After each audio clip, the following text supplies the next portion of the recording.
What's going on, y'all? Went live this morning. I'm back. Um,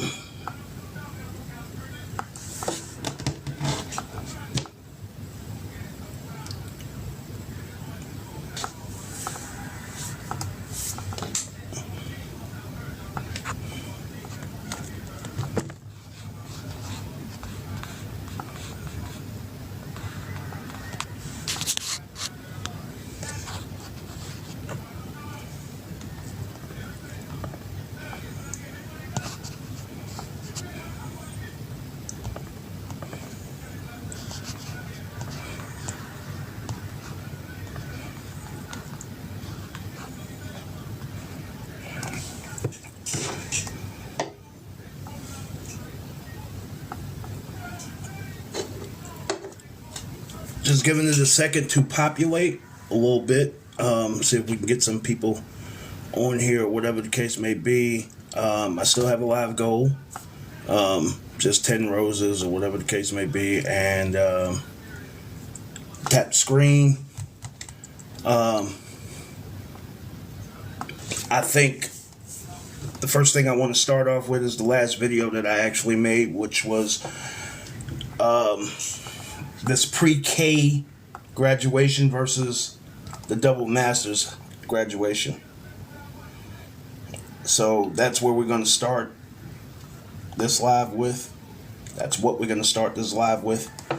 And I have an opinion, of course.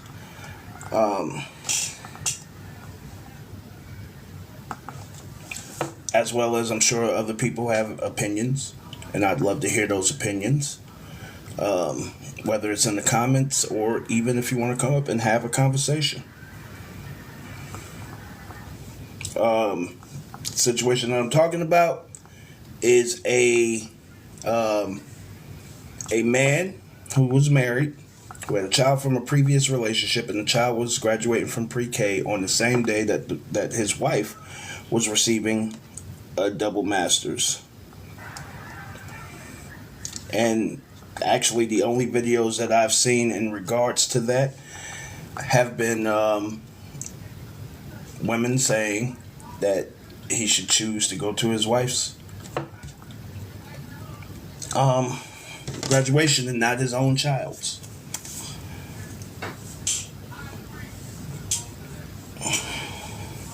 And so, here we are.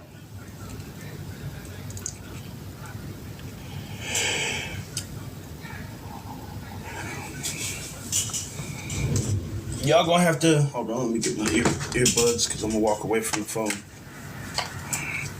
for a second.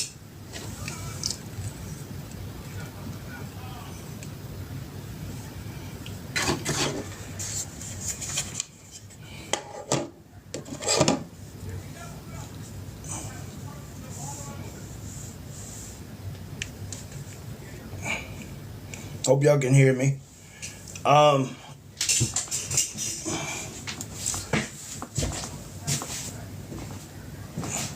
Y'all gonna have to forgive me if, actually, I don't care. I don't care if you forgive me or not. I'm just gonna call it how it is, as a person knowing what,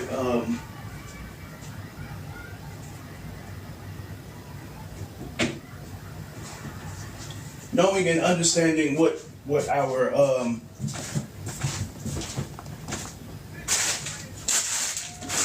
the narratives that have been created about dads in the last 65 years or so. I find it ironic that there's so many of these videos that come out that says choose me over your kids. And I think if you got to the nitty gritty of why relationships, why co-parenting really doesn't exist, and why these relationships don't really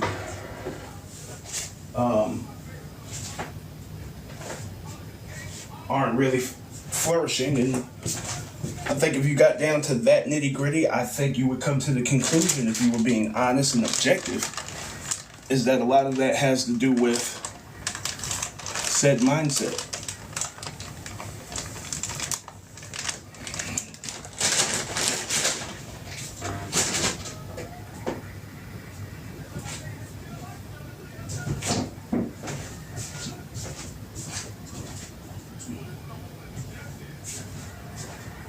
I'm on the record of saying that I wish we would have one family. I'm on the record of saying I believe in marriage, don't believe in separation. I believe that it adds all types of complications that you don't want to deal with, and I think this is one of those things, one of those complications that come out of it. The world is what it is.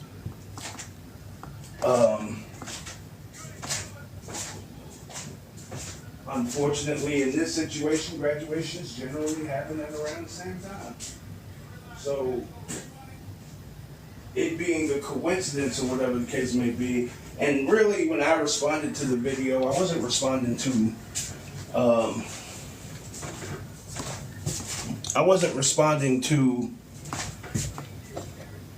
the situation as much as I'm responding to the reactions or whatever the case may be. I think it's largely expected from a lot of women out here who made this case that she begins to supersede everything in the world. And if we're talking about maybe a 5th grade graduation or something like that, I could kind of understand, but this is that baby's first graduation. The first graduation, and the point that people are making is, oh, well, she probably not going to remember. I remember mine is, oh, well, she probably not going to remember. I remember mine. I'm 45 years old. I remember my pre-K graduation. I remember my my kindergarten graduation. And I think the point that I made was simple, very simple. She might not remember if he's there. She damn sure will remember if he's not. And I think y'all need to understand that there is a woman on the other end of that that will make sure that she remembers forever. One of the points that I made in my video was, I simply talked about how the expectation for a man to, what's going on, Black Male? The expectation of a man to step up and actually be, to accept a woman's babies in their life is totally different. And a woman's unwillingness to accept his babies in the same manner, or even a fraction of that.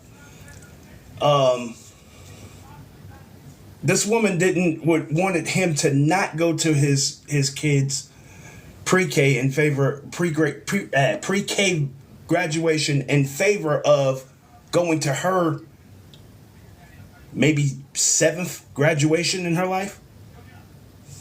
And a lot of women came on and co-signed that. And if we're being honest, if we're being truthful about that, hey, Black Male, if you want to come up, bro, hit that button. I'll bring you up.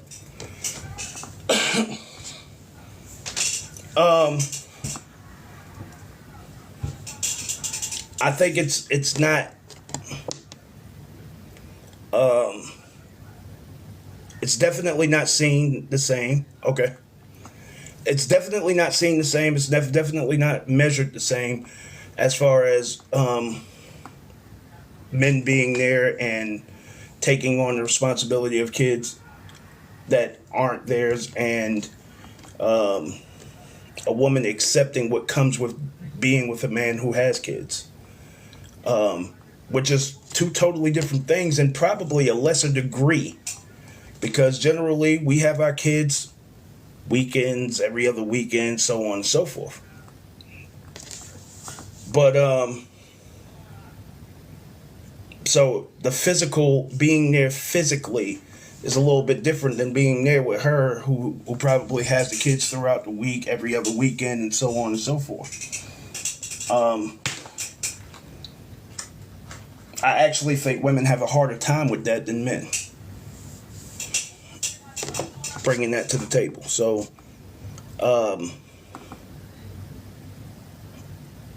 yeah, it's an unfortunate situation that their graduations were on the same day, but being the bigger person, apparently she asked for a divorce. And once again, being the bigger person, you would think she would be like, you know what? Go to the baby's first graduation. Because the point that I made in the video was basically to say, yo, what do y'all really think is going to happen? This woman's been going to school for 20 years. If she's getting her double masters, at least 15. What y'all think going to happen after this? She's going back to school and going to graduate again at some point.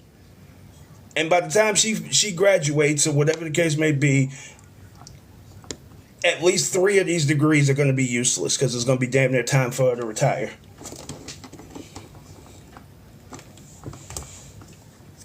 But it's a matter of wanting to be envied because of your accomplishments.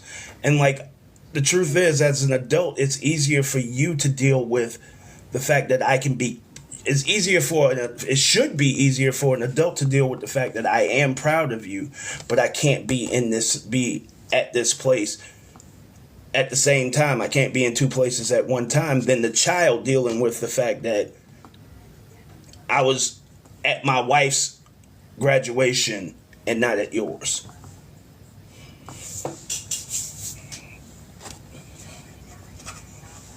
And the decision-making process, undoubtedly, appreciate all the love, bro.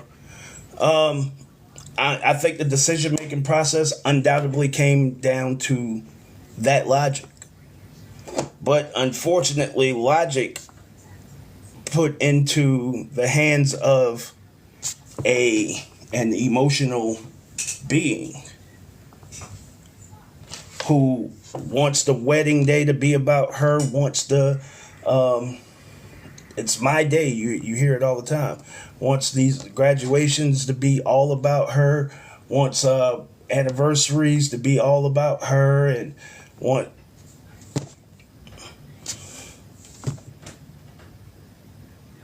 you begin to ask, is there any room for you to receive love? If you got that much love for yourself. Let me see if I can invite some more people.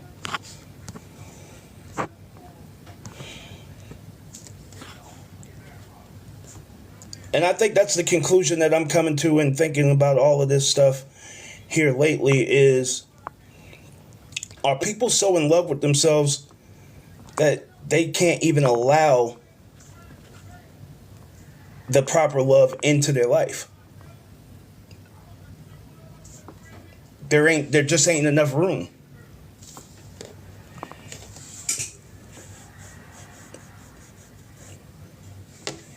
There just ain't enough room for someone else's love to fit there.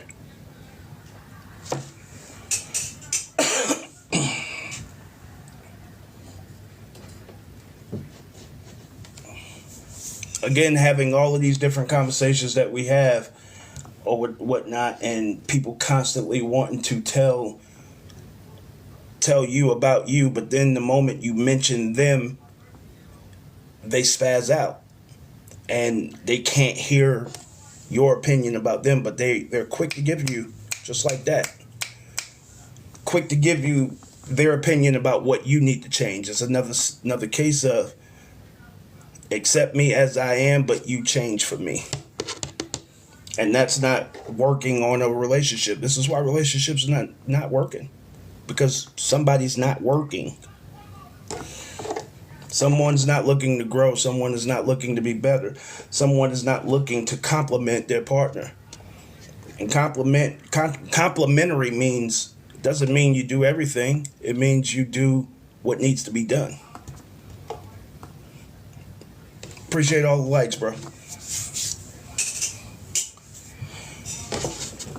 But again, I just literally put up a video from last year where I said, ladies, you don't really understand what you're asking men when you're saying and this is from experience. Like, anybody who knows me knows that I'm raising a child that's 15 years old that I did not make.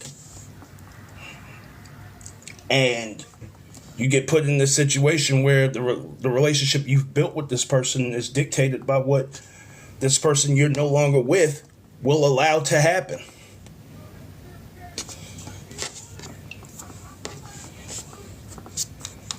So she easily could have said, you know what? Nah, you just gonna have dealings with me and the child that we have together. That easily could have happened. And there's shit I can do about it. There's nothing I can do about it. There's nothing that Destiny could do about it.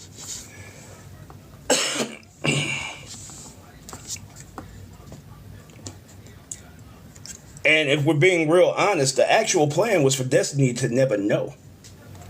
But that emotion thing, we have a disagreement, guess what happens? All of a sudden, let the cat out the bag. Because Destiny did not have any clue that I wasn't really her dad. Until there's a problem and a disagreement between me and her, and she wants to take something out and hurt me, and she tells Destiny, which actually, in hindsight, hurt Destiny.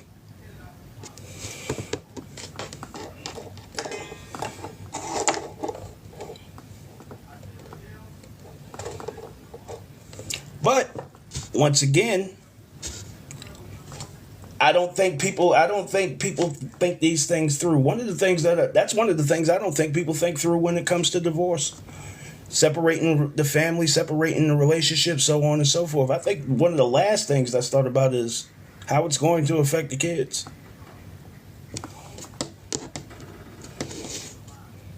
And, there are some situations, and we have these conversations. It's worth being noted that there are some situations, certain situations, that really need to be left.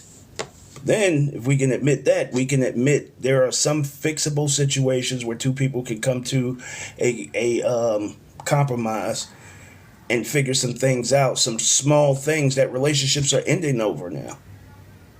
Leaving our kids vulnerable, leaving our kids unhappy, or whatever the case may be, and leaving us to be trying to move on into a situation while still keeping the glue to this situation, which is our children, keeping that part settled. And then we bump into situations like the one that we're talking about, where there's a woman who actually is sitting there thinking that he should come to her graduation rather than the child's pre-K graduation.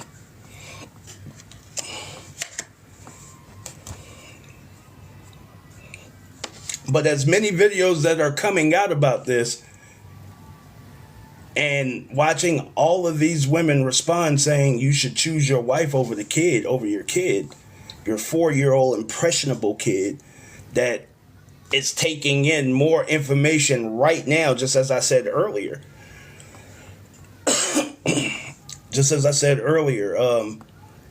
Taking in more information between the ages of 2 and 7 than they'll ever take in right now.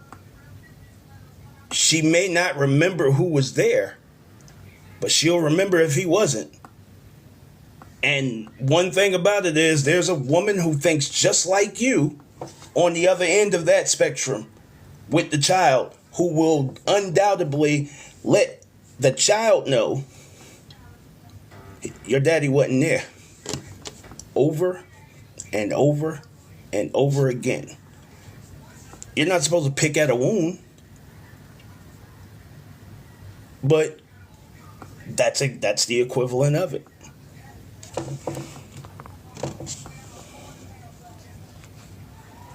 I see you, brother. I'm bringing you up. What's going on, bro? Hello, brother. Hello, brother. How's it going? I'm good. Enjoying my day off. Just laying around the house. I hear you, brother. I hear you. I've completely blown this Saturday myself. Hmm. Hey, it's Yeah, I good. just got up about an hour and a half ago. Yeah. All right. So have you heard about that thing, man? You talking about the one where the woman was mad at the guy for ditching her on her graduation and going to the pre-K graduation. Right. Yeah. Yeah.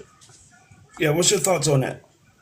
Well, I mean, it kind of lines up with your thoughts on it. It's we we have a society that pushes women to OD on self importance, self validate, self love, self.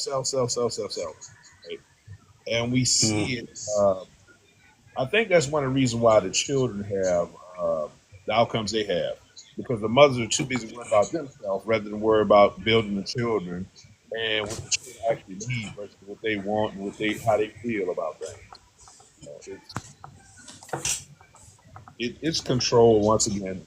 We at every turn they support women. Um, pouring into themselves because they know if you got happy women, they're going to spend money, right?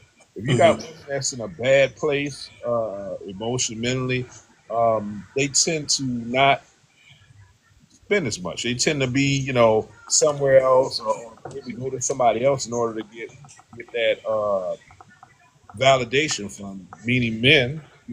mm-hmm. They tend to look to men when they're not in a happy place. But if you build them up, you keep them happy, you make them sell them dreams and stuff, they're gonna go out and they're gonna do what the Matrix wants them to do. So Mm-hmm. it's it's unfortunate we're in this place because when you have that, right, something outside that's gonna build them and gonna fulfill them, we can't never come together, right? We can't never Right. come men and women, and then also the children to be neglected in a sense. Right. Right.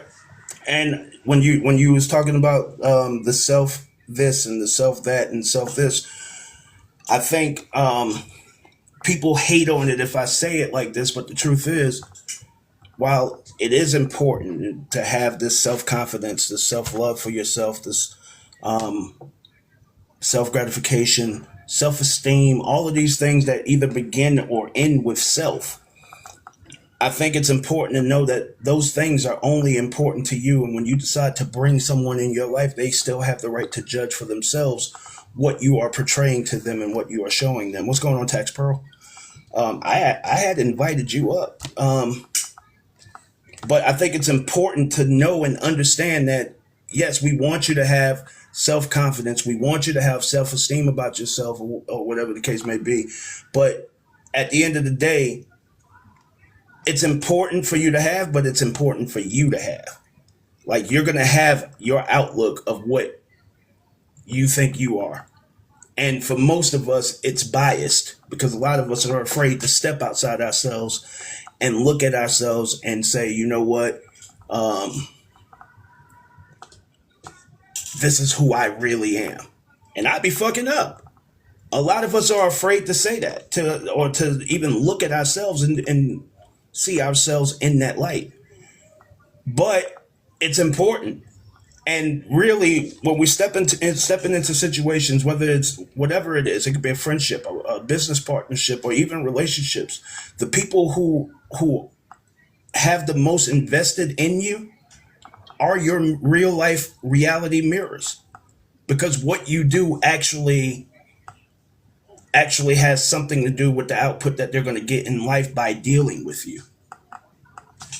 Let me see. I got you. And what I think too, being an emotional is a lot of I'm talking about it tends to be more women, but it's just people that have emotions. Like they can't control their emotions or their emotions is the most important thing.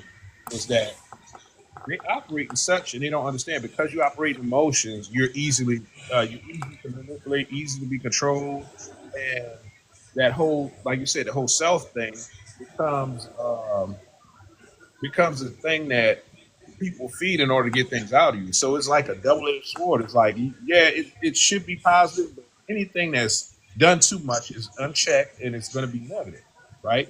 If Right. you do Right. things too extreme, you have no balance. It's going to become negative, and you're never willing to see the negative effects. You're always looking at the negative effects as somebody else, pointing at somebody else to the negative part of it. If they don't want to deal with that shit, oh, it's negative. It's them. But over it, you've been ODing on self, so where you neglected this other person, and those people that deal with feelings, they don't understand that there's a place where you end and the other person begins, and y'all bleed Mm-hmm. over, and you're causing harm to this other person, but you're looking at yourself because you're happy, right? It's supposed to be Right. good, but you don't see you're smothering this other person, or you're taking the win from this other person, and Mm-hmm. yeah, we need to get to the understanding of how much we can pour into self, how much we can focus on ourselves before the people we love get hurt. I agree. I Right, agree. you know Tax the Pearl. difference. Hey guys, how are you? Hi. Hi. How are you doing today? I was trying to catch the conversation because you don't have a topic up, but yeah, I would have to agree with Black just said, as far as like evaluating yourself, working on yourself before you get in a relationship and mess everything up, including the person that you know you're in a relationship with, because a lot of people do that. Mm-hmm. I agree. Right now we're talking about, and it's probably going to bleed in. There's no real subject, but it's probably Okay, going that's to fine. bleed into a. Is we're probably going to bleed into some certain things that have been on TikTok headlines and so on and so forth. Right Okay. now, we're talking about the. There's a situation where a man had to choose between his child's pre-K, a child from previous relationship, Hmm. the pre-K graduation for his child, or his wife's double master's graduation. Wow. So it was on the same day, Yes, around the yes. same time too. The coincidences that Oh become wow. problems. Okay. Sorry, y'all. I can hear y'all. So I'm just going to run outside. I'll still be able to hear y'all. okay, so I'm just All right. assuming that he picked the child, the pre-K graduation to go to. That is correct. Okay, and the wife got mad.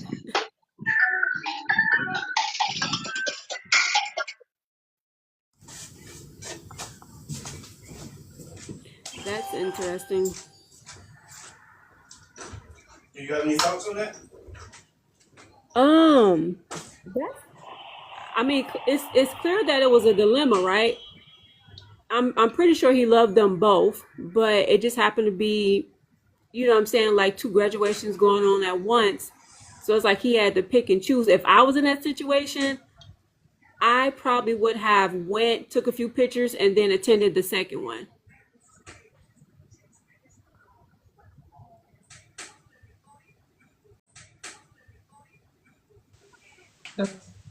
So okay, so I understand that. So let's say there's not a way to do that. Let's say Right. exact same time we're talking two different sides of town, right?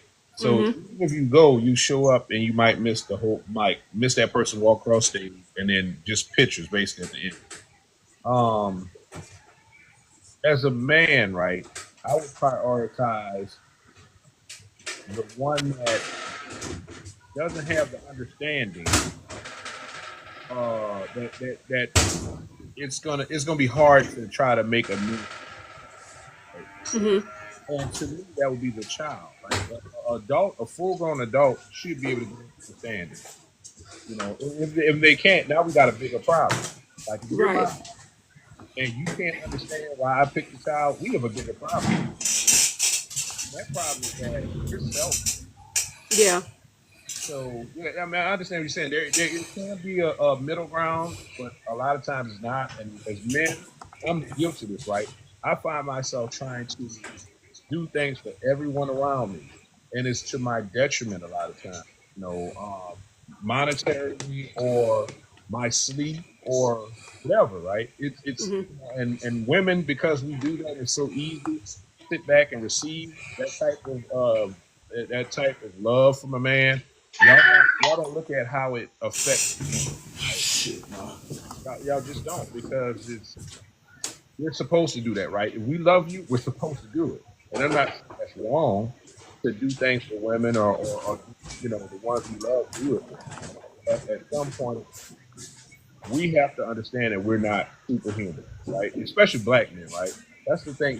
I think that's a pitfall we fall into, that we try to do everything to where people don't see us as being human beings, and they don't give any grace for us when we fail.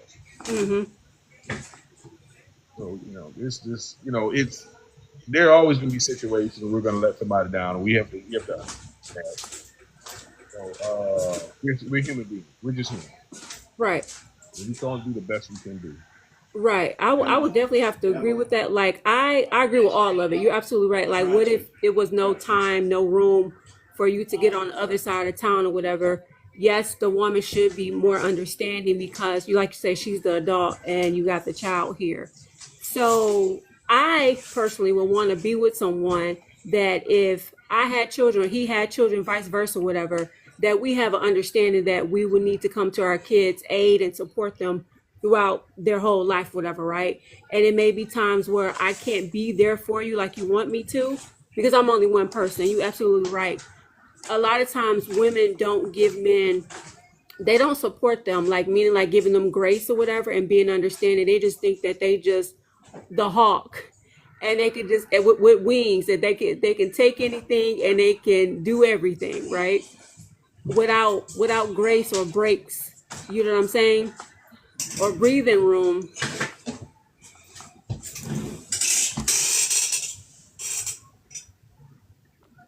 Tax Pro, you still there? Yeah, I'm still here. Can you hear me? Oh, okay. Yeah, I can hear you now. Oh, okay. I don't know if you guys were hearing me when I was talking. I was Yeah, saying we heard that most of it. Yeah, last oh, thing, okay. without breathing room is the last thing we heard. Oh yeah, that was the last thing that I said. So I was saying that I Oh, agree with you as far as like women not being supportive and allow giving the man grace or whatever and allow him to take a break or as a man or as a human, you know what I'm saying? Like he's not Superman. And some women just don't care. I think it's having to compete against everything. Yeah. You know what I'm Yeah. saying? Like I think what it boils down to is um, when we see some of the reactions. One of the things that's been recent was Alex Fine, and the first thing I popped up, Alex Fine, who is Cassie's current husband or whatever the case may be. And one of the things that I Yeah. found real interesting about the reactions to that and people talking about that's the type of love that I want and so on and so forth. That is pure character that you're judging that man off of. Nothing, it could be nothing more than pure character. Right. But Hmm. if I was to wait 5 minutes after they make that video and I said, hey, what do you look for in a man? It would probably be like character would be like something, anything of character would be like eighth on the list. So what would be first on the list in general conversations? Money. Who represents money in this situation? Diddy. So we look at these thoughts or whatever the case may be. I don't want to have to compete. Like I don't want to have to compete whether I love my child more than you because I chose my child's graduation. Right. Yeah. And my child is 4 years old. As I mentioned, children are soaking up the most information between the ages of 2 and 7. So while you're thinking, oh, well, she won't even remember this, I remember mine. I'm 45 years old. I'm 41 years removed. And I Hmm. remember mine. And again, they're taking in the most information. And I've mentioned this a couple of times on this live. She might not remember if I was there, but she damn sure will remember if I'm not. So wait, So, I got a question because I had a friend like that where she like she wanted me to attend every birthday party that she had, right? And I'm like, well, I'm not mhm. able to attend this one. So she was like, well, I don't want to be your friend. I'm like, okay, that's fine. How selfish are you? So my thing is, I want to know how long was him and the wife together, and if this is her master's, I'm assuming that this is her second time going to school or whatever. So what if he attended the first graduation or whatever, but he wasn't able to attend this one? Well, You know what I'm saying? this is her double masters. So Okay. and y'all can correct me if I'm wrong, but I'm thinking there's a associate's degree involved. I think there's a doctorate involved. This has to be her fifth time in school, at Wow. least. Yeah, that sounds So about right. I would think the baby's 4 years old unless he stepped out of the relationship, and that could possibly be the case. And that may, if he stepped out of the relationship and he had a child, or what I would more so guess and what would be for me make more sense is if while all of this schooling and working was going on, they separated and he had a kid outside of the relationship. Again, we're speculating because Well, right. um That I, could be a possibility. right all of Or do this. you think that she met him? He had already had the child, but then they just happened to meet and get married within those 4 years or whatever, a couple years. I don't know. That's what I I'm. think, and if that's probably the best case scenario to think of it in, Yeah, I'm and I thinking. think if even if that is the case, right, that comparison and competition comes in. And if Mm-hmm. it's not the case, it only heightens because let's say they've been together longer or whatever the case may be. That child represents a time and space that she wasn't number one. Yeah, You see what I'm yeah. saying?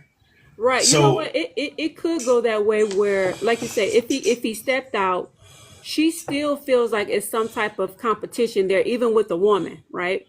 Where she feels like, well, you stepped out on me and now we together. Why are you going over there, doing activities with them? Remember, you cheated on me and this and that, right? So she probably holding that over his head. It could go right, either way. It's right. interesting though. Blackmail, would you agree with me on that?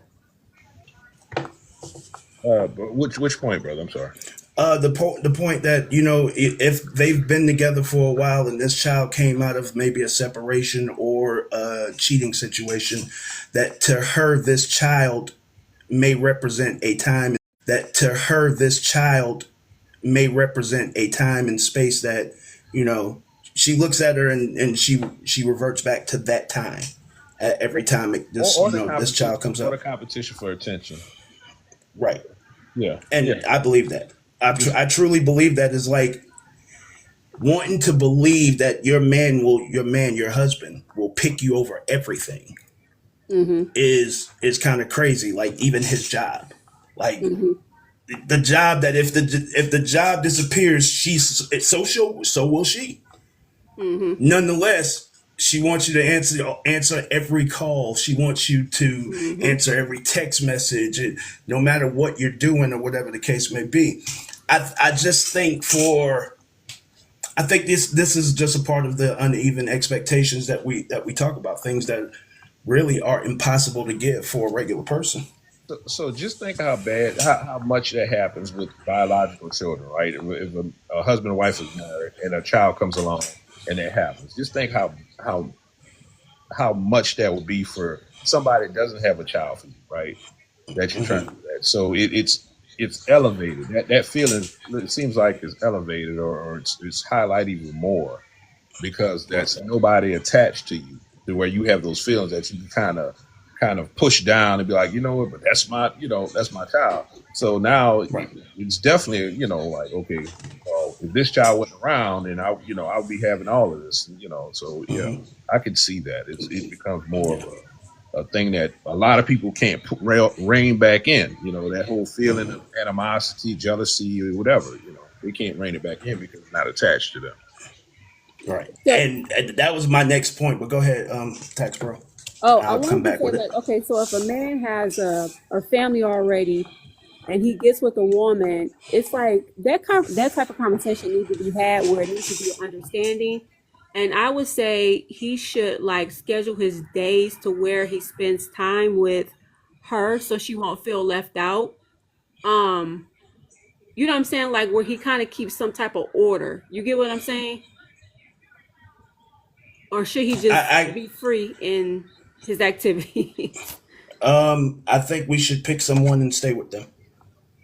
Have our kids with that person. Have a Yeah, family with that person.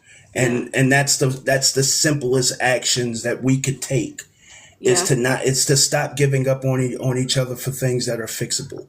You Mm-hmm. know what I'm saying? Anything outside of cheating and abuse, we need to be willing to work and fight for our relationships, for our family, because we're putting not only ourselves at a deficit, but we're also putting our kids at a deficit. And Facts. until we actually look out here and we see these young dudes out here. The one thing I just caught on Facebook probably about an hour ago, I caught a young guy, probably about 19, 20 years old, walking up to a dude thinking that this is a prank, walking up to a dude who's with his wife and saying, "Hey, is this yours?" Wow. Don't you know what you're doing? Exactly. Can You cannot play can with everybody like that. and you can say this is a prank, but that person might, the guy in that video, he wasn't trying to hear that, Mm-hmm. or whatever the case may be. And there's so many pranks out there. And the one thing that they put on there is this is real content. This is these, like, in other words, this is what I am really doing. Um, Mm-hmm. the fact that we're teaching that respect has to be earned. I don't think we should have ever been taught that's how it's supposed to go.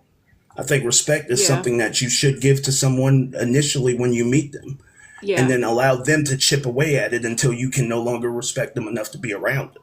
Exactly. You know what Well I'm saying? said. I think Yeah, that's I feel like that where it's always been like an automatic until you change my mind, until you change my heart. And then that's when I'm like, yeah, I don't like you. right, right. And I just think some of the things that we've been taught, we just need to rethink them. Yeah.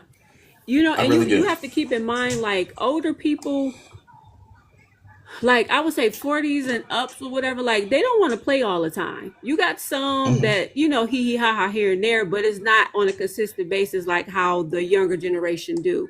And like you say, just because you say it's a prank doesn't mean that I'm going to accept that. Like I wasn't in a playing mood, right? Hmm. So no, I'm not going to accept that. I'm not going to let that slide. So I guess he thought he was going to let it slide because he said it was a prank. No. Hmm. Yeah, and Black Belt got a video. I think he put it up either today or yesterday, saying basically bring back shaming. Now, the only way that works is if we bring back morals, Mm-hmm. code of ethics. We have to bring back morals and ethics. Mm-hmm. Because what has happened is we put these cameras in our faces and we completely forget that there are ethics and so many things that we have been asked to change our way of thinking nowadays to be more accepting and um, more inviting to certain people who live certain ways or whatever the case may be. It's Right. blurred the line of reality to the point that we like everything that's coming out. Like I just saw something on something Google is coming out with. It's like Google V3 or something like that. Mm-hmm. Everything is I about haven't heard of escaping. it. Everything is about escaping your reality. If you think about it, like even the trips, the girls' trips, and all of that stuff, it's about escaping your reality. And a lot of times, a lot of people are putting themselves in making their reality worse when Exactly. they come back by doing Yeah. those things. Yeah. And then looking to someone to save them, and then we all know where that finger can point. Mm-hmm. So yeah, I mean, our like we're not looking to face our reality now, and they know it. They give you headsets that take you somewhere else. Mm-hmm. Like here on TikTok, like when I hear from multiple people, oh, you shouldn't take the app serious.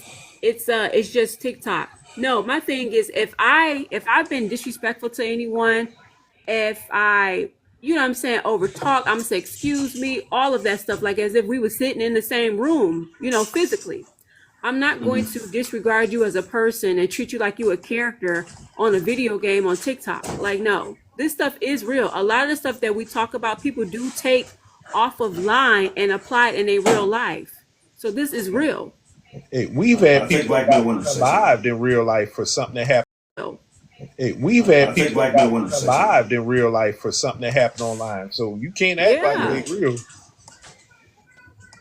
That's real. they make. And I honestly like we've gone through it. We've gone through the whole thing of, oh, it's just Facebook until Mm-hmm. I'm doing something. Like if I'm like you're having these conversations or whatever the case may be, and then next thing you know, I saw you hard at that girl. Now it's real all of a sudden. Yeah, now it's So real it's when it comes to yeah. you, but when it comes to me, it's just all laughs and games. Like I experienced that recently, where He said I don't take TikTok serious. He said it's just TikTok, but he still made it seem like I disrespected him. I said I didn't disrespect you.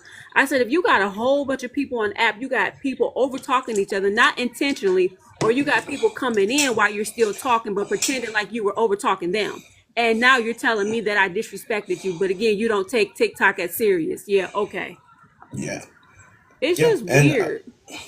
it's one of those things. Again,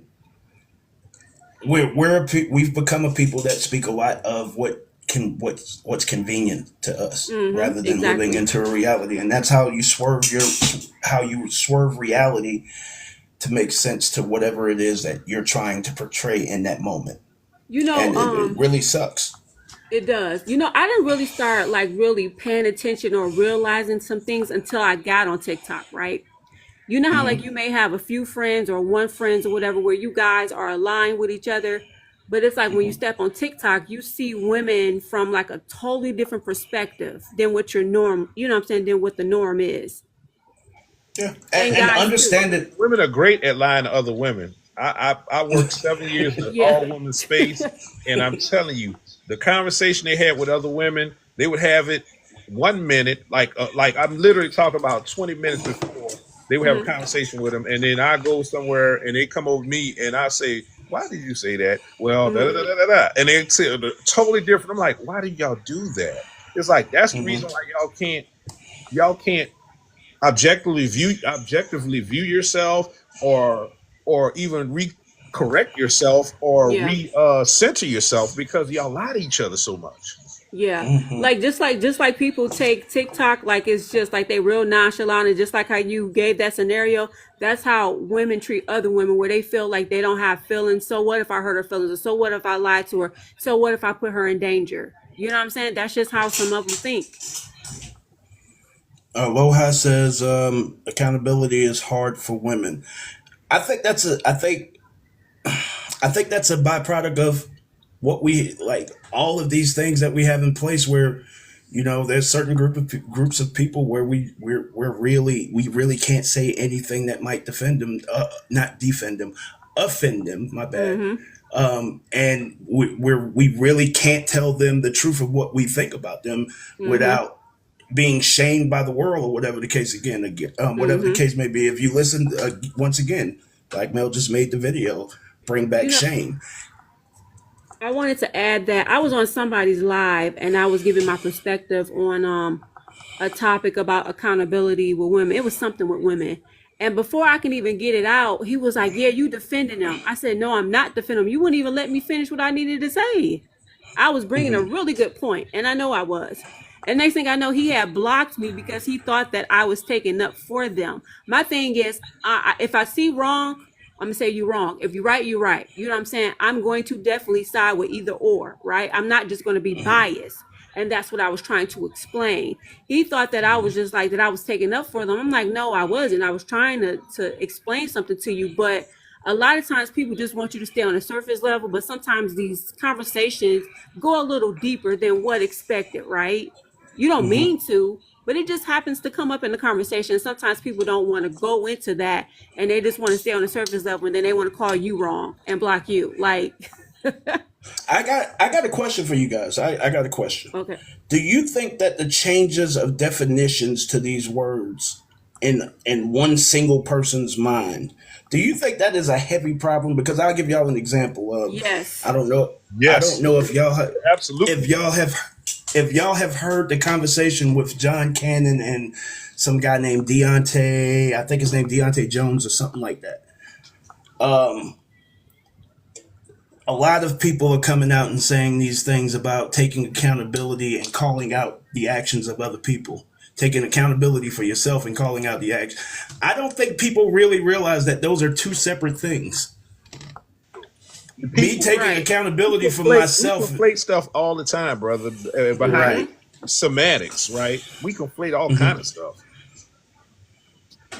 Like, you Right. know how like it's like three, it'd be like three definitions to one word, but you got the person using the number one word, and when you use number three, they say you sound the R word or you're not making any sense. And I'm like, no, I know what it means. Like you can actually use this word in over here and over there, not just over here. But yeah, I've seen where people twist it and then they keep trying to get people to think how they're thinking. And if you don't think that way, then they might drop you because you're not going along with the flow. We're essentially having two separate conversations as far as our normal dealings on here because of that. If you have Mm-hmm. someone who's making a word mean whatever they want to, Mm-hmm. I'm hearing what the for me, I'm hearing what the word is actually defined as in the dictionary. All right, so again, me taking accountability for myself makes me do the right thing. Mm-hmm. It essentially, when you hear these women say this, and you heard Deontay and other people like Derek Jackson and all of these other people say these things about taking accountability and and calling out the actions of other people. When you say that, you're telling the good men to be the babysitter of the man, that the fucked up dude that you want. Mm-hmm. You want me to teach him how to be a man, and his lessons as being a man. Like, I can see. Mm-hmm. The one thing that people don't understand about the conversations between men is we never nobody knows what we say to each other. I could come on here right now. We could have 50,000 people on this live right now, and I could come on here right now and tell you exactly how our conversations go, and in 3 minutes, people will completely forget about it because Mm-hmm. nobody really cares. We like, I can have a conversation with Blackmail offline. I'm not going to come to line and be like, yo, well, my homeboy Blackmail got this going on, and it's like, we don't do that, right? So one of the things that I addressed the other day, Dr. Iris Good, who I love most of her content. Dr. Iris Good was on, and she was talking about why we didn't speak on Cardi B being seen with Stefan Diggs and so on.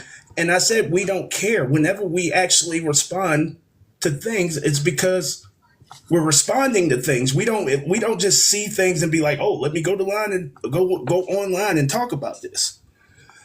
So Unless money is involved, unless clout is involved. Now we do that for right, clout and money. right, and I'm not here for either. I don't try to monetize this or whatever the case may be. I don't try to monetize my YouTube. I'm not here for that. Like, I'm literally really here to help, and I get the same feeling from my brother that's on here or whatnot. Like, we really want someone to hear it, even if it's just one person who hears it and thinks of it, takes what we're saying and think of it from a different perspective. Yeah. That's what I'm here for. Some of that Excuse me. stuff is not even important, It's not. It has nothing. It's It really really not. has nothing to do with us. When you think about it, it keeps money in their pocket. They, as they say, what they say, bad publicity is good. However they say it, they Yeah, making it people seem say like Any even though you say something bad about it, yeah. they're gonna all still pull something publicity good is out of it and make something out of it. all publicity is good Yeah, publicity. yeah, yeah. But wait, I wanted I to do. ask you guys a question. Have you ever went Okay. on somebody's live and it'd be a topic, right? And then they got like an open panel, so you feel like you can give your perspective because again, it's an open panel. But then when you speak, they tell you that you're taking it out of context, but you're really not. You're on topic. It's just that you may have added a little piece and you said whatever you needed to say.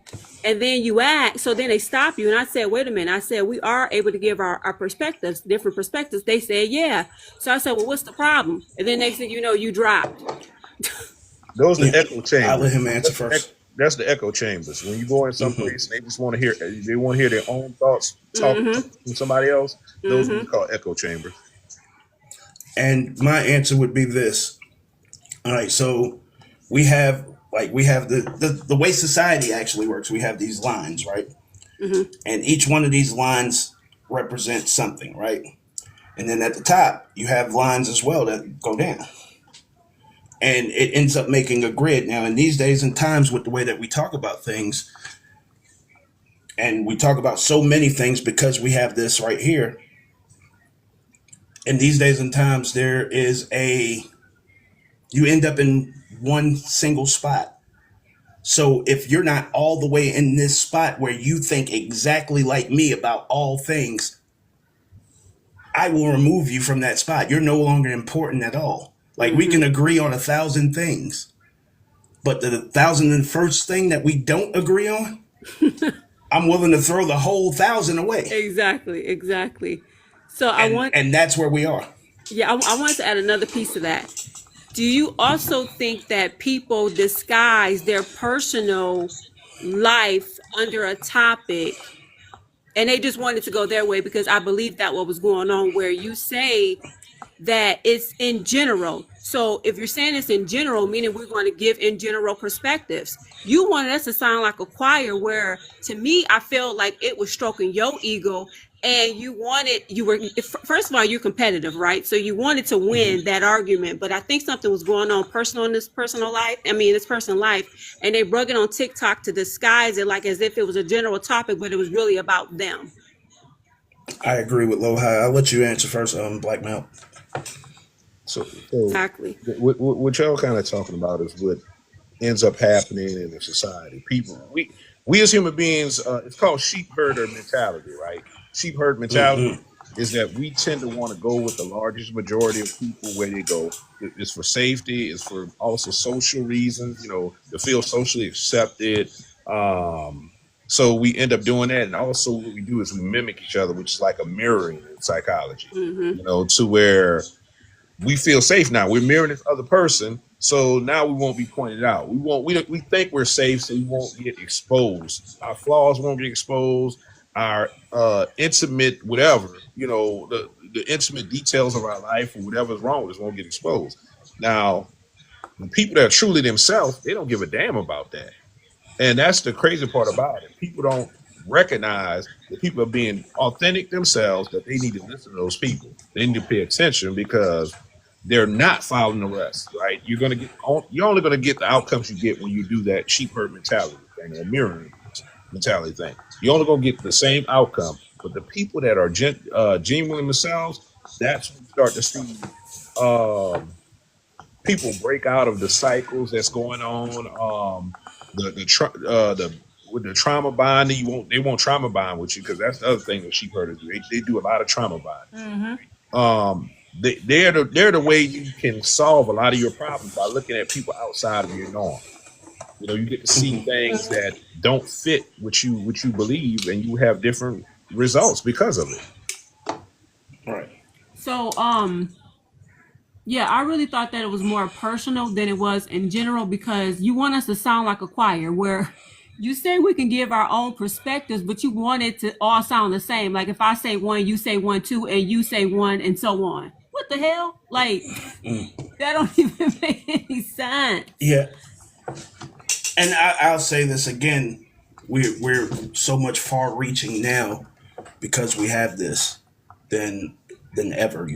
Like honestly, you really go back to the 90s, late 90s or whatever. You really only had access to people that you actually bumped into, got their phone Mm-hmm. number, had that. Ask your mama, can you use the phone? You might not have been able to talk to them till your mama left or whatever. Like this is this was the life that we came up in, and now we have these things where my 9-year old has a phone, and he doesn't have to ask me, can I use your phone, such and such, and this, that, and the Right. third. So it's so much more far reaching that one of the things, and this is, I think this more so comes down to people wanting to be leaders or whatever the case may be. What you're saying, one of the things about these last 60, 65 years is it really exposed what real leadership is, because we live in a country where no, you can't force nobody to do anything. So leadership is pure. I can't force you, so you really have to want to follow. And that's one of the things that we don't really talk about is who are you as a follower? You can keep throwing out this leadership word, and this person can't lead, and such and such and such and such, so on and so forth. But now the question has to be, who are you choosing to lead you? Who are you willing to follow? And are you truly capable of following? Because Mm-hmm. again, this is leadership is truly about like your situations dictating whether you're going to follow someone. That's not true. That's not truly being led. If you are in a situation of, let's say, poverty or whatever the case may be, and that makes you more vulnerable and susceptible to being cooperative because you are in a Exactly. place of poverty. Now you're not really truly being led by this person, you're being led by your circumstances, Mm-hmm. right? And these days and times, can you have the bag and choose someone? I don't know if people really understand this. Having the money was supposed to make love simpler Mm-hmm. from a standpoint of it's not necessarily as big of a factor. I got mine. This person is coming in. They got theirs. We're adding to each other's situation. I should really be able to pick someone that I just actually absolutely love because my situation over here is as solid as you're telling us it is. And I think people have the ability to put on a facade and pretend that there's something that they're not. Mm-hmm. Nonetheless, if you're telling me that your situation over here is solid, like success should not sound needy. Mm-hmm. It should not sound like if you're living this successful piece of life over here that you have, your slice of life over here is successful, then why so many demands from what you're getting from over here? As Mm-hmm. far as you have to be able to do this for me. You have to be able to the things that I'm already doing for me. Why is it such a rush to take those things off your plate if you swear to God that you're so comfortable in your situation? Mm-hmm. So right now we're living in times where, like Cat Williams said, all truths will be exposed. Mm-hmm. We're being exposed what's wrong with leadership right now. And you got Mm-hmm. people who are trying to force themselves to go back to your point. You got people who are trying to force themselves into a spot of being leaders and wanting to be heard, listened to, and followed by everybody. And Mm-hmm. everybody can't come. Everybody won't come. And it shouldn't be your expectation. Like I said, I'm a brother, and that's a brother that we do pretty similar content, and we're not forcing anybody to do anything. If you want to hear it, you want to hear it. If I Mm-hmm. got a recent video, I got a video with 266,000 views, and I got a recent video with 5. Mm-hmm. What's going on, Sheeta? I got a Speaking recent of video with 5. speaking of leadership, like some people really thought that they was leaders in high school, and they have not separated from that mentality as an adult, right? They feel like they can just bring over the high school life over into adulthood, but it's so different. You know what I'm saying? I got a question though, Tat. Let me see. I got somebody coming up. I got a question for both of y'all, actually. My question, what's going on, Sheeta? How you Hey, doing, Sheeta. Sheeta? My question to everybody on the panel is this: If do we spend so much time looking at the things that we don't like and talking about the things that we don't like and talking about the things that we don't need in our life that we don't pay attention to people who actually we don't even have time to pay attention to people who actually could be a good leader, to a Mm-hmm. good man or a good woman? Mm-hmm. I mean, is that possible that we're picking up our cameras so much as a people? And once again, this is a general conversation. We're picking up our cameras so much as a people, wanting to tell the world that we don't like and live in a negative space that we can't even recognize positive when it's there. Facts. Yeah, I would definitely agree with that. A lot of stuff go over people's head, and they just don't understand it. Like, okay, for an example, like I've noticed that a lot of people have different gifts and skills or whatever, right? And it's like you may run across their path, but they don't understand who you are, so they're going to disregard what you're saying or what you're trying to bring, but you're really trying to help them and bless them. But again, they don't understand it. Like Mel, Yeah, no, I agree.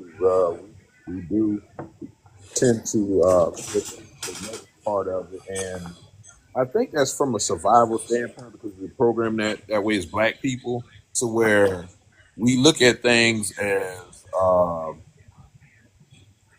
This is survival mode. You know, majority of us grew up in survival mode.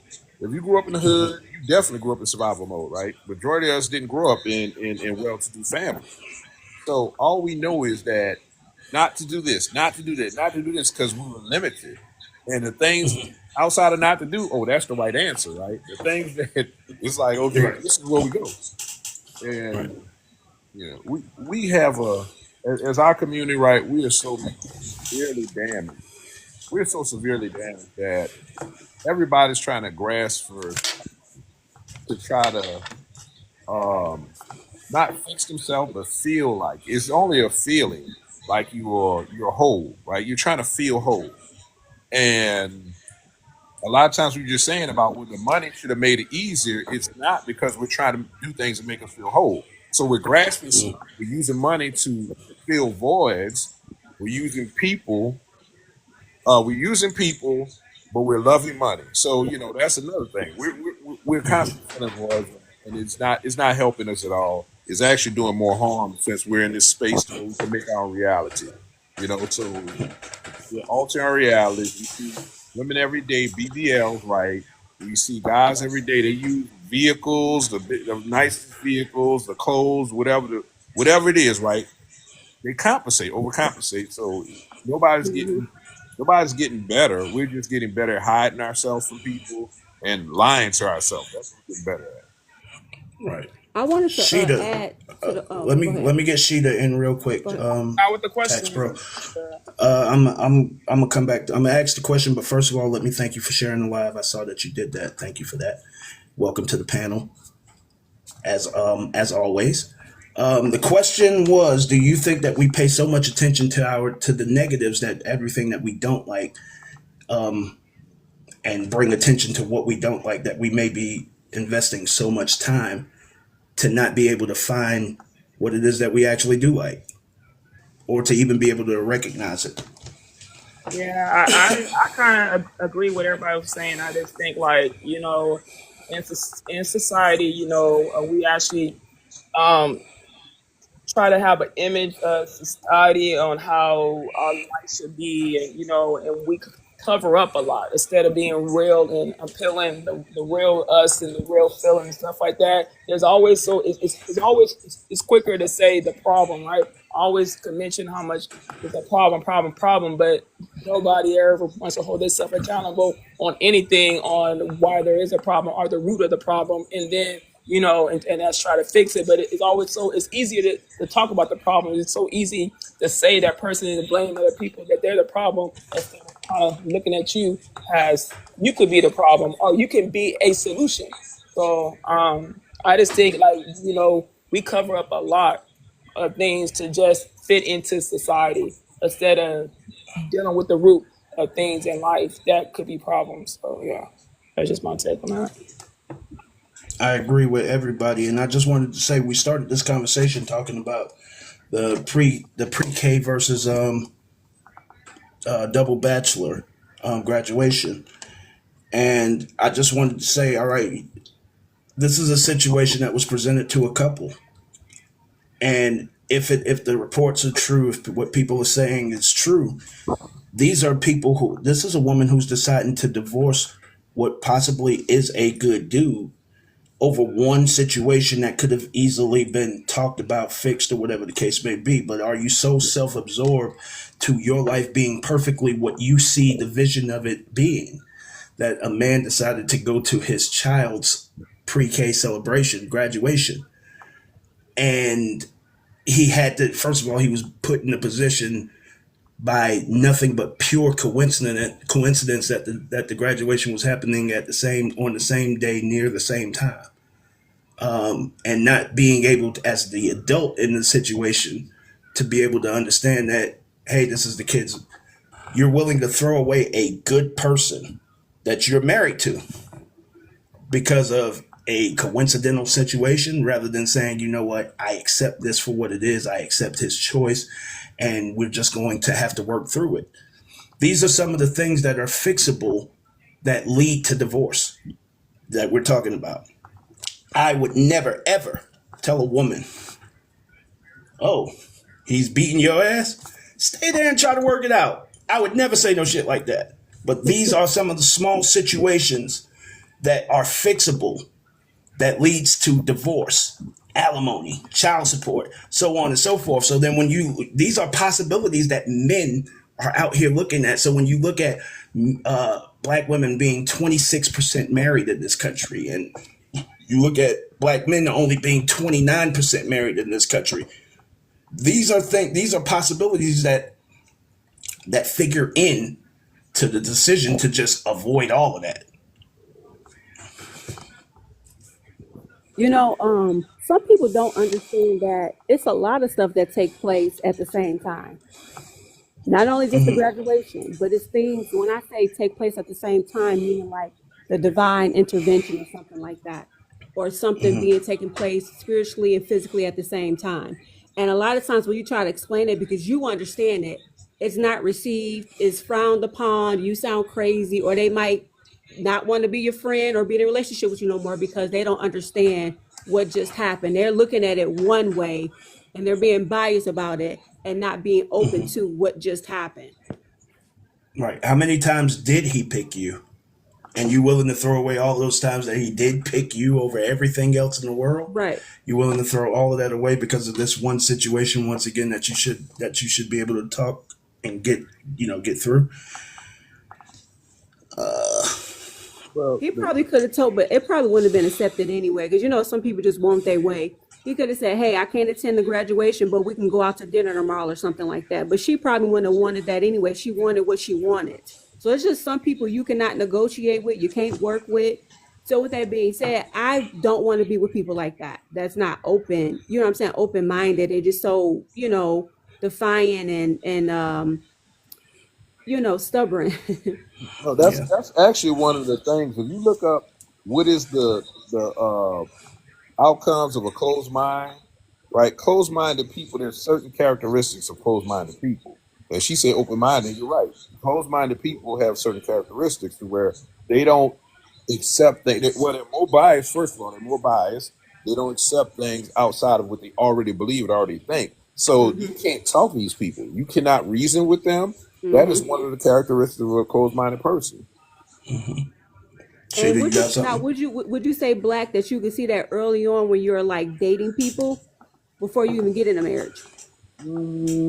Sometimes, depending on the person, but a lot of people hide that because Hmm. they've been in so many relationships, they already know that part about themselves, but they want marriage so much, and I'm talking about women. For the guys, I'm not sure because I don't deal with guys, so I only tend to speak about women because I know them intimately and I've studied them. In order to try to get with women, men have to study women.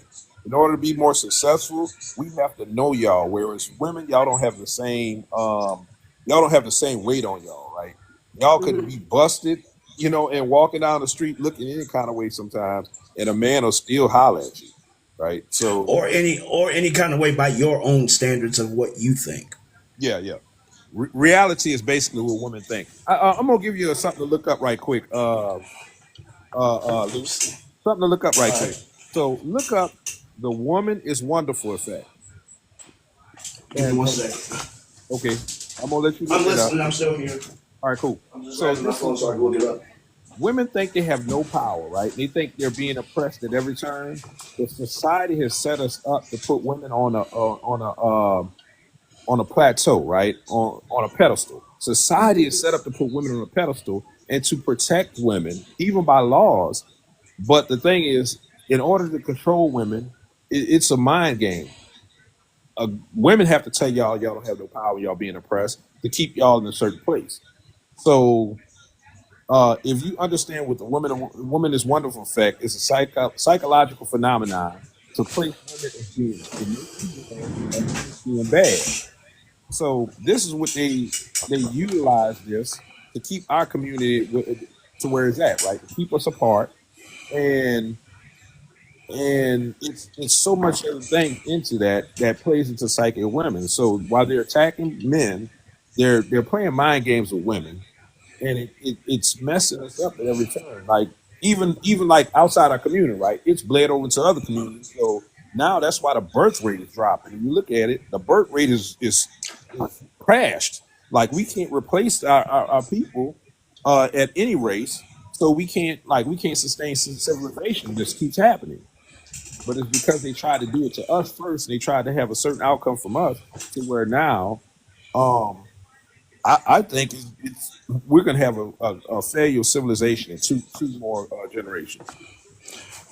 The laws that were changed, and I'm not reading yet what came up when I looked it up, but the laws that were changed, we make the mistake of thinking we did the most arguing about it. We make the mistake of thinking that those laws that changed and giving states the rights to choose for you or whatever, you think they did that for us or in favor of us or whatever. No, it wasn't about us. All right, so the woman or wonderful effect is the phenomenon found in psychological and sociological research, which suggests that people associate more positive attributes with women when compared to men. This bias reflects this bias reflects an emotional bias towards women as a general case. So, can you tell me what happens when power goes unchecked, brother? Mm. Say that one more time. Can you tell me what happens when power goes unchecked? It grows. But is it a good thing? No. There's no balance. There's no balance. There's no balance. So one of the things that, and this just goes, and I'm coming to you in just a second. Right after I say this, one of the things that I've been saying is, for whatever reason, over these last, again, I'm gonna mention it as 60 years, 65 years, femininity and feminine behavior has been associated with weakness, and masculinity, therefore, has been associated with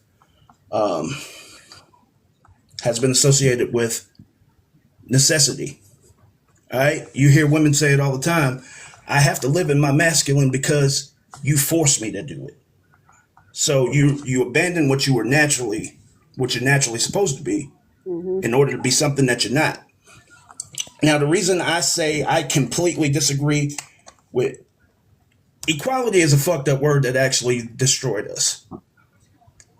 Just because we're not equal doesn't mean one of us is more necessary than the other.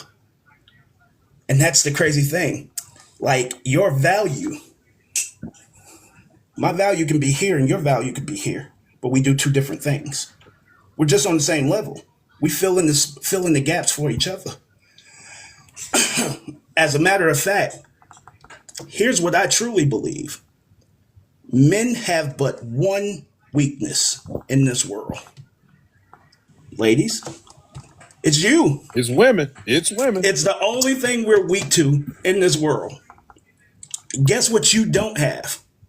You don't have that weakness. You have physical, you're weaker than us physically. They have But you're the physical limitations. That's what they have, not weakness.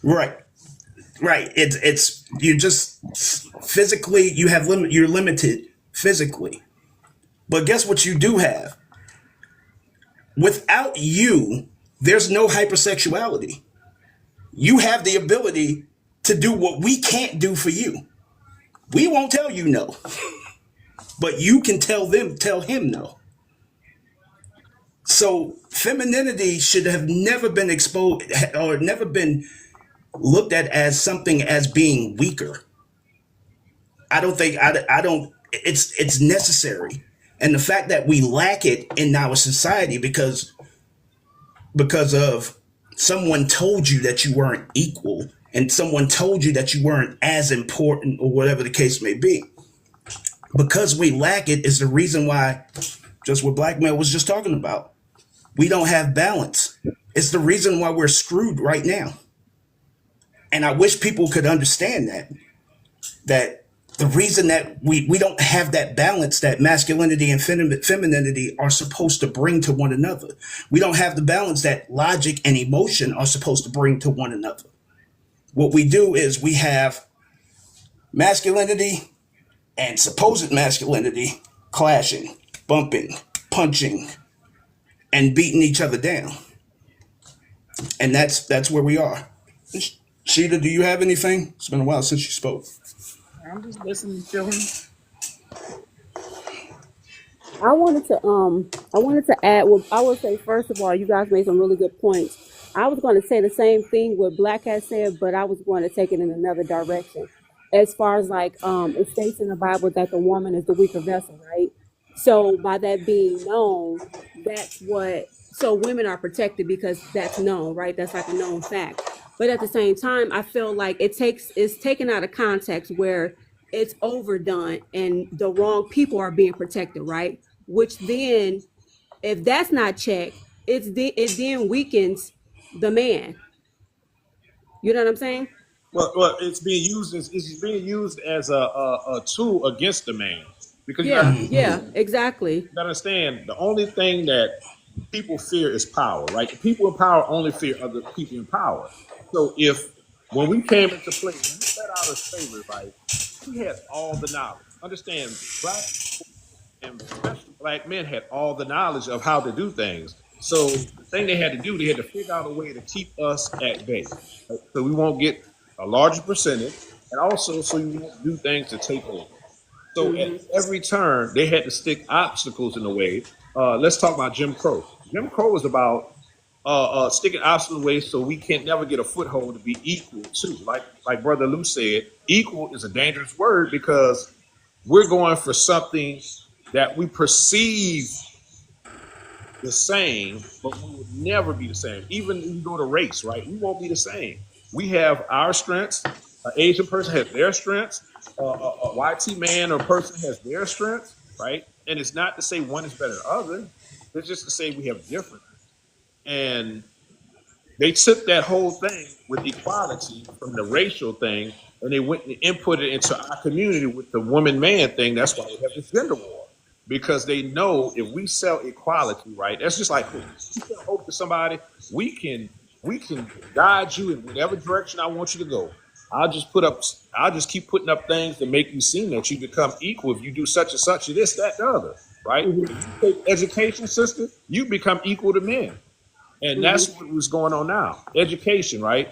They're attacking it now. We want our money back. Now your sisters that bought into being equal with men through education. Now guess what? Your debt is so high that it don't matter. It does not matter. Then what we do, we'll take what they're doing now. They're cutting jobs in certain fields that were really something that was provided to keep us apart.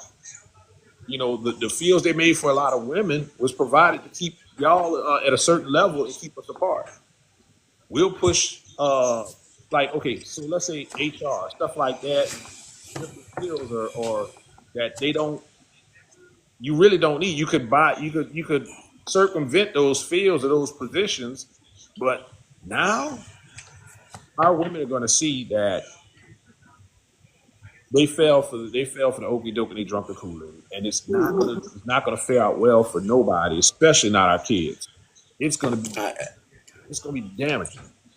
Yeah. I agree, and I think it's hard to as men, it's hard for us to see. You know what I'm saying? To see how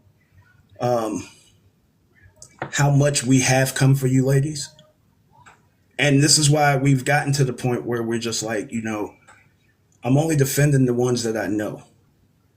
You feel me? Hmm. Like like I can't come to the aid of a stranger anymore, a strange woman, because strangers are strange now. Hmm. Like that's a real thing. So it's like I could help this woman and tomorrow go on her page and realize that she hated me the whole time. And she's Hmm. going to continue to hate me the whole time. We saw it with Rhoda, Brick Lady.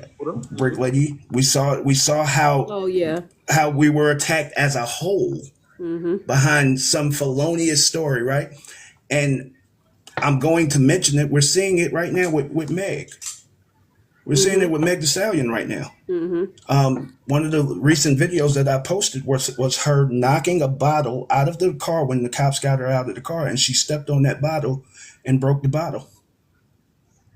And she while this man was poked up and laying in the hospital, she literally went on and said, "Tori, leave me alone. That man is not bothering you." So Wow. you're Yeah. all so you're also showing that you are capable of accusing this man of doing something that he didn't do. It's like Even she. right now in this situation, and it's like, protect who? The fact of the matter is, with the things that are coming on about the, or coming out about that, it looks like Tory was trying to trying to protect both women from getting locked up, and they decided to give him up after collaborating and coming up with a story that took a few days to come out after the situation. Nobody got locked up that day, if I'm not mistaken. And it was only But he was tapping both of them. That's the only reason why. Yeah, you definitely have to be careful. It's like, yeah, right, okay, you see a woman, she got the woman's features or whatever, but you cannot come to every woman's aid. Like they say, test the spirit by the spirit, right? I know right, we've been taught when we grew up in households where you say, okay, you know what I'm saying, you protect the woman, you provide, you do this or whatever. But a lot of these women are not women, if you get what I'm saying. So it's like, and I'm not saying that it's gender change or anything like that. It's just that they don't operate as a woman. You know what I'm saying? And yeah, so yeah, you definitely got to be very careful. I thank God that I am a woman, because it's like looking at some of these women, I'm like, man, thank God I don't have to deal with you. Ooh, Taxpro. man.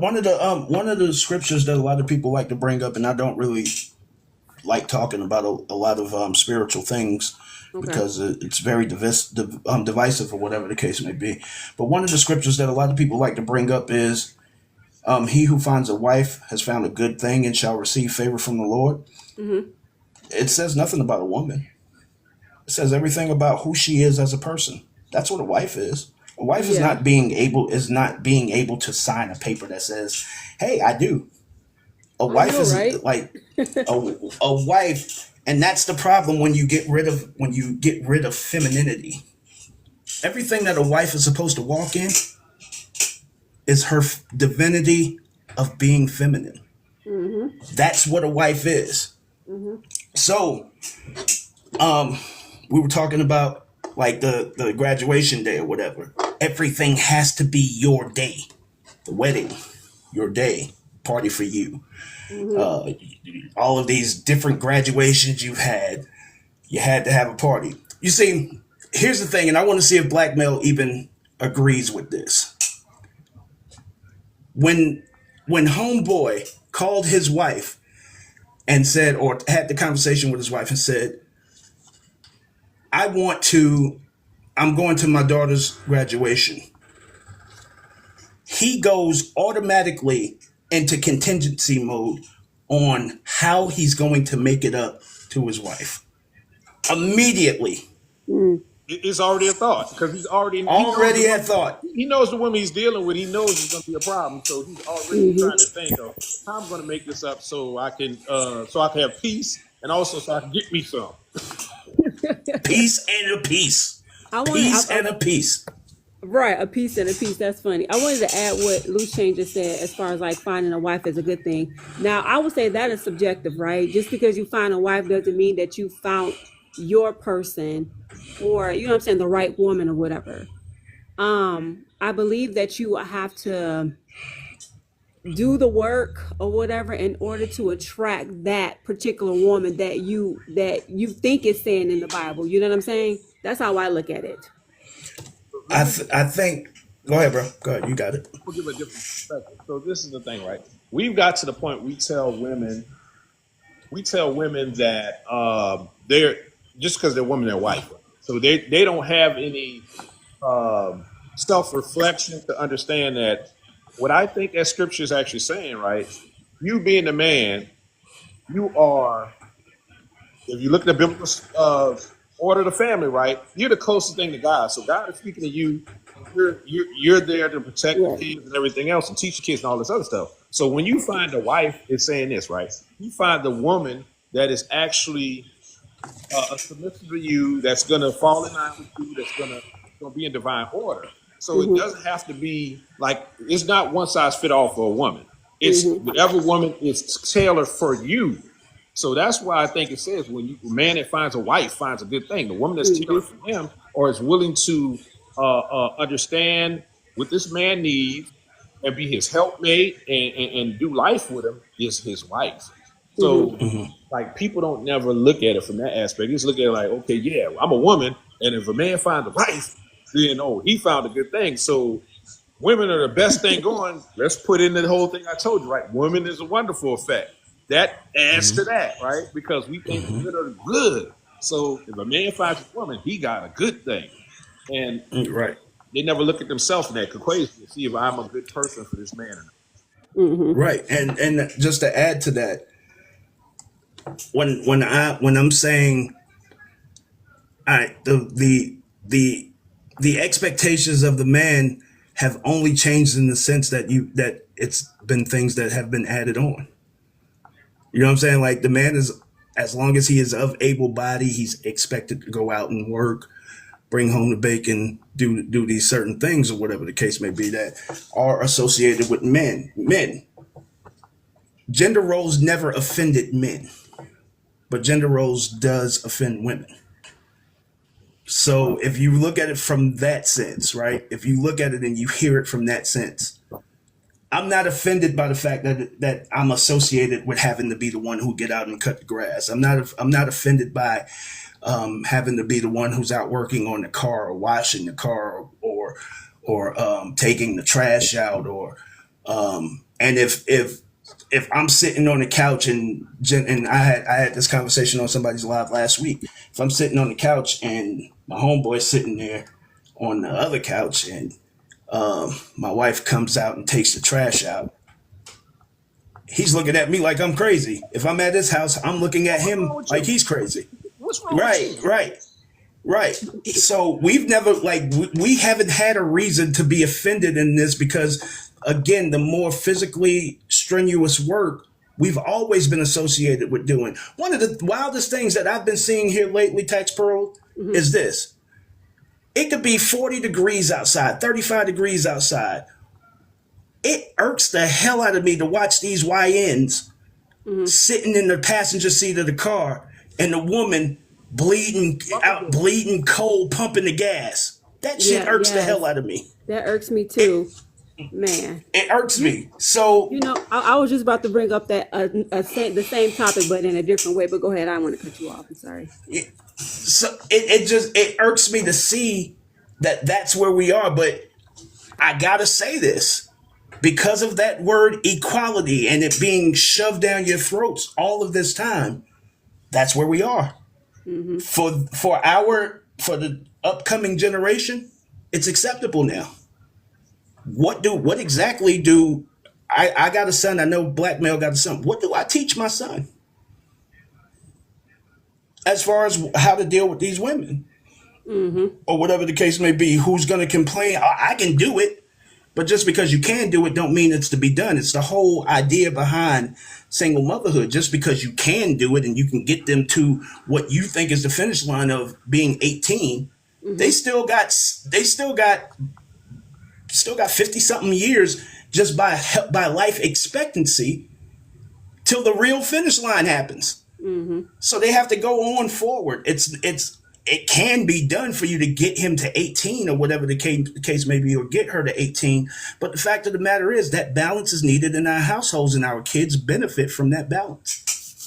So the thing is, You it's know, not about what we teach, brother, because men are innate. I mean, we're going to do it innately because this is what we live every day. We're not even going to have words to tell these kids what they need to do. These boys, sorry, what these boys what they need to do. They're going to witness it in real time. So a lot of that stuff is not by verbal, like women tend to believe. Well, you didn't teach your son this. You didn't talk to your son about this. No, it's mimicking, right? And seeing what daddy do and want to be like father, that they do it. But the problem is that when you have single mothers, there's not enough words, there's not enough time in the day that you can input this information to boys to what they're supposed to be because they can't see it playing out in real life. Like you have to keep on trying to talk to him, beat his head, or it'd be your perception of what a man is supposed to do too. That's the other thing. That's what I think we have. We have that hyper masculinity in those boys raised by women because they don't know what it is, the true definition of being a man and what men are supposed to do. So they just have a perception of what it's supposed to be. And they put that in their son's head. The sons by not having seen a man do it every day. That becomes their true identity or true ideal definition of what a man is supposed to be. Something toxic. Then you hear the question, who raising these dudes? You. So I got a question. So if the man is sitting in the passenger side, like you say, it's freezing, and the woman is pumping the gas, now is that taught from home, or he just don't like her? Listen. He's seen mama do it all the time. Think about it. He saw his mama do it every day. So why is that not normal to him? He saw mama pumping her own gas all his life. Yeah, Right. he's raised by a single mother. He saw his mama do it every day. So there's nothing in his mind that says, well, you know what? This is what men's supposed to do. Men's supposed to do that for women. Right. It's like, okay, I'm gonna say this. Now, I've seen some stuff in my household where I try not to repeat it because it just didn't make sense to me. And what I mean by that, if I saw my mom maybe arguing or yelling at her man or whatever, I'm not going to do that when I get in a relationship. You understand what I'm saying? So some things you need to reevaluate because it's not right. I don't agree with your sister, but the thing is that you have to know it's wrong first. That's what I'm Yeah, saying. right. You have to know it's wrong. And the guys brought up, because we're two different genders, right? Because we are different, but they try to tell us we're equal. The foundation is based on a falsehood that we are equal. So the guys looking at their mother saying, oh, well, she did it, so there ain't nothing wrong with women doing this. Not saying that, okay, if you're a man, you're not going to want your woman to be out there pumping gas. Now, I don't care if it's cold, hot, or whatever. It's just a man thing. It's just something that says, you know what, baby, I got this. You know, sit your ass down. I got this because you're the man. Absolutely. Taking trash out. You're not going to want your woman to get her hands dirty. That's, you know, hey, she can do it. Yes, she can do it. But why? You're a man. Grab your nuts, go take that trash up and go outside and put the trash out. Right? It's just those things that women cannot, because they don't have a man around, they're forced to do things that they don't want to do. And that's what I think it says, Luke, when you're saying, because I don't have a man, I got to be masculine. I got to be in my masculine, right? They're talking about those things, right, that they see men do that they really don't want to do. But it's because you don't have a man around. So the children of this, the product of this are the children that don't understand the difference. They don't understand the difference. So now they're operating out of lack. Right. And lack of an example. I mean, once again, when you look at how marriage is attacked by us, or whatever the case may be, there's no real clear examples of marriage that we actually grew up around. So the successful marriages were our grandparents. I don't know about y'all, my grandparents are all gone, or Yeah. whatever the case may be. And my parents, both of them, never got married. So we look at marriage, like so many women want marriage, but so many women see their sisters get married, and not necessarily not like their family sisters, but they see another woman get married, and they hate on the marriage. Women also encourage relationships to end, and that's why I tell y'all And that's why I tell y'all there are clear present differences in these conversations that men are having behind closed doors, as opposed to the conversations that you ladies tend to have openly, Mm-hmm. or whatever the case may be. We're never telling that dude to leave the situation. We already know what comes with that. We already know that if there's kids involved, you're going to be seen as the coward who left the kids, not the man who got tired of his woman's shit. It's always going to be seen as, well, he left his kids. These are the narratives. So going back to the first story of how this whole conversation started, once again, I'll put it this way. You ladies are given this advantage that you don't even have an idea that you have. You can tell your complete life story and never mention yourself. And your story will be accepted. Mm-hmm. That's the society that we live in. Mm-hmm. You can tell the situation about your relationship, and because you don't mention yourself, it gives the impression that he did all of those things to the perfect person. But the reality is, we know that no one is perfect. So whatever you do to one side of the equation, you must do to the other side of the equation. If there's a story to be told on one side, there definitely is a story to be told on the other side. You know, it makes I wanted to piggyback on what Black had said about if you know that it's wrong, yeah, you correct it. So when a woman raises a boy or whatever and she's the only parent, it makes sense of why he's going to do the things that she do or have done or whatever, because she was the only person that he looked up to. She was the only person in the household. Yeah, and that's why you see. That's why you see these. Like again, he says that the sons have watched their mothers pump their gas all the time, so it's normal. It's It means normal. Like nothing. what? It's like it's. I watched my father. I watched my father. Excuse me. My father. My grandmother didn't drive. My grandfather Mm-hmm.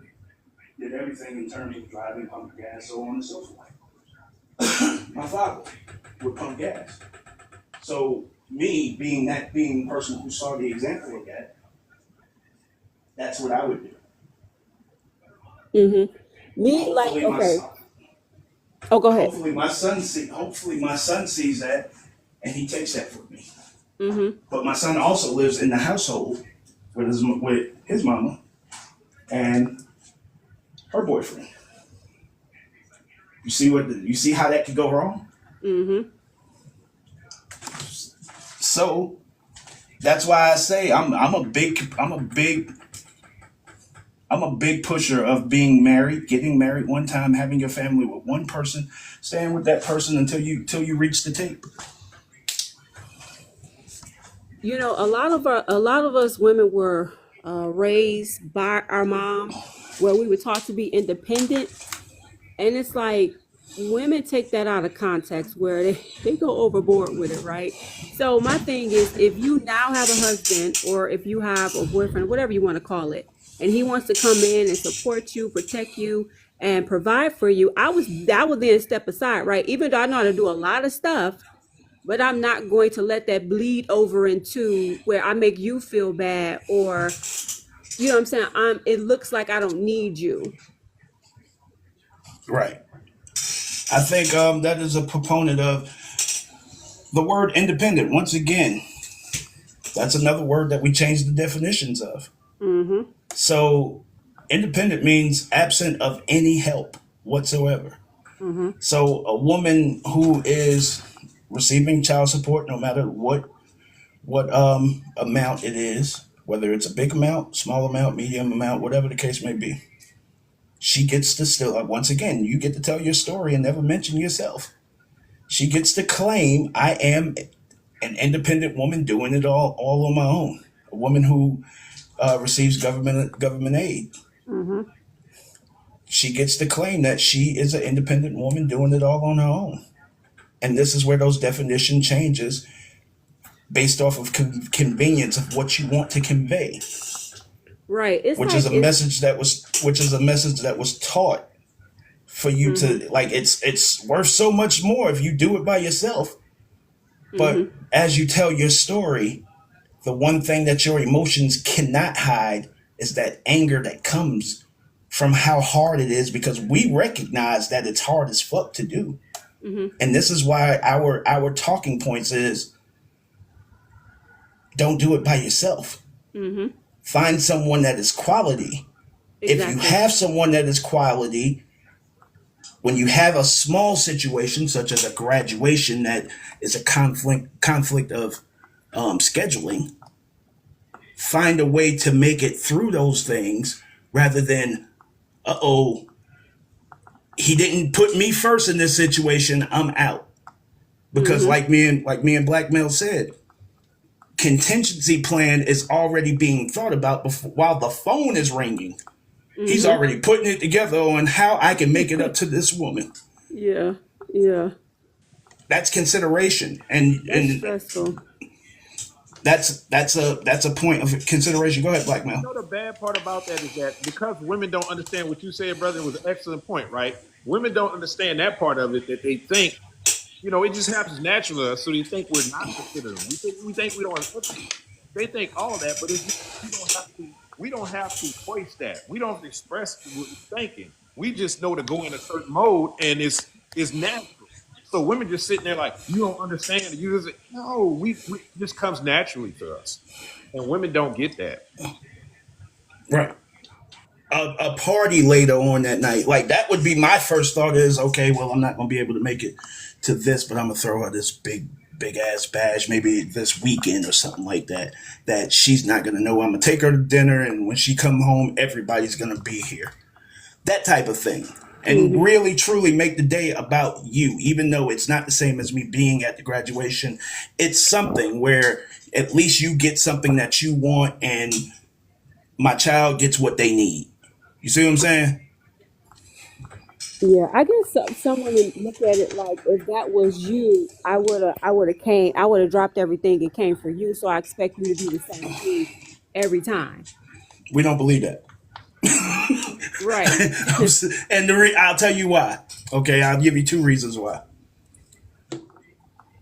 First of all, you only expect to learn something. Like there's certain people in this world you don't expect to be able to learn a damn thing from. And a couple of years ago, I was watching a Mike Tyson clip when he had his podcast, the Hot Boxing Podcast, and he was talking to Boosie, and he said something that made so much sense to me. A lot of men are out here looking for the same love from their mother that they got from that they to get that same love from their woman, their wife, their girlfriend, whatever the case may be. That And made it could never happen. so differently, man. Because I was like, God, this is like Right. this dude Right. that we thought was a monster is really cerebral. It's very cerebral.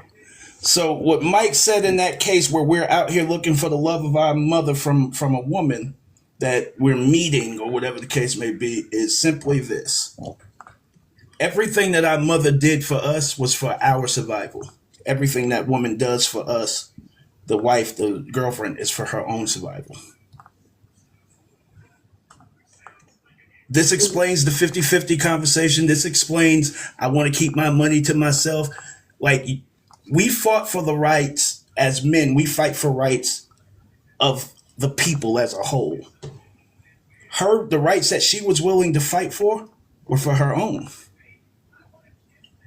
I So think wait, people don't understand that. do you think that all men think like that as far as like looking for their mother in the woman? It's not. Not all men, They don't have. Okay, because I hope not. It's not a conscious thing, though. It's not conscious. it's not. Yeah, right. I mean, people say all the time, you marry someone that's just like your mother. But again, which love is pure? Because I could marry like my mom is going to be my mom no matter how broke I am. If I need something, she's going to make sure I eat. She's going to make sure right now to this day, at 45 years old, she's going to make sure I'm good. Right. But one thing can go wrong. Like I didn't make it to a graduation and I'm ready to get a divorce. You see what I'm saying? And the second thing is I did a video where I responded to a group of women being asked, who comes first? Your father, your husband, your kid, and almost unanimously, everybody chose their kid or even their father over their husband, not their boyfriend, over their husband or their baby dad. And in some cases, that was the fourth choice. In some cases, some women chose their baby daddy over their husband. What? No, So no. that's the two reasons that I say that I answer that question that way. And I say that we don't believe it. So think about it. Wow. That's why you see so many men saying not to get married too, because of things like that, right? When we hear women say certain things, it's like, okay, why am I doing this? What's the reason? What's the reason? Right. Because they don't value. It's entitlement. It's like women think there's a tree outside with just husbands falling off it. They want to do everything for them, and but damn be my needs. I don't give a damn what I need. Everything for this woman and lay down on the ground and let her walk on me when it's raining out. They just think this, and men are like, hell no, this is slavery. It sounds like Yeah. slavery if you think about Hmm. No, That's real. And I'm definitely choosing my husband. Like if my kid don't need me at the moment, okay, I got to come to your aid now. But yeah, I'm choosing my husband for sure. Like I'm not about to pick family over husband because I could have sworn it said that you're supposed to leave your family, your mother and father, and unite with your husband and your wife or wife, one of the two. You know, mhm. I do and believe that because when you think about it, if you're still in your family household and the way that they think and do things can actually like destroy your marriage. What's going on, Alima? Go ahead. Marriage. What's going on, Alima? Go ahead. I'm listening. Yeah, that's all I wanted to say. It's just like, no, I just feel like sometimes it's best for you to leave your family where they at and go with your husband or wife and you guys build from there without outside. I consider the family house to be outside.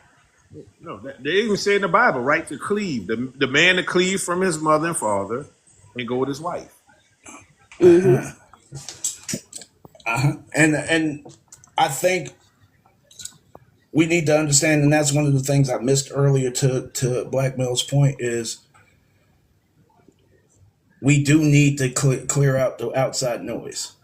You know what I'm saying? Like going to other people and you're in this relationship in order to go through this life with that person. So how do they have less influence on you when you're asking them to do the most? Mm-hmm. You know what I'm saying? To add more to your life than, say, a friend or a family member or whatever the case may be.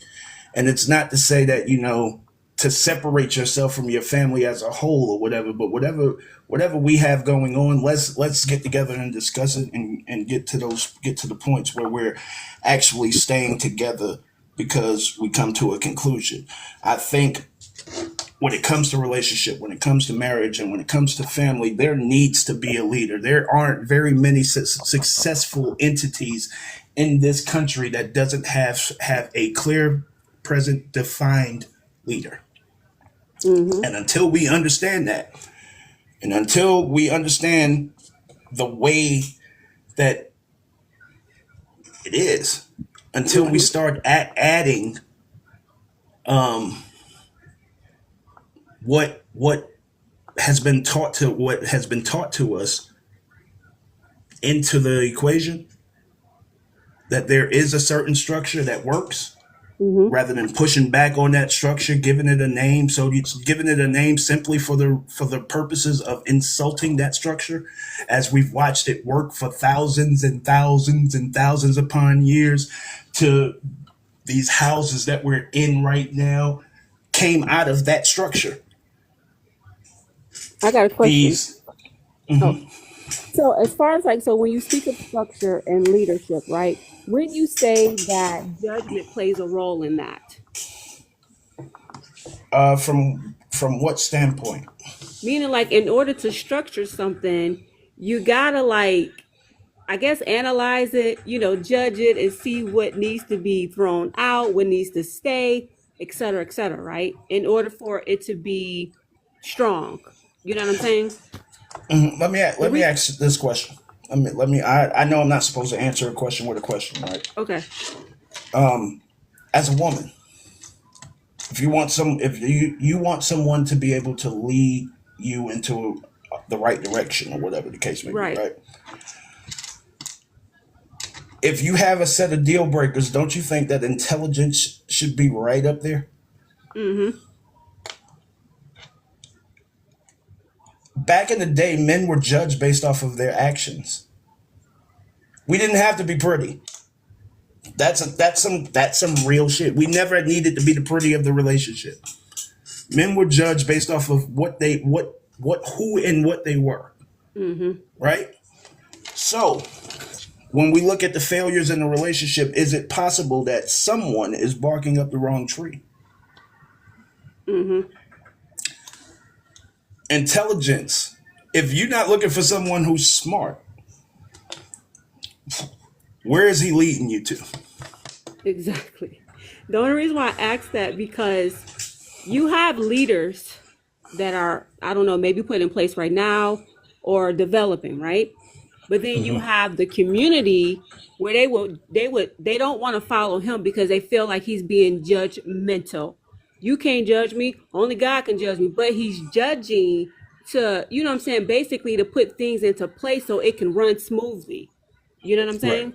But they don't Right. understand that. That's why I asked that question, because people don't understand that judgment goes along with that, structure and leadership and things like that or whatever. We have to Alima says judge gut. because that's what that's how they pick the leaders. I know you said you don't want to talk about the Bible, but that's how they did it. So they had to judge. Okay, well, he's more smarter, he's more quicker, he's more observant. You know what I'm saying? So you had to think about all these things before they was even elected and a final decision was made. Let me add, Alima down in the comments says the gutter. That's where you're heading if you choose someone who's not intelligent. Go ahead, Black Male. I'm gonna add another word to that because we tend to like because of where we're at now, we put so much weight on education and everything like that. Is that we forgot there's another word that's not really about education. If he has the most common sense, he has wisdom, right? Wise men don't need to be need to be educated to lead. Back in the day, we weren't educated in the aspect of schools or colleges and stuff back in the day, but we had damn good men, damn good leaders because they were wise. So I think that's another thing that the construct they made that if this person's not educated and they can't tell you anything, you can't learn nothing from them. That's false. I scholarship and I dropped out of school and I've dated doctors, I've dated psychiatrists, psychologists. I've dated women that are multi degrees, and I can run circles around with stuff I just study on my own just for fun, just trying to figure out people in general.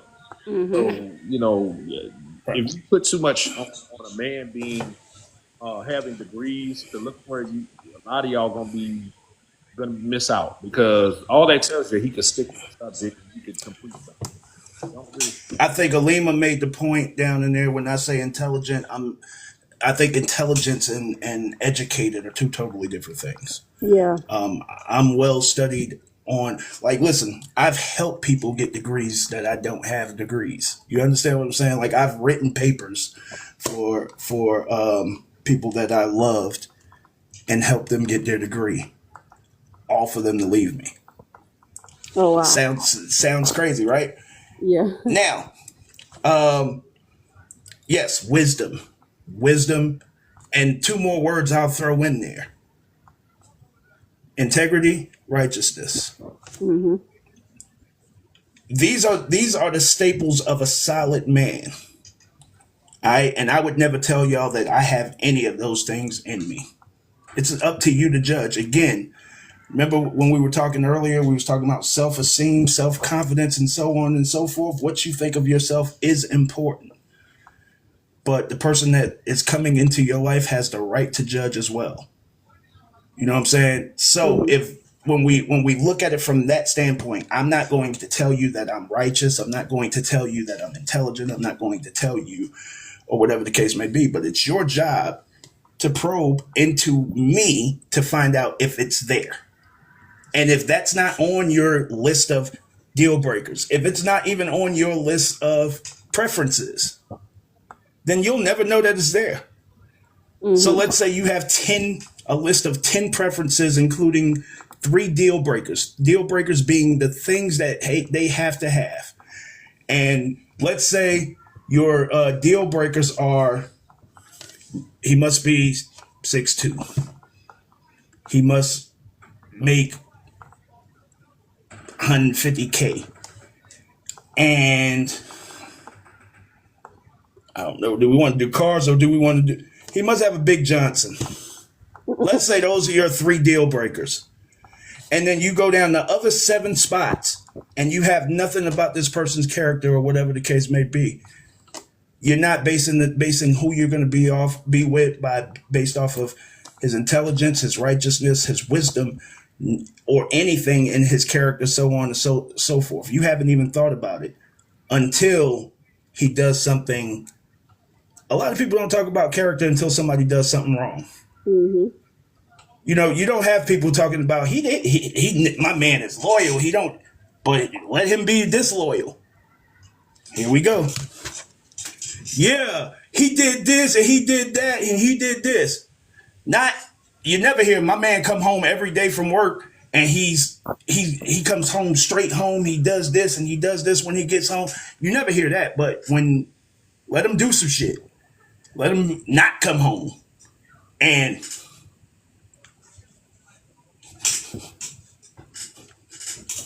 you ready to pick up the phone and talk about it. Right. When you get older, it's like you have wisdom, right? Where you can discern things pretty quickly, right? And Mm-hmm. you may be explaining somebody's character to somebody else, and they say, "Well, how did you get all of that?" And I would say, "Well, how did you not get all of that?" Mm-hmm. You know what I'm saying? Like if so, oh, go ahead. No, go ahead. Go ahead. Finish. So it's like you can see one thing about this person, and it goes into different things. Like just this one thing, it's like multiple spinoffs from this one thing. And I just find it funny that people don't be picking up on certain people's characters. They be like, "Well, I ain't see all of that." Yeah, okay, we know you didn't see all of that. Like a lot of Right. times, women get on my nerves with this, where they would keep bragging about how they got woman's intuition, but they tend to put it to the side like it's a purse. I don't believe in women's intuition. You don't? Yeah, that whole I woman don't. is garbage.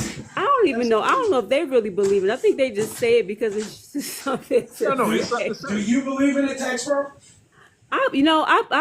Somewhat. I believe that we have a hint or something is telling us or pulling on us. Yeah, to give us I think information. if you're, I think either you're paying attention to your partner or you're not. If you notice something change in their mannerisms, you're gonna naturally assume that something is wrong. That's not intuition. That's just being observant.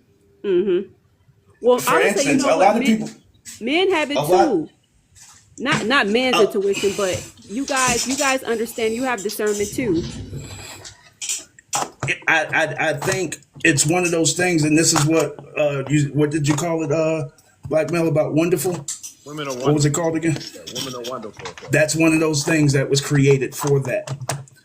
Because once again, if you have a person that you care for and you're paying attention to that person, when those mannerisms change, you're going to notice it. And if you care and you want those things fixed and you want to be with that person, you're going to mention those things or whatever the case may be. It's not, here's the thing with that woman's intuition thing that really blows me.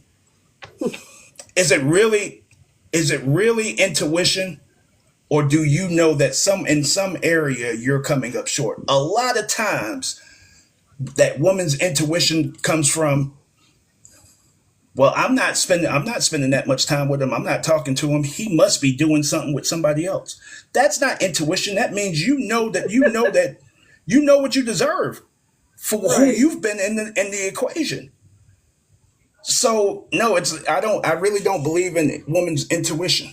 And I would recently it say was a like when video. you really get like a divine like type of pull on you, or like you get this feeling where it be like really real, but you tend to ignore it. You know what I'm saying? But men have it too, right? It may not look like they do, but they do. Just like when Black was talking about how women treat men like they're superheroes or got superpowers, like they're not human. And that's why I said that men have, what I'm saying, discernment too, where they can discern between what's right and what's wrong. And when they do, that's when they're judged. And they be like, "Oh, you must like the other party because you ain't like me, or you ain't sleep with me, or you ain't do this and you ain't do that." Okay, it was something that he saw in you. He just didn't say it out loud, but it was something about you, and he got away from you. He was right. All right, Black, you off microphone. You got something? No, no, my bad, my bad. Oh, you good? No, I just noticed that when you've been talking, you've been off microphone. I just wanted to make sure. Um, I meant to say something when Black Male did say something about the superheroes thing. Hmm. I want to see if this makes sense to both of y'all.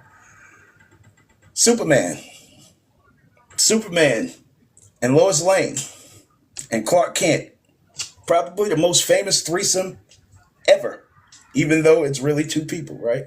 Hmm. When Lois wanted to see Superman, what did she have to do? She had to get in trouble. She had to get herself. I was just about to Exactly. say that. Exactly. And the dude who was just there all the time, Clark Kent, who was one and the same, she didn't care whether he was around or not. Right?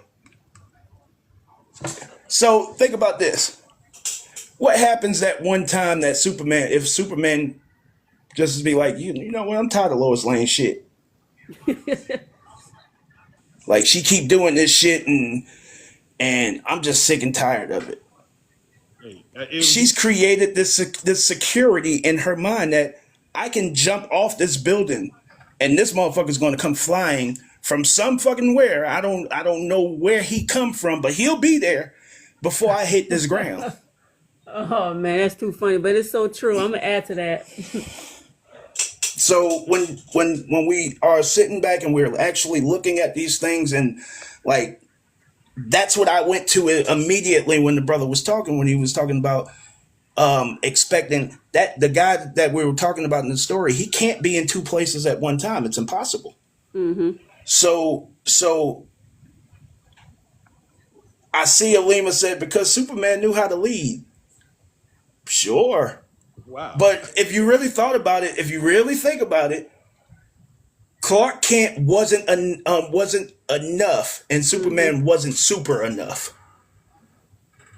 When you say super, He wasn't enough, super, meaning like he couldn't do like men. I don't know. Like, what do you mean by that? meaning that he couldn't prevent her to keep her from getting into the shit. Right, So right, she was right. just, whenever she got the notion that she wanted to see this dude, that she was so infatuated with how he looked and so on and so forth, she was looking at the motherfucker every day. She was looking at him every day. So would you say that women act like that in real life? Yes. Yes. Without a doubt. That's why I'm making the point. Black That's men. you know You know what who? I Black thought men. about that because I've seen situations where the man would give the woman a heads up and say, "Hey, go get that tire fixed like I told you," or go, get an oil change like I told you. Next thing you know, she's on the side of the road and she's calling him, but he at work or whatever, right? And then she's throwing a big fit because he can't get there in time, but he gave, not only did he tell you, but he gave you the money and he told you where to go. You disregarded what he said. Now you expect him to be your Superman in this situation. Right. What's going on, Shara? Right. And that's the point go ahead, Black Male. No, I was about to say yes. That happened. That's what black men are saying right now about not protecting random women. It's the exact same thing because men have been put into place to tell y'all, like, we're supposed to be leaders, right? Leaders supposed to be correcting bad behavior, but Right. women won't listen. So while we're telling women you shouldn't dress this way, you shouldn't do this, you shouldn't do that, you can't tell us what to do. And as soon as y'all get in trouble, oh, no black men gonna help me. No, look at black men, right? So you can't make us the villain and the superhero at the same time. And that's the thing that black women tend to do to black men. And I think it's misunderstood that being preventative is the first form of protection. Is to say, hey, Exactly. and understand that this Oh my God, is a that's well said. possibility. This is Yes. a possibility that if you step into this situation or whatnot, and this could happen. You know what I'm saying? Or the lines, again, we were talking about morals and ethics earlier. The lines are so low that we have so much more to argue about in a relationship now. Things that we didn't have to discuss a lot of these things, but because so many things are normalized now, that now you step into a relationship and you're arguing over stuff that wasn't even a topic of conversation 30 years ago. Right? So just an example, going to the gym and expecting no one to look in your direction. Why are we having this conversation on like you're in a public place and you're dressed like you're in your bedroom Right. and you think somebody's not supposed, like it's not going to catch somebody's attention, right? So the crazy thing about it is you have your phone right in front of you taking a video so that people in the world can see you, but the people who are here, like, these are conversations that Some we people are shouldn't even backwards. I don't get it. because these are conversations that we shouldn't even be having in really in life. But now, because there's the morals and ethics have been so relaxed, that how can a relationship work? Everything becomes an argument. What, like asking, listen, literally, y'all, if I say if I have a woman and I say to that woman, why do you have to go out every weekend? Is that really being controlling, or am I asking you a question? That's not like saying you bet not go here or this gonna happen. That's not saying that. But how is it seen largely in, oh, you trying to control her? You and here we go. Me trying to protect you by asking you a question, not being forceful about it or anything. Girl, he asked me, why do I have to go out every weekend? You know what, girl? You don't have to take that shit. You should leave him. How the fuck did we get here? Right. So it makes it almost impossible for me to be preventative Superman, because you don't want to hear what you don't want to hear. But here's the thing. True love comes in the form of someone telling you what you need to hear, not what you want to hear. Mm-hmm. So your friends that's telling you that you're going to, and you know that they're going to tell you what you want to hear. Mm-hmm. And you know they're going to tell you everything that you want to hear, is not real love. But going to your man and he says, listen, you know there's the chance that this might happen if you do it this way, so on and so forth. The person who will invest in hurting your feelings right now in order for you to be better going forward for the rest of your life is the person who truly loves you, because he's investing that information, that energy into your protection for life rather than what you want in this moment.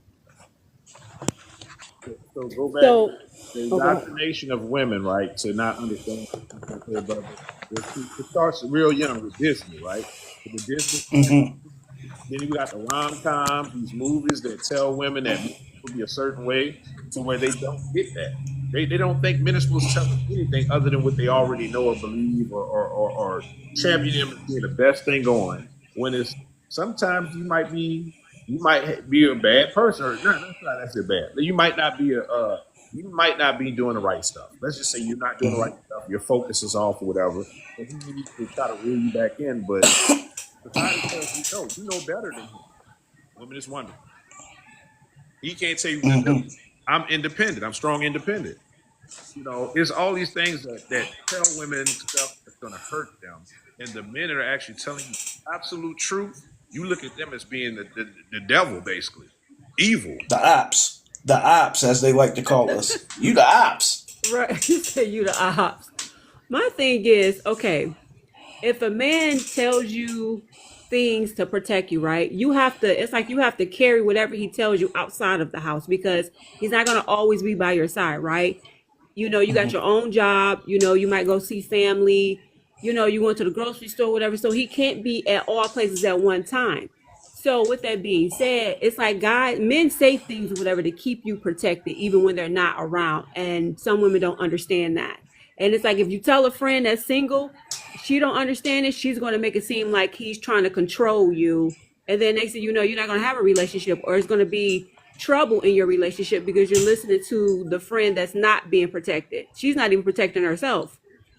I believe that everything in life can be figured out with a math problem. And there's this formula that I came up with, is T times E equals M. All right, that's time times energy equals money, right? And in order for you to be able to have one of these things, you have to sacrifice the other. So you would have to switch all of this stuff around, right? So if you want the money, you have to sacrifice. He's not going to be able to give you the time and the energy. He's going to have to give up his time to go to work in order to give you the energy and the money, right? If you want the money, the time and the energy has to be there, right? If you want his time, guess what's not going to be there? The money. Right. All right. If you want his energy, guess what's not going to be there? The time. But it takes the two to make the money. So this is why there is no balance in what you want as opposed to what you want. Because if you want it all, if you want the time plus the energy plus the money, it's virtually impossible because even a man who owns a business must be in charge of his business. He must be, what's the word I'm looking for? Visible to his business. He has to be there. Those are 16, 17-hour days in order for you to continue living the life that you're living. Exactly. You know, back between the 20s and the 60s, something that I've brought up, something I've heard my brother Blackmail talk about. Men work 20-hour days. And for some reason women were convinced that their grandmothers and great grandmothers were somehow slaves, held captive. This man gone 20 hours. If you wanted to leave, shit, you had every opportunity in the world to Right. leave. He said So it held wasn't, captive. I can't. yeah, it wasn't that deal, but this is where being open to the women are a wonderful thing. You know what? This is Now where it affects. it's like Go ahead. now hearing you say that or whatever, it makes you want to reevaluate some women's stories and scenarios, because some women do over exaggerate where they're The not telling soft the girl whole life truth. is them crawling back to that life. Do you agree with that? All of these women screaming the soft girl life, those are the same women who ridiculed our grandmothers for having that life. So Mm-hmm. now the screaming of I want the soft girl life, that's the life that our grandmothers had, our great Right. grandmothers, and so on and so forth. Do you agree That's with a that, fact. Black Milk? Yeah, I definitely agree with that. That is because they finally figured out what it is to be like men, and they're like, oh shit, no, I don't want this. No, this is too much pressure. It's constant pressure. You got these women that's on more psych medicines or medicines for anxiety than ever in life, and women, y'all did it to yourself. And self-medicating with alcohol. Yeah, that's who. Like the largest consumer in America of especially fruity alcohol. I do know statistics of that. They made that shit fruity for y'all. We were taking shots of Jack as men, but that shit was so nasty that you didn't want to overdo it. Mm-hmm. Understand this. I remember earlier when Blackmail said the light that when you were given these. Well, he said that these jobs and these lanes were created in order to appease you from a money standpoint. Mm-hmm. It's the worst thing that happened to the economy. Your Mm-hmm. buying power was the worst thing that happened to the economy. Your Mm-hmm. buying power as women, not just black women, but as women, was the worst thing that happened to our economy. Now, would you say buying power, or would you say that some of the contracts that we didn't opted in that we didn't know what we were doing by creating more debt? Because of that, we have to operate off money that's not real now. There hadn't been a gold rush in this country since when? 1899. Somehow we got richer. Somehow we were able to. I probably shouldn't even be going here. No, you're fine. It needs to be said. This is an interesting conversation because it's like you hitting all the angles that I thought about. So, I It would really say is the. that as a woman, we do patronize some of the wrong stuff, right? Where we encourage it, where we usher it in, and when we usher it in, it then gets nasty, right? It gets Mhm. bigger. It's like where we created a monster and we didn't know we was creating this monster, right? By patronizing this company or this thing. Mhm. And the bottom line is when I say that it was the worst thing that happened, I want y'all to really understand that the whole thing was to make it look like we were holding you back when the truth was we were protecting you from this world. We were Mm-hmm. protecting you from this work thing. We were protecting you from what we've known the entire time to build this place up to being what it is. We were actually protecting you from having to get out here in this shit. And people never dawned on somebody to say, "Oh shit." So then when you see these women now saying, "Soft girl life. I want to be in my soft girl era," and so on and so forth, it goes to what we're on and how these messages spread, right? And people don't even realize that you should make your words soft and sweet because one day you may have to eat them. All that we heard y'all talking about our grandmothers who had to depend on their husbands and were captive and all of the times that we heard these different talking points and now that's we heard these different talking points and now that's the exact life they're asking for, except they don't want to contribute anything. They don't want to cook. They don't want to clean. They want to continue to work, but have their money to themselves or whatever the case may be. They don't want to contribute anything to the life or the relationship. Mm-hmm. They just want to be living much like a child. Mm-hmm. The mom in the 60s or the mom before the 60s, between the 20s, and she had value. She took care of home. She made it possible for that man to get up at 4 a.m. and go back to work until 12 that next night. Till 12 that night and then go and do it again. She made that as seamless as she possibly could because she took care of the house. She took care of the kids, made sure the kids were in bed. She made sure the bills were paid. These were times that men came home and handed the woman the check, the whole check, and she goes and cash it. We can't do that shit now. All kinds of hair and shit to be done, and nails done, Lashes. and no bill, lashes, All and kinds no of hair. bills been paid, and all. We can't do that now because for a lot of these women out here, that's the important shit. These lights, fuck them lights. The water, who needs water? Nobody needs water. We don't need no water to drink. We don't need no water to wash our ass. I want my fucking hair done. Well, I don't know about And that's that where one. we are. I need my water. I don't wash Literally. that. Or they depend on the fact that he's gonna go ahead and pay it anyway. I give you Right. $400 to pay the light bill, and you go get a wig. The light still got to be paid. And the other part is we don't leave relationships. There are women doing that stuff, and she doesn't get left behind it. Women leave marriages at an 80% rate in this country, and in our community as Black people, 90. When a divorce is filed, it's almost guaranteed to be a woman when it comes to the Black community. You know, And I'm not making any of this up. This is real. no, I know. So it's like when I said earlier about coming to a woman's aid, you got women coming to a woman's aid or whatever, and they would actually look for somebody to validate them and side with them and be like, you know what, I spent the money on, buying hair or whatever, because girl, I've been looking crazy for about a month now. And she just said, oh yeah, girl, you had every right to do that. I don't understand why he just didn't give you the extra money. Yeah, I would have did the same thing too. That's that echo chamber that Black man was talking about earlier. Exactly. So yeah, they look for that because they really do believe that they're right. They don't believe that they are wrong. It's almost like a child mentality where you don't understand that you made an error.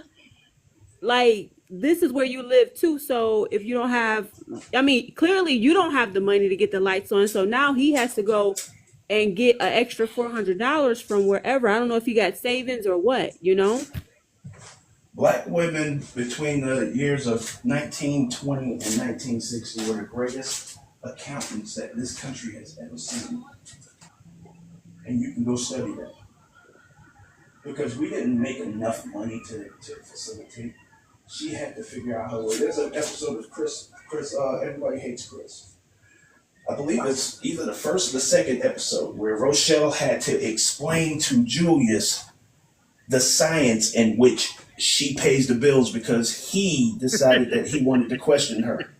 I remember. I don't think I Right? took that episode. I think it was the first or second episode. Okay. And the way that she explained it is basically, we have to understand that some of that leaked into the 80s. I know I had a mom like that. Mm-hmm. You know what I'm saying? Yep, I did too. So I think there's so many layers that we can peel back, like how we were discouraged from being married in the 80s. Mm-hmm. You couldn't be in government housing and get married to a man that's working. Right. They're gonna kick you out. But there's a process of how we even got to that. Mm-hmm. So we went through about a 20-year phase that marriage wasn't on any of our. So when we were talking, I say we don't have the example of marriage in our families in these days and times. That's part of what I'm talking about. So I have a There's a question. When that occurred, do you guys think that it was like something we was under some type of spell? Because how do a lot of women come to that decision? Feminism. what's Feminism. and what's the common denominator to what's different from how do the numbers essentially flip flop from between the 20s and the 60s where we were 80% married and now to where we're less than 30% married, 30. and all our trajectory went backwards. Yep. What the common denominator is the fact that we were married, we had a sense of family, and we truly were a community. We didn't have the separation. What's the best weapon that you can use against someone? The weapon that they'll always come back to. Yep. Will always come back to you. You look at it like the fashion, from the fashion perspective. You heard how black male yelled out lashes? We can't stand them motherfuckers, but we fuck with you anyway. There's no consequences to women actions I in our can't take it. There's no consequences to women action in our community, so that's what they use. They know there's no consequences. Think about even back when you're talking about, brother, the 20s through the 60s. Who can talk bad about Big Mama? Nobody. Who could correct Nobody. you? That's the woman we could hand our check to, and all the right things would get done. Yep.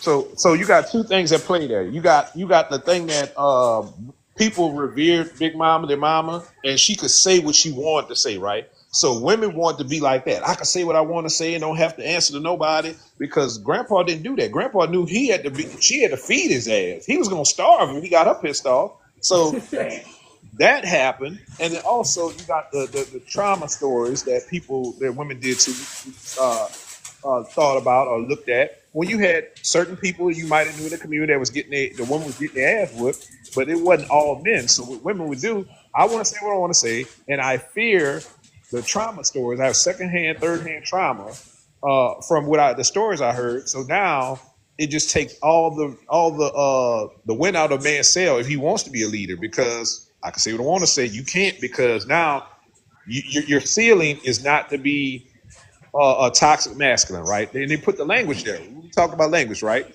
Think about during the feminist movement. What was the worst thing a woman could call you? Male chauvinist pig, right? Mm-hmm. So they took language, they shamed men for being just men, right? Not being abusive, but just being men. They made that evil to where when it came over to our community, black men didn't want their smoke. It's like, you know what? These women got to cook for us. These women, we know where our bread is buttered, but women took that and ran with it to the point to where now it's feeding on itself. That shit is feeding on itself to where now women are having issues now. Right. So that's why when I was talking about leadership being at its purest form now and where we are and how it has been exposed over the last 65 years, that, what's actually missing is the fact that people are taking time to be with people that they don't believe in. And in order for someone to allow someone to lead you, you must truly believe in that person. To say, I believe in you, take us there. There are plenty of us out here who can, but are you attracted to that man? Are you attracted to the smart, intelligent man? Are you attracted to Yes, I am. Nope. Lead me. Tell me what to do. For a lot of women, the answer is no. She's attracted to she wants the scammer.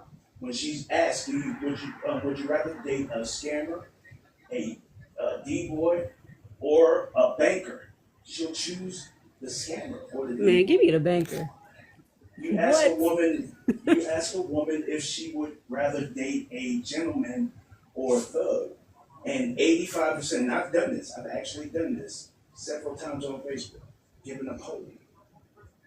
85% or more would choose some variation of having a thug in their life.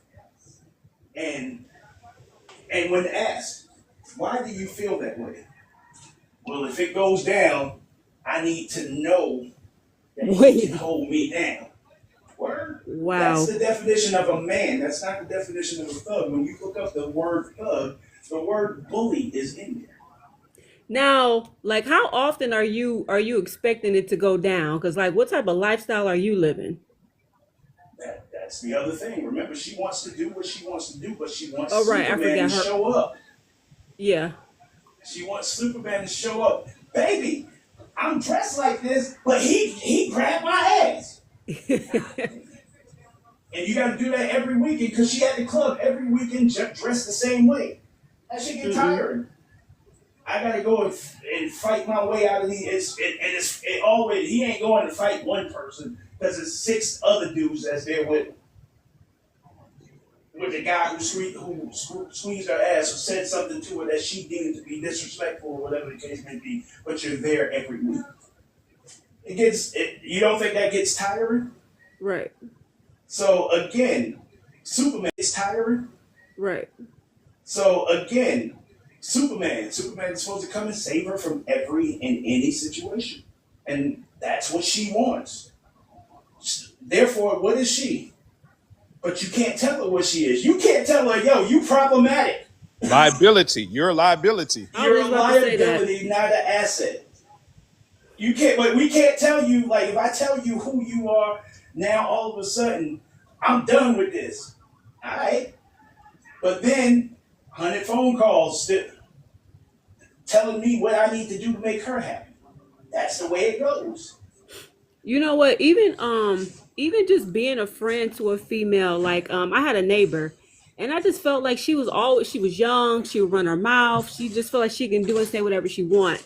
And it's like here and there I try to give her advice, but then this one particular thing, I said I ain't saying nothing because I already know what's about to happen. They think I know. She was like, guess what? I got into a fight with such and such. And I just said to myself, like I already knew that was coming. So with that being said, I didn't make her my friend because I felt like she was always into something. She was just my neighbor. You know, we got this thing called body positivity and all of these things where y'all are so positive to each other till y'all fall out. Now all the truth of what you really think of that person, she got big nose. Now you're gonna tell her. You're gonna tell her all of that shit. But until then, she's a 10. Until then, you're telling each other your tens and all of this stuff, and every woman should be proud of themselves, and every woman should love everything about themselves. And nobody's saying that that's not true. But when you take that, and you go way too far with it, and now even, of course, we can't tell you as men. But once you get mad at each other, now all of those truths come floating out. All the times that you wanted me to use, what's the one? All the times that you stopped me and curbed dudes from talking to me and all of this stuff, it was because you were jealous of me. That's the one that hurt so much. Mm. That's the one. Like that, y'all talking about that, right? How women do. Women are subjective. Men aren't subjective like that. Women are subjective. That's why subjective. Men aren't subjective like that. Women are subjective. That's why the whole thing about men leading women, right, is problematic for women because they always have these what ifs and different scenarios where they go to that they can't come up with direct answers or whatever. Right? Mm-hmm. Their life is totally subjective.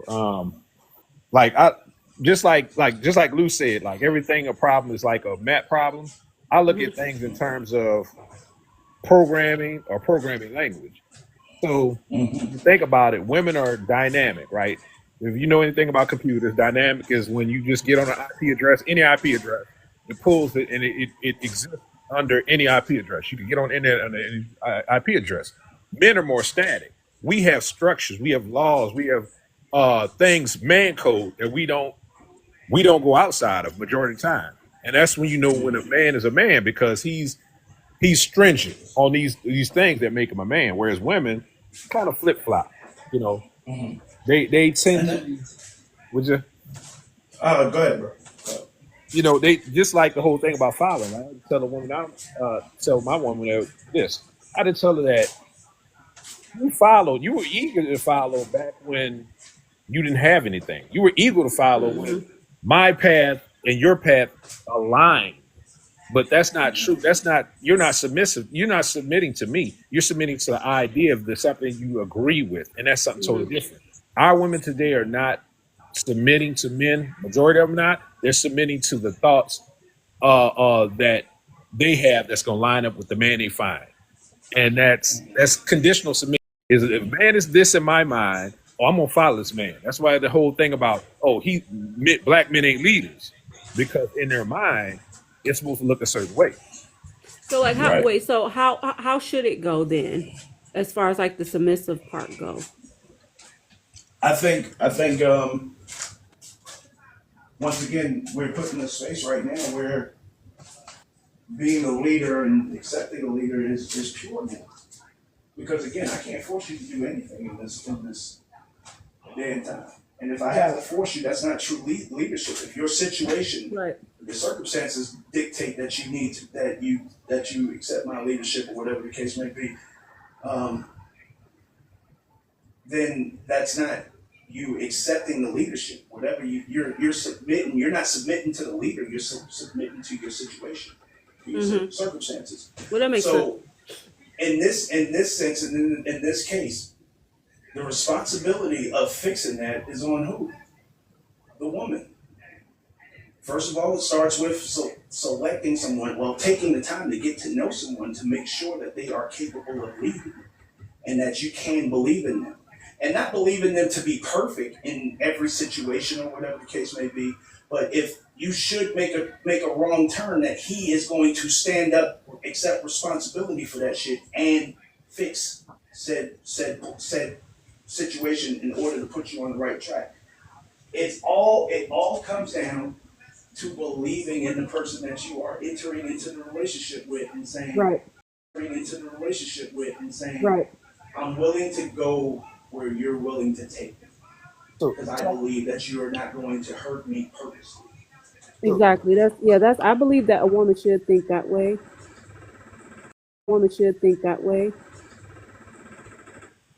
Tax Pearl, let me ask you this: Are you in a relationship currently? Mm-mm. All right. When you were in a relationship, you picked a man based on your standards, right? Right. The best man, you thought you picked the best homework. Why would you come back and question that man's leadership if you did your homework? I know, right? Yeah, That's that makes that's a lot the, of sense. if you did your homework. I know, right? Yeah, That's that makes that's a lot the of sense. that is the thing that is our woman. That is the oxymoron or the conflicted thing that our women deal with. If you chose conflicted thing that our women deal with, if you chose that man, you picked this man because of whatever his abilities are, his capabilities are, because you watch this man, right? He got money, he's taking care of himself, he's doing whatever. And now you come back, once you get with this man, you're questioning this man at every turn. Did you just pick that man to be a leader, or you pick that man because he has what you want, and now you want everything from him? You want him to change. You know what? I don't think that a lot of women understand that the man is the leader. You get what I'm saying? So I think they want it. It's an idea, but I don't think they truly understand what that means. Yeah, I agree. yeah, I don't believe that they truly understand it, because again, like you say, if you pick this man, why are you questioning him like later on? Like, then you pick, like, wasn't this part of, you know what I'm saying, his characteristics of, what you were picking? Like, or did you not That's understand it? Because just like how we talked about the guy sitting on the passenger side and not helping the woman out because that's what he was taught. So if a woman was taught that you just be independent, and she never was explained or taught how a man role's supposed to go, so that part is missing. Thanks, So Pearl. when she gets to the Remember earlier when we were talking about the deal breakers and preferences, yeah, and how these things about character never make it into that. If you're not examining those things while you're in the process of getting to know that person. For instance, if you get a piece of what you consider to be good peen, and that's enough for you to be like, okay, I want to be in a relationship with you. You haven't looked at his character at all, because you have these 10 things that you're trying to check, and then that one thing, you've basically selected him based off of that one thing. Now, right. the problem with that is, what is good peen. Subjective, right? Most of us Exactly. have learned. Most of us have learned what good sex is through society, through people in our family or whatever, what it's supposed to be, right? You know why people hate the body count question? Is because they don't realize that it takes the body count, and having a body count takes some simplicity out of things, right? They tell you want the biggest one you can find, right? If you only had one, what is big? You have no idea. This is the one you got. You have no idea, right? Right. If you and they tell you, girl, have all of these experiences, so on and so forth, then settle down, get married, right? That's what they tell you, right? What about having the experience of living and learning with this person that you've been around the majority of your life, your whole adult life, and so on and so forth, and you learn things Right. together and you grow together. The further out you make it, the more chances it is for you two to be in different spaces in life.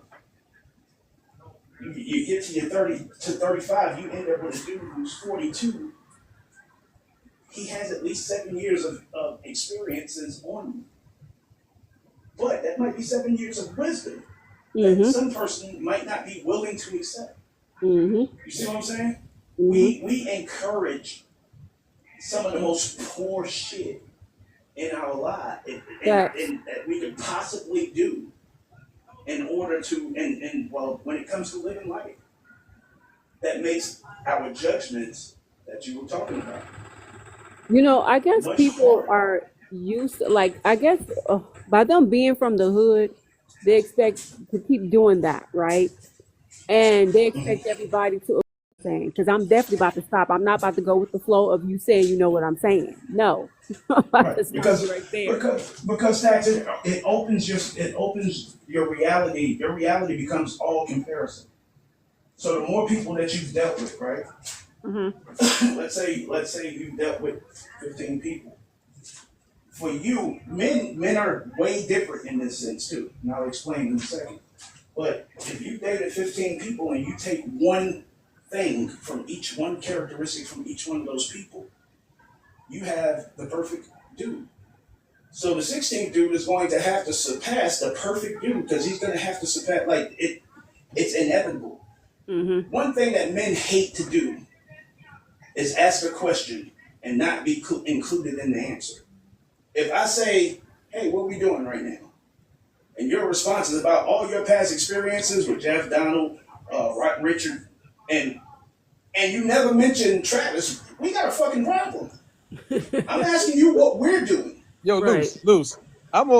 Which you hit the nail on the head. It's something I had a few months ago where I pointed this out from a relationship I had. It was a long relationship, right? I mean, we together for a long time, right? We were together for a long time.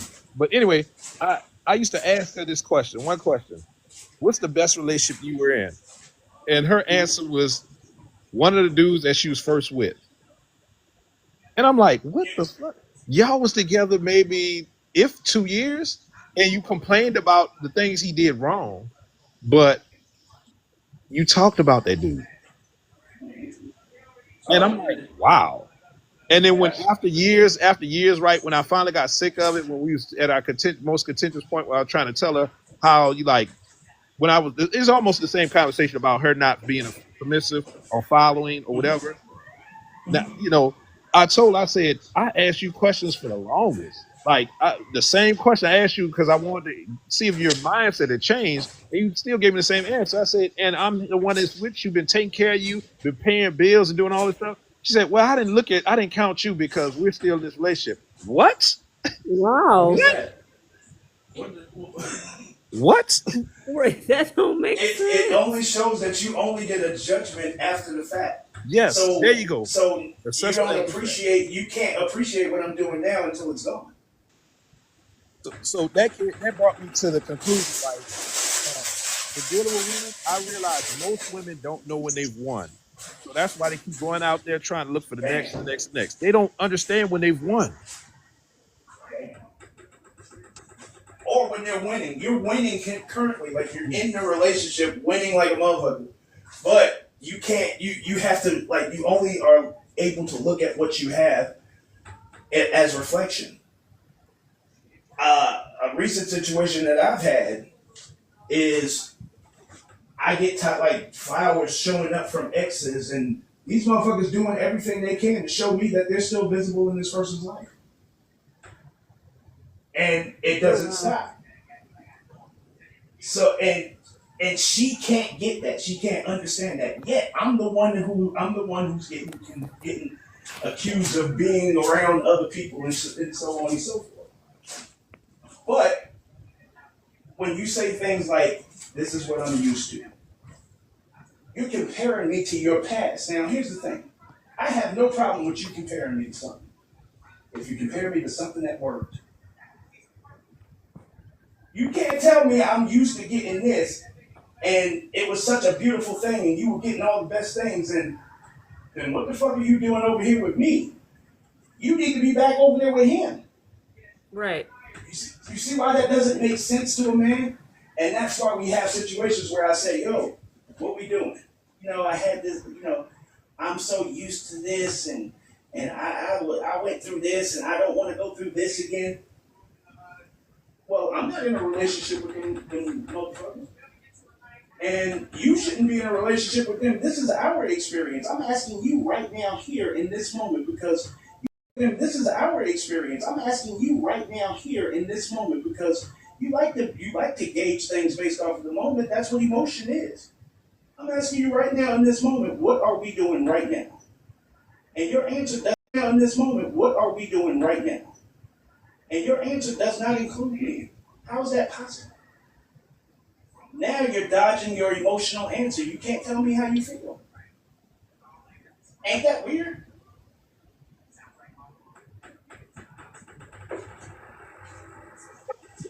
Yeah, I think the other part of that we never mentioned, right? Women don't want to be vulnerable with the person they're with, so that's why they don't want to. They want all the good stuff, but they don't really be vulnerable because of trauma, past trauma they heard other people talk about. So they don't want to put themselves into that position to be vulnerable with you, even though you're doing what you're supposed to do. That's true.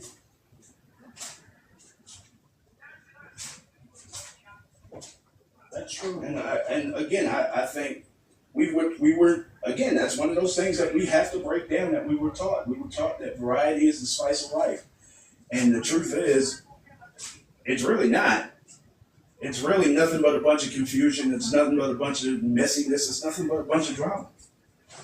And all that we're simply saying is, a lot of people are out here in what I call a continuous relationship.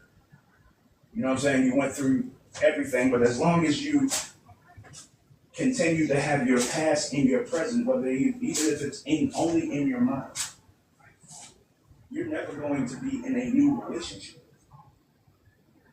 And that person can feel it. If there's anything that's like intuition, that would be it. Yeah, that makes a lot of sense. Like you say, having your past even in your mind. Because most men want to be, he doesn't want to be part of the pack. He wants to be judged based off of his own actions and his own good deeds. Yep. Right. And if you're not appreciating, like you heard what the brother said. He said she didn't even think about him because she was still in a relationship. That doesn't say I appreciate what you do. What I'm doing for you right now should be appreciated on the utmost level. But if you can come to me and say you're not doing this, you're not doing that, you can voice that. When I ask you a question like, "What's the best relationship you've been in?" Right. and you don't even think about me, because we're currently in a relationship, that means you don't appreciate what's happening in the now. Yeah. It's like if she was to move on, I guess she would be talking about you in the next relationship if the next dude asks her what was the best relationship. Yeah, exactly. Maybe. Yeah, true. Maybe you're right. Because here's the thing: once we're really done, and the sad part is, when it comes to relationships, we actually Like relationships don't truly end until till she ends it, right? So again, if she's in that continuous relationship it's going from it's still in her mind or whatever the case may be, her relationships and her what's the word I'm looking for? Like, Which is I'm trying to figure out the word. Her relation or I'm trying to figure out what I'm trying to say as far as she's still clamped to those past situations, right? You just become one of the. You just actually now that you're not in a relationship, you just became one of the pack. But she's still continuing a relationship if now she's comparing the next dude to him Right. or to you or whatever the case may be. So there is no real moving on as long as you're like this is what baggage is. I Mm-hmm. don't think people really understand that when you compare me to your past, you still got baggage. You haven't forgiven that person, you haven't forgiven yourself, and you haven't moved on. Yep. But if you talk to somebody that has baggage, you're like, oh no, that's not what it is. They will because they don't want to think about it. They don't want to sit there and look at themselves and say, this person still has a place in my life or hold in my life. Do you think they're over? Mm-hmm. And they've just replaced another person, one person with another.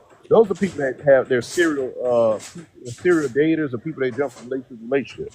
That's the ones that actually do that type of stuff also.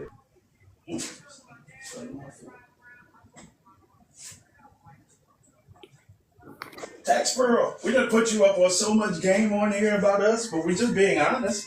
I All know. you I'm have to do listening. is I'm be. enjoying the conversation. It's so Uh, true. Whatever. It is not the fact that I'm trying to be a pick me or anything like that. I'm speaking from experience and the truth. what's going on, Peanut? What's up? What's up, man? What's up, pal? What's going on? So Um, Peanut, just to let you in on what we've been talking about. This conversation basically started off with us talking about. I don't know if you've seen it, but the story about the graduations, his kid's pre-K graduation compared to his wife's double bachelor's graduation, and he had to choose between the two which one he was going to, and he chose the wife. And apparently, the wife wants a divorce because of that. Oh, no, I ain't seen that. I thought you were talking. I thought you were finna go into the dance and the dance at the graduation. I thought that was you, and I Uh, ain't seen that one. I nah, ain't see that. I haven't gotten to that one. I'm sure I'll come across that one at some point. But we were talking about we basically morphed that conversation into um, a lot of talking about the mannerisms of men and women and talking about the last thing that we were talking about was baggage Oh yeah. and comparisons and competition or whatever the case may be. Yep. Yep. Um, so I don't know if you wanted to read the room or if you wanted to address from what I've told you. Oh no, Um, I can go either way. I mean, I can go. I could wait, or if somebody want to say something, I can wait, or I can speak now. I speak now. yeah, we just doing open panel type Oh, style okay, room, and okay. I got you. we've basically been able to have very good conversation, allowing each other to speak. I know you already though, so I already know you Oh yeah, already yeah, on that very thing. yeah. So I know it's been pretty good, and I'm surprised because I'm supposed to be going to the cigar lounge. I was supposed to have been off of here probably like an hour ago, but the conversation was so good. Oh yeah, yeah. Hold you. It- Good conversations will hold you up, man. yeah, But it's a good thing. That's a good. I I yeah, I, I do want to say that most people want a dummy, man. Like long as you, in most cases, if you a dummy for a person, that's what a lot of people want. Like I kind of heard y'all on the end. I heard Black saying that he was saying what he was saying, and yeah, when you hit the nail on the head with people and you kind of can see how they move, they're gonna try to curve it. They're gonna try to lie and say that ain't it or this ain't it because they don't want to accept you knowing the truth. Like hmm some people want you to find well, they don't want you to find nothing out about them, but not the bad stuff anyway. Only thing I don't really like, I don't like from a guy standpoint. Speak from a guy, I don't like when a woman acts very professional, but she got 304 vibes. Like she got her style is 304, but she try to hide it behind professionalism. I don't like that. Like if you gonna be what you are, man. Like if your style 304, be that. I can accept it because I know how you are. Like don't try to act like you professional. You a lawyer or RN type, but then your style is really 304. Like don't do that with me. Cause I mean I can accept how you move, but I can't accept when you try to put on one mask and it's another one. That I don't like. But as far as like you saying with the exes and stuff like that, people keeping their life, man, who they want to keep in their life, whether they be good or bad. And, Mhm. and I know a lot of men and women. I know a lot of men and women. They let people play with them over and over again. And like I think I heard them say, when you see a serial dater or a serial relationship person, I know some ladies out here. Every dude they done been with, they still in their life. Like it's over. Like the situation over with. You should have been over them. Like you done went to somebody new, and you still holding on to that same person. Not only are you holding on to them, they still got like some kind of hold on your life. Like you still talking to them. You still letting them make decisions for you, even in your new situation. So I call that residue. Residue. Old residue that you let stay sitting in your relationship. That one. I'm still Yeah. Mhm. Call that residue, man. You're gonna hear Residue that in the feelings. video real soon. Yeah, residue feelings. I call it residue feelings. And you can't go to something new and you still got old residue feelings in your heart for somebody. Right. Like, and You will definitely hear that in the video real soon, bro. oh yeah, But yeah, but you got people that be expecting you to come in like it is, but they don't understand that they need to clean that mess up. You know what I'm saying? They just be like, all right, come on in, let's date, let's get together, let's get married. Here's the problem. You got some Here's cleaning the up to problem. do. yeah, Yeah, but here's the problem. People's worst enemy in these days and times is the mirror. yep, And I mean that in every sense of the word. In every sense of the word, when you look at how many people are actually scared of what they really appear as, just the way that they were made, right? So Right. you said, like, how does that spill over to how you handle yourself in a relationship? Guess at the end of a relationship, guess what you don't want to look at? You don't want to look at you. The one yourself. thing that you have autonomy over as far as what needs to change, you don't want to look in the mirror and look at yourself. You Yep. won't step outside yourself to look at yourself, to say, this is what I need to clean up, and then I can release myself from that situation. If you are holding yourself in regards to believing and thinking that you were perfect in these situations that went wrong, then you'll never see any reason to change or meet the next Nope. person halfway. You sure And won't. and that's what we're seeing largely in people holding on to their past or whatever the case may be, thinking that it's another situation where you're saying, yo, you change, but accept me the way that I am.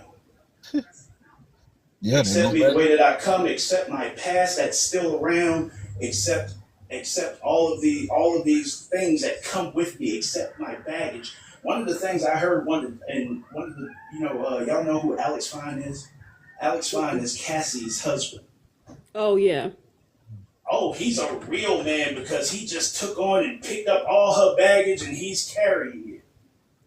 That makes him a real man. Why is it that in order for me to be a real man, I have to scoop their shit from the gutter parts of hell for me to be considered a good man or a real man? Right. Why do I have to hear about my woman being urinated on? Hmm. Why do I have to hear about my woman doing all types of different things with random strangers or whatever the case? Why is that the standard that I have to live up to in order for me to be considered a good man?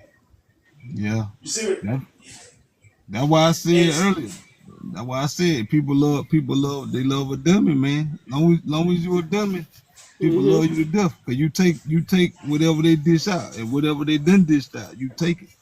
Well, Long as Then it's Yeah, smart enough. They hate you. Don't ask me about my body count. Don't ask me about my past. But you want to share certain parts of your past in order to get a certain outcome out of me. To say, all right, well, I'm used to getting this from this person. But if I ask you, well, damn, how many people have you been with? Because it sounds like you describing a whole bunch of different people. Oh, you shouldn't be asking, what the fuck are you talking about? What are you talking about? Like, I'm keeping count. I know all of these dudes are different people. Like, Right. we can just exit out the guessing game right now. You can just tell me. Let's take the shortcut. Let's take the shortcut to the answer rather than I get to the point, get to 22, and I'm like, what the fuck is going on?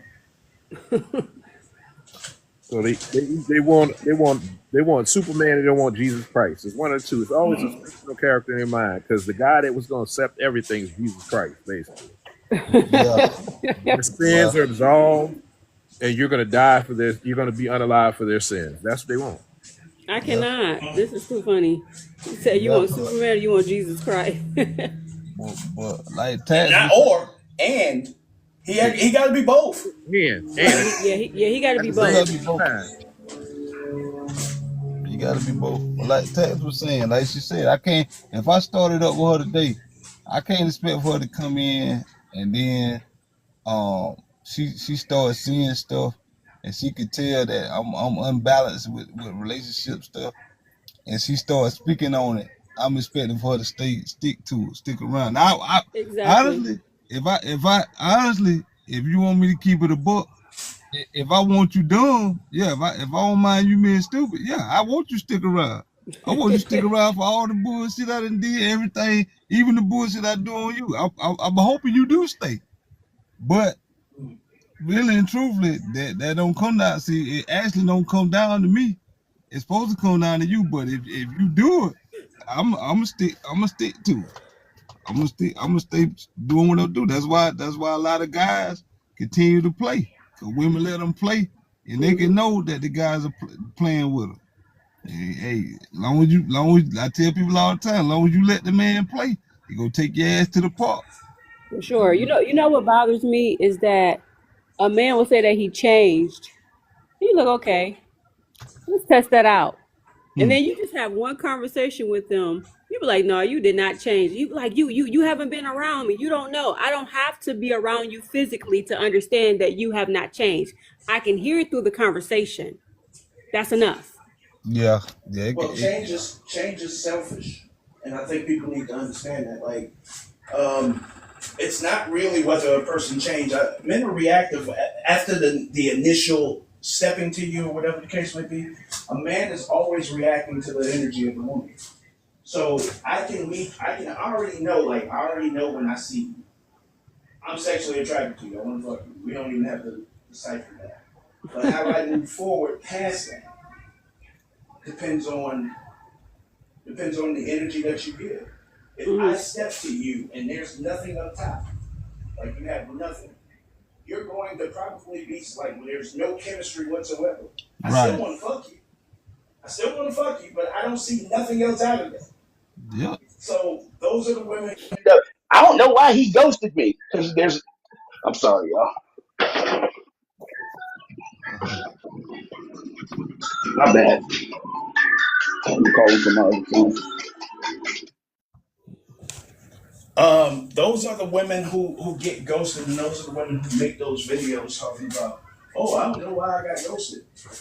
But if I step to you and I see potential girlfriend um, material, or whatever the case may be, I don't know how far it's going to go. I'm going to be intrigued. I'm going to operate like that. I might still play a little bit, or what? He's not going to stop.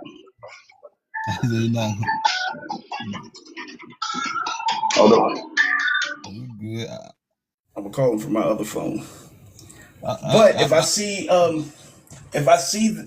potential or whatnot, then I might still play, but I'm still going to take you somewhat seriously. But if I step to you and you already walking, talking, acting like a wife, that's the best result you're gonna get out of that man. Mm. Whatever is the best that he can give, that's what he's gonna give. Now, will it live up to your standards? That is your subjective shit that you gotta deal with at some point. But That's how we operate. We already know and understand that we are physically attracted to you based off of our eyesight. After that, it becomes all right. Who is she? Who is she portraying to me? Who is she? Someone that I'm going to like? One of the things that largely doesn't get talked about is motherfucker got to like to be around you. Yep. If the man who's not cheating on you is the man who's right there in your face, you know that for sure. It's a fucking fact. You can take that to the bank. If he's right there in your eyesight, Mm-hmm.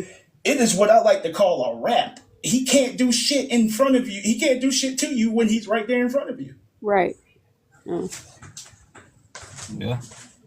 And Y'all then continue on with the conversation. yeah, and then they come back to what that man once he know what that woman go for and what she won't go for. Cause this is the thing. If I pick tax up at night every time, and she don't never go to no like I don't never really take her to no fancy restaurants or take her to nothing of importance, or she ain't never around my family. Where you think you sit at with me? If I No, did I'm that, just gonna be asking questions, What's up, bro? okay. or But you, either I'm gonna ghost you. I might not even ask questions because it's like you already know the answer, so there's no point of even having a conversation, right? not Because yeah. it's like you made up in your mind of who I am to you, how you going to treat me. So it's like there's no erasing that. There's no conversating about that, right? It's already stamped and sealed. Right. But guess how many ladies still won't say they know, but they still roll with the program. They Yeah, know because I think all of that. I think they're holding on and hoping that one day you be like, hey, let's be together. If Like when I say we be, it's like we be holding on. I don't know where we get that from. The tenacity, you know. I don't know where that comes from. I know where it comes from. That's part of that nurturing spirit of a woman, and that ain't a crime. Ain't nothing wrong with that. That's not a crime. The crime is when you blatantly know something and you stick to it. That's the Yeah. crime. That's even for a man. Once I know Would you somebody not say for me, oh, go ahead.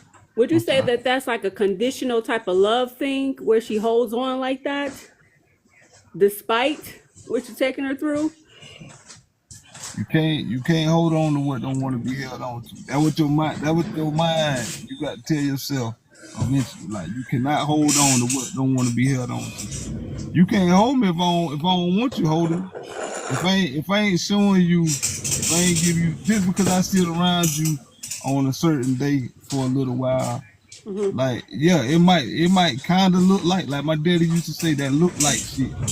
He used to say he basically used to tell her that look like shit. Like it can look like it, but Right. actually when you delve into it, it's not what it looked like. Hmm. It ain't what it looks like. I think a lot of people is their own self importance, right? They think they can do enough. If I do this, I'm gonna change this person, right? They hold on to their idea that if they put enough work into a person, it's gonna be work for them, right? It ain't work for nobody else, but it's gonna work for them. And I think that's where it comes like when we talking about types. When we're talking about types, like the definition of insanity is trying the same thing over and over Oh again, no, hoping to get a yep, different yep. example. Right. So if you have a type, and here's the thing about men, this is what we talk about differences, and we've been talking about differences. We have our preferences and so on and so forth, just like women. We Yep. have our deal breakers, but we also have range. We have a range on things. For instance, I'll give y'all an example. I got two baby mamas, right? Completely the opposite of each other. One of them is short, light skin, thick. The other one, when I met her, was a little bit taller, brown skin. They're totally different, attitude wise, all of that. All right. So we have range. All right. For a woman, she has a type that she likes, and she keeps getting the same. And adaptation is not y'all's strong suit. Adapting is not your strong suit. A lot of the conversations that we have right now is because the world is being asked to adapt to you rather than you adapting to the world. This is what we've been talking about the entire time on this live. So the fact of the matter is, if you are a woman and I lost myself, so I'm gonna shut the fuck up. Completely lost myself. Sorry, y'all. You good? You talking about Oh, adaptation? You was talking for about a minute, I thought that adaptation. was part of the conversation. Yeah, he went off the track a little. Yeah, I tried you, to you, you, branch out with some Yeah, he tree tried to make, stuff, he tried like to it. put something together, but it put. Yeah, and then I lost my initial sometimes point it like be a like mug. that. You were Yeah, you were saying something about that adapting is not a woman's strong So suit. yeah, Yeah. Yeah. yeah, and it's the conversation about going out into these dangerous areas. One of the conversation that John Cannon has embarked in for the last week or so is him saying, if you know that an environment is not conducive to your safety, then why keep putting yourself in that right. position? Why go there? Yeah, Right. I just Why had this are all talk of with these a friend of mine, a why are all homeboy. these women so mad at John for saying that? This is that protection that comes before you get into some shit. Yeah, Right. This is what is being said by men by and large. You know what that But reminds me of? Oh, go ahead. what's that? If Peanut wanted to talk or Oh whoever. no. Go ahead. You good? Go ahead. I'm It listening. reminds me of, like you saying, protecting yourself or stating it before you get into trouble. It reminds me of when we talk about like foreplay, where it doesn't start in the bedroom, it starts outside the bedroom. You Right. know what I'm saying? But a lot of Hmm. these things people don't know when it comes to those Hmm. things. True. That's yeah, very true. Yeah, true indeed. True indeed. Yep. They think straight to the bed, on top of each other. That's it. Hmm. Right, but you know Man, what? Even when Black, I forgot who brought it up, Black or Loose, where we were talking about, he said, what was the best relationship you had? That's like an intimate moment right there. You know what I'm saying? Like instead of like massaging him like physically, it's like you're doing it mentally. You know what I'm saying? While you're talking to him, if you're telling him like you are the best man that I ever had, right? That's doing something for him, you know. yeah. But she took the moment away when she said it was somebody else. That was Oh that no. was a swing and a miss. Like the opportunity that was right there, and she missed. Yeah. But Pearl, when you think about that, when you are with someone, and especially if you're like he was in that relationship for long term, that person is supposed to be the center of your universe. Hmm. So if you're walking in the image of a wife, or if he's walking in the image of a husband, or whatever the case may be, that is a question that you really don't have to. Some people aren't walking in those images because they choose not to. And we Right. need to understand that. And we need to understand that we are on this thing that, once again, we talked about earlier, the way that black people seem to attack marriage, the way that black people seem to attack the agreeable woman, the way that black people seem to attack the man who's good to a woman. You Yep. know, when we talk about the word simp, what is a simp? A simp is not someone who's good to a woman, but a simp is someone who's good to a woman who does nothing to deserve it. Right. They That's what a simp don't is. appreciate them. They don't Right. appreciate it. So they just take it. He's being taken for granted. He's being asked to give the world to her while she literally gives, a shot of ass here and there, Hmm. like once You every should do six that. months. That's You might that's not. that's why I brought up the fact about when they say that the woman is the weaker vessel, and you got men running to like the wrong woman's aid, and it's like they want it to be that way. Where I feel like that then weakens the man in a way, right? Where they want to try to make him soft and make him dumb, like dumb him down in a way. You know what I'm saying? So they can Hmm. just use them and treat them however, you know. Hmm. So yeah, you got to And be and careful who aid you come to. and we even when we look at the the version, I believe pygmies and simps need to find ways to be together. She said that. I honestly believe that. I'm about to say that's a dangerous relationship. No, that's the perfect relationship Yeah, cause because the pig, she understand. One understand, right, and one don't mind doing for the woman. No, You that's get right. that's the right dangerous. woman.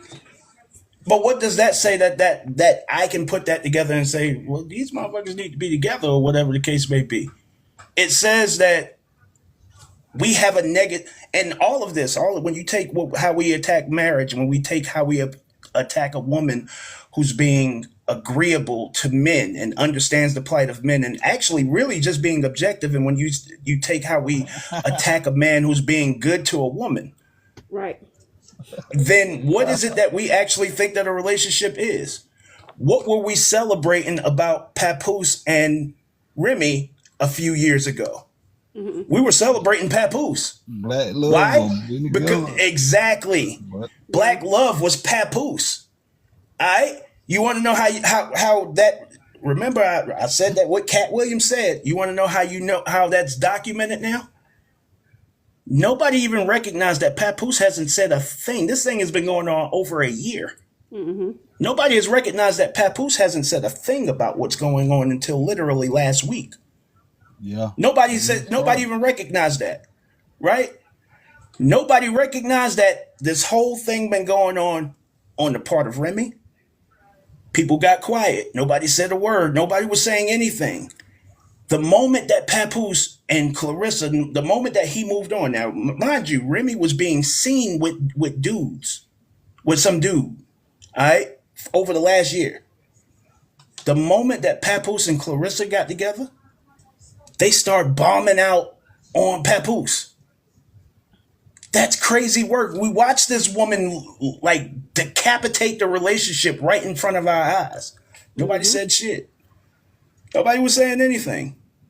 And then he moves on. She's clearly already moved on. She's been dealing with the dude, so on and so forth.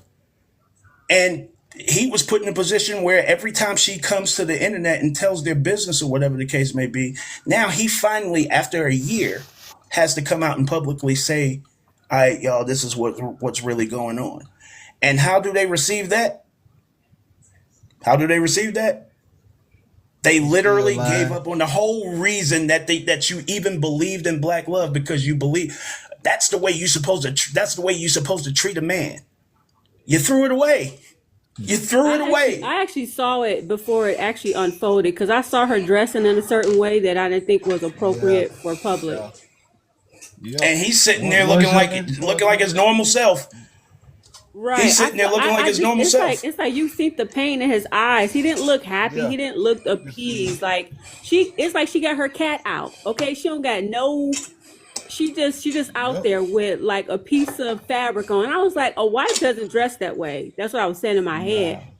I'm like, a wife doesn't dress that way, and I don't understand why he's allowing it. That's what I was saying to myself. Like, I wouldn't even want to that go answer- with her to the that date, wherever she answer went is- to. That answer is kind of easy, and this is the answer that I gave the other day. When you have invested everything into this woman and her career, he started writing as a former artist. I know that he started writing her stuff. It's too big of a change. All right. So when she came out, he started writing for her, essentially forwarding her ascension. Right. So as she rises, you think of going into the empire. Let's say you're on ground floor level, right? Everybody looks normal, right? But when you go to the top floor of the Empire State Building and you're looking down on the same people, they look like ants, right? It's small. He started to look like an ant to her. Yeah, after a Because while. as his investment, as he's writing these verses, and now she got classic verses like R to the easy, M to the wizard, the Dawn Stay breezy. She got all of this stuff, and she ascended. She sees him as an ant. So what does she go and get? Someone who is on that ant level. She goes and gets someone that actually works for her, and that's who she's cheating on him with. Right? So this is the thing. When women chase men, it's because of what? Status. She has status. She has this man. She's ascended from him. He was there for the building of it. Probably was the biggest contributor to the building of it. So on and so forth. Behind the scenes, doing his thing, writing, doing the writing and all of this stuff. And he's no longer good enough because she's ascended past him. But even in that same space, she goes to his contemporary who works for her. Who actually works for her. And somehow he even actually looks like him. I know, right? It's weird. And you somehow, some way, have reinvented yourself so much that you completely you don't even examine what's in the rear view. Just like Black Male was talking about this woman who wasn't appreciating. This dude held you down for 6 years. This dude came to see you, drove 45 minutes every day to and from the prison to see you every single day until you had to beg him to stop coming. This dude even devised a plan to break you out of jail. He even did that. He held you down, held your kids down while you were locked down, held your family down while you were locked down, got out, presented you this whole love thing, presented you a plan on how to start the family, the golden child, all of these different things, pedestalized you, started writing your stuff, doing all of this stuff, and then none of that mattered to you at some point. You know, she said she claimed that he was broke, but how is he broke when he held you down all Because that he time never while you asked were her in for a jail? dime. Because he never asked her for a dime. When he was writing those lyrics, he was putting her name to those lyrics. So her publishing and all of that stuff was going to her.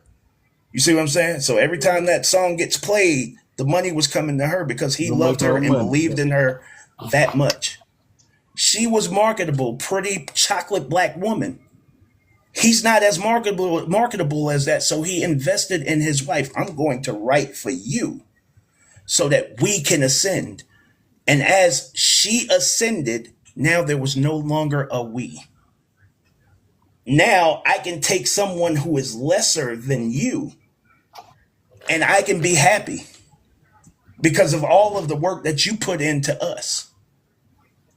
She's not that happy because if she's that happy, she wouldn't even be thinking about him. You know what I'm saying? Right. And like how Black said earlier about what's the best relationship you had, that sounds like that's the best relationship she had, but she ain't gonna say it. Yeah, man. They don't like it. Go ahead. No, you go ahead. I was just gonna say they people don't like to tell us when we're good. Again, we talked about that a little bit earlier. You know what I'm saying? Like I'm here, like Black Belt is saying, I'm here, and this is why I don't even ask questions about a motherfucker's past. I don't care. Like I don't even want to talk about it. I really don't want to talk about your past relationship. Right. Like, because here's the thing, I'm not going to talk about my past. Like, if kids didn't come out of that situation, there ain't no point in me talking about it. The only reason you need to know that there is a baby mama is because there's kids involved in that. Right. It's because there's a Destiny, because there's a Aiden, because there's a Makai. Other than that, I wouldn't talk about them motherfuckers either. Not the kids, but the mamas. I wouldn't talk about them. You don't need to know what our relationship was. You know why? Because I've washed my hands of that situation as far as the relationship goes. You understand what I'm saying? I don't need to talk to you about where things went wrong with her. I'm on to a new situation and a new experience. I've examined myself. What did I do? I was spoiling the shit out of people who wasn't pouring back into me. That's what I did. I can sit here and tell you everything that they did. But I'm telling you who I am, what I did wrong. And now the difference in the person that you're getting now is someone who actually values themselves. And I'm not going to sacrifice the me for you. I will sacrifice the me for us. But if you're not presenting a us, then I'm going to keep holding my fucking fort down over here. You dig? Right. Yeah. So people. So that's the difference. Like when you look at what's going on with Pap, when you look at what's going on in a lot of these relationships where you hear that one-sided story that, oh, he did all of this and I was the perfect person, because they don't have to mention themselves. They can tell their whole story and never have to mention themselves. And you get the impression that, he did all of this to the perfect person. Oh, That's what you see. Well, when you on the good side of it, brother, you ain't gotta never do a whole lot of explaining. See, he That's on real. the good side of it, so he don't got to do a whole lot of explaining. She is That's real. explaining because she knows she on the bad side of it. A person As who's they say, on the the bad truth don't need no support. right, bingo, That's real. ding, ding, ding. Yeah. But what I want to say, you already know, man. Most people gonna ask about your past because they use it as a gauge point. Just like when people like to ask where you work or what you do for a living. If I tell somebody I'm a custodian, it already make me look like a low life person to some people. and some people out there, he think low of himself, or he ain't really career minded. But you don't know what I'm about, cause you don't know Mm-hmm. me yet. That's why I was saying like about that's why I was saying earlier text about when people hide behind their jobs, like they got a certain way about them. They got the Mm-hmm. bad way, but they got a great job. And Right. people look up to them because they're in a great job position or they got a lot of money, but behind them they ain't shit. But Mm-hmm. if you go behind that, and that's what people hide behind their jobs, man, and stuff like that. And it's sad. It is sad. That whole situation is sad. But it just goes to show you, man. People respect who they want to respect, and they gonna disrespect who they want to disrespect. Exactly. I didn't seen the best of people do the most for the worst of people. Mm-hmm. Yeah, I done seen it over and over again, man. So that's why I'm very leery. Like when I start talking to certain women or whatever, I'm very leery of it because I didn't seen the differences in treatment. Like I make that example. Both of us could buy a woman the same gift, and her reaction is gonna be different Mm-hmm. depending on which guy she feel for. Depending on which guy she feel for more, her reaction gonna be different. Yeah, it's That's gonna real. be different. I heard a guy say that I think he said he had 5 sisters, and he was like, he said I don't have empathy and sympathy for women like that because how I was raised up with my sisters, because he said I saw them cause themselves their own pain. And I was like, wow, that is definitely a mic drop, because it's so Yeah, true. yeah. Because Anything because outside. oh, go ahead, go I ahead, was go just ahead, gonna go ahead. I was just gonna say anything outside of putting their hands on my sister. I got 3 sisters. Anything outside of putting their hands on my sisters are on their own. Yeah, Mm-hmm. Right or wrong, if you put your hand, whether you right or wrong, and you put your hands on my sister, you got to deal with me. yeah. I They're got a gonna be a sister that I problem. don't. I got a sister I don't particularly like as a person.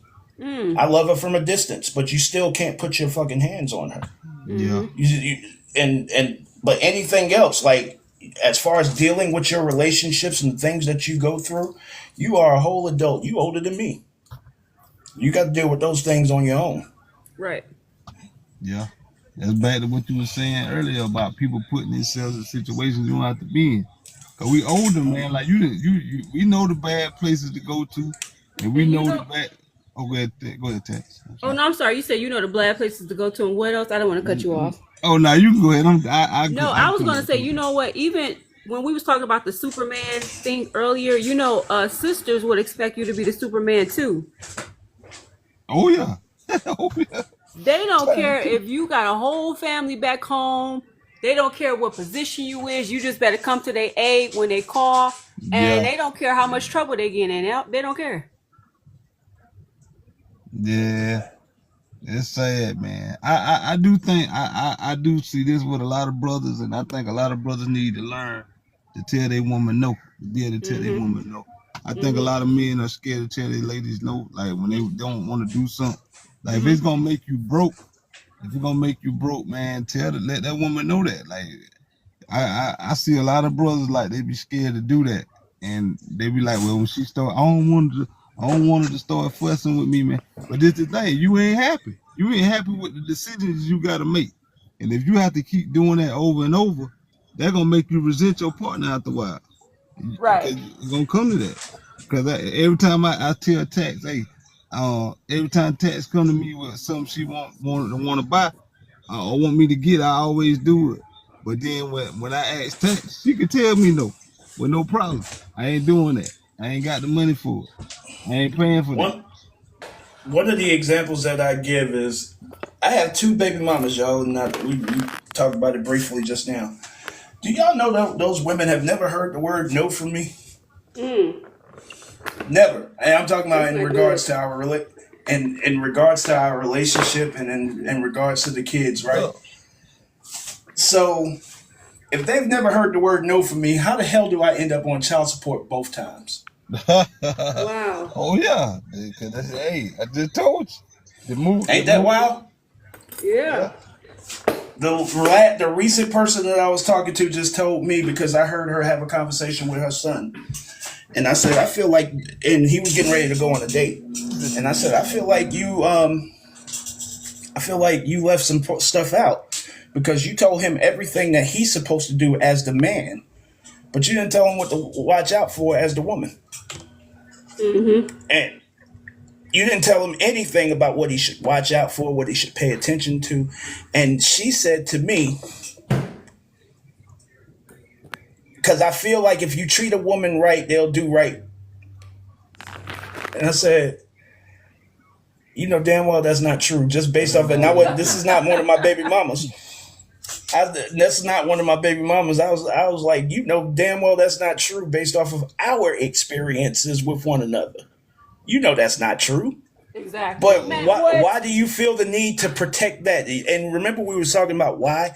Why do you feel the need? And we were talking about feminism earlier. Black male, we were on that. Why do you feel the need to protect that woman from your son, but not protect your son from that woman? Like, there's a way to have that conversation objectively and say, hey, son, this is the way that it's a conversation that I have to have with my daughter. My daughter's 15 years old. Well, shit, she is trying to ask me to go on date. Can she go on dates now? But next year or within the next 2 years or whatever the case may be, it's going to come a time that I can't be like, fuck that, no. So I got a at question. some point, Do you feel like the mom acts like the one that she needs to protect the son from, and she just don't want to mirror that or whatever? see, that's the weird thing, because she has an older son, right? And I tell her, and I told her this, right? I said, I know you know what exists because you have an older son who is in a relationship with someone, right? And you try to protect him from having a you. That's deep, ain't it? That is deep as shit. Why is it deep? I like that. That's Why is it deep? definitely a t-shirt. Why is it deep though? It's deep because you don't want to look at you. That means what you trying to protect your oldest son from, who lives with his woman or whatever the case may be. You're giving to me. But even though you're giving it to me, you don't step outside yourself and see it. No, I think As you are trying to protect your own son from the very things that you do to me. yeah, no, Right. she's aware of it. I think she's aware of it, but she just doesn't care. Because the fact that she's protecting her older son from it, she's aware of what it is, but she looks at you a certain way. You're the ops, so she doesn't care. And I think it's those mirrors too. Are you scared to look at yourself? And if you know that it exists, you have a 13-year-old that's coming up. Why wouldn't you tell him that this shit actually exists? You are willing to allow him to learn that shit on his own while telling him to protect the very woman who might be doing that to him. Right. Wow. Reality, What man. about- People don't- But guess what Reality. that means? You need the father there to have the proper conversation with him. You need a man, not even, it doesn't have to be the father, but you need a man there to have that proper conversation with him, because you just left him vulnerable because you were about girl power. And that's the real of it. You left your own child vulnerable because when we first started talking, she hated my videos on YouTube, bro. She could not stand them. And every time that she would do something, I would point out that was in the video that you hated. You doing it right now. So as much as you hated it, I wanted you to know how much you hate it and why. Because it's you. So in other words, I do the work that I do, and then like I told y'all, I'm not trying to monetize this, but I do the work that I do in order to try to help somebody. You know what I'm saying? In order to try to protect people, men and women. As far as talking about the fact that we need to be in a space of being married and sticking to one another and being together. This is what I do. I point out things. Again, I invest in hurting your feelings right now. If you look at my video and you see yourself, I'd rather hurt your feelings right now for you to be better for the rest of your life than to just not say anything and stand by and not say anything. It's up to you. I served you the plate. It's up to you to eat that shit for yourself. And you can let the food go to waste. I'm not mad at you for letting the food go to waste. That is your choice. But it is what it is. And in that situation, I'm serving you the plate to let you know that you are sending your son out there lacking. What you gonna do? You gonna go have the conversation with him? You could even come to me and say, "Why don't you have that conversation with him?" But that's you know what you're gonna have to do. You're gonna have to accept who you are, and now you're gonna have to face who you've been towards me. Oh yeah, she definitely not about to have you come over here and tell him. Like I heard stories about how men wanted to build like some type of rec center, and the moms end up destroying that by telling I think they was about to get like a grant or something like that, and the moms was like, "No, we changed our mind and this and this and that." I was like, "How evil!" Well, look at Ice Cube. Ice Cube was trying to get money for the black community, and the black women the one that shut that shit down. That shit crazy. That shit was crazy. Yeah, man. It's I sad. felt so sorry for I could like just picture the boys' expressions like, dang, we got to sit at home with you all day. We want to go play basketball and play with other kids. Like, we don't want to be around you, your mean self all the time. I think that, and as mean as this is right here, but it's not really mean. It's honest. One of the things that the dude Deontay said in that conversation was this. He said, "It's not like black women are waging the war against black men," and I agree with that. However, you know, the system wages the war. Right. There are soldiers who fight the war. They just You understand what I'm saying? support the system, so they are.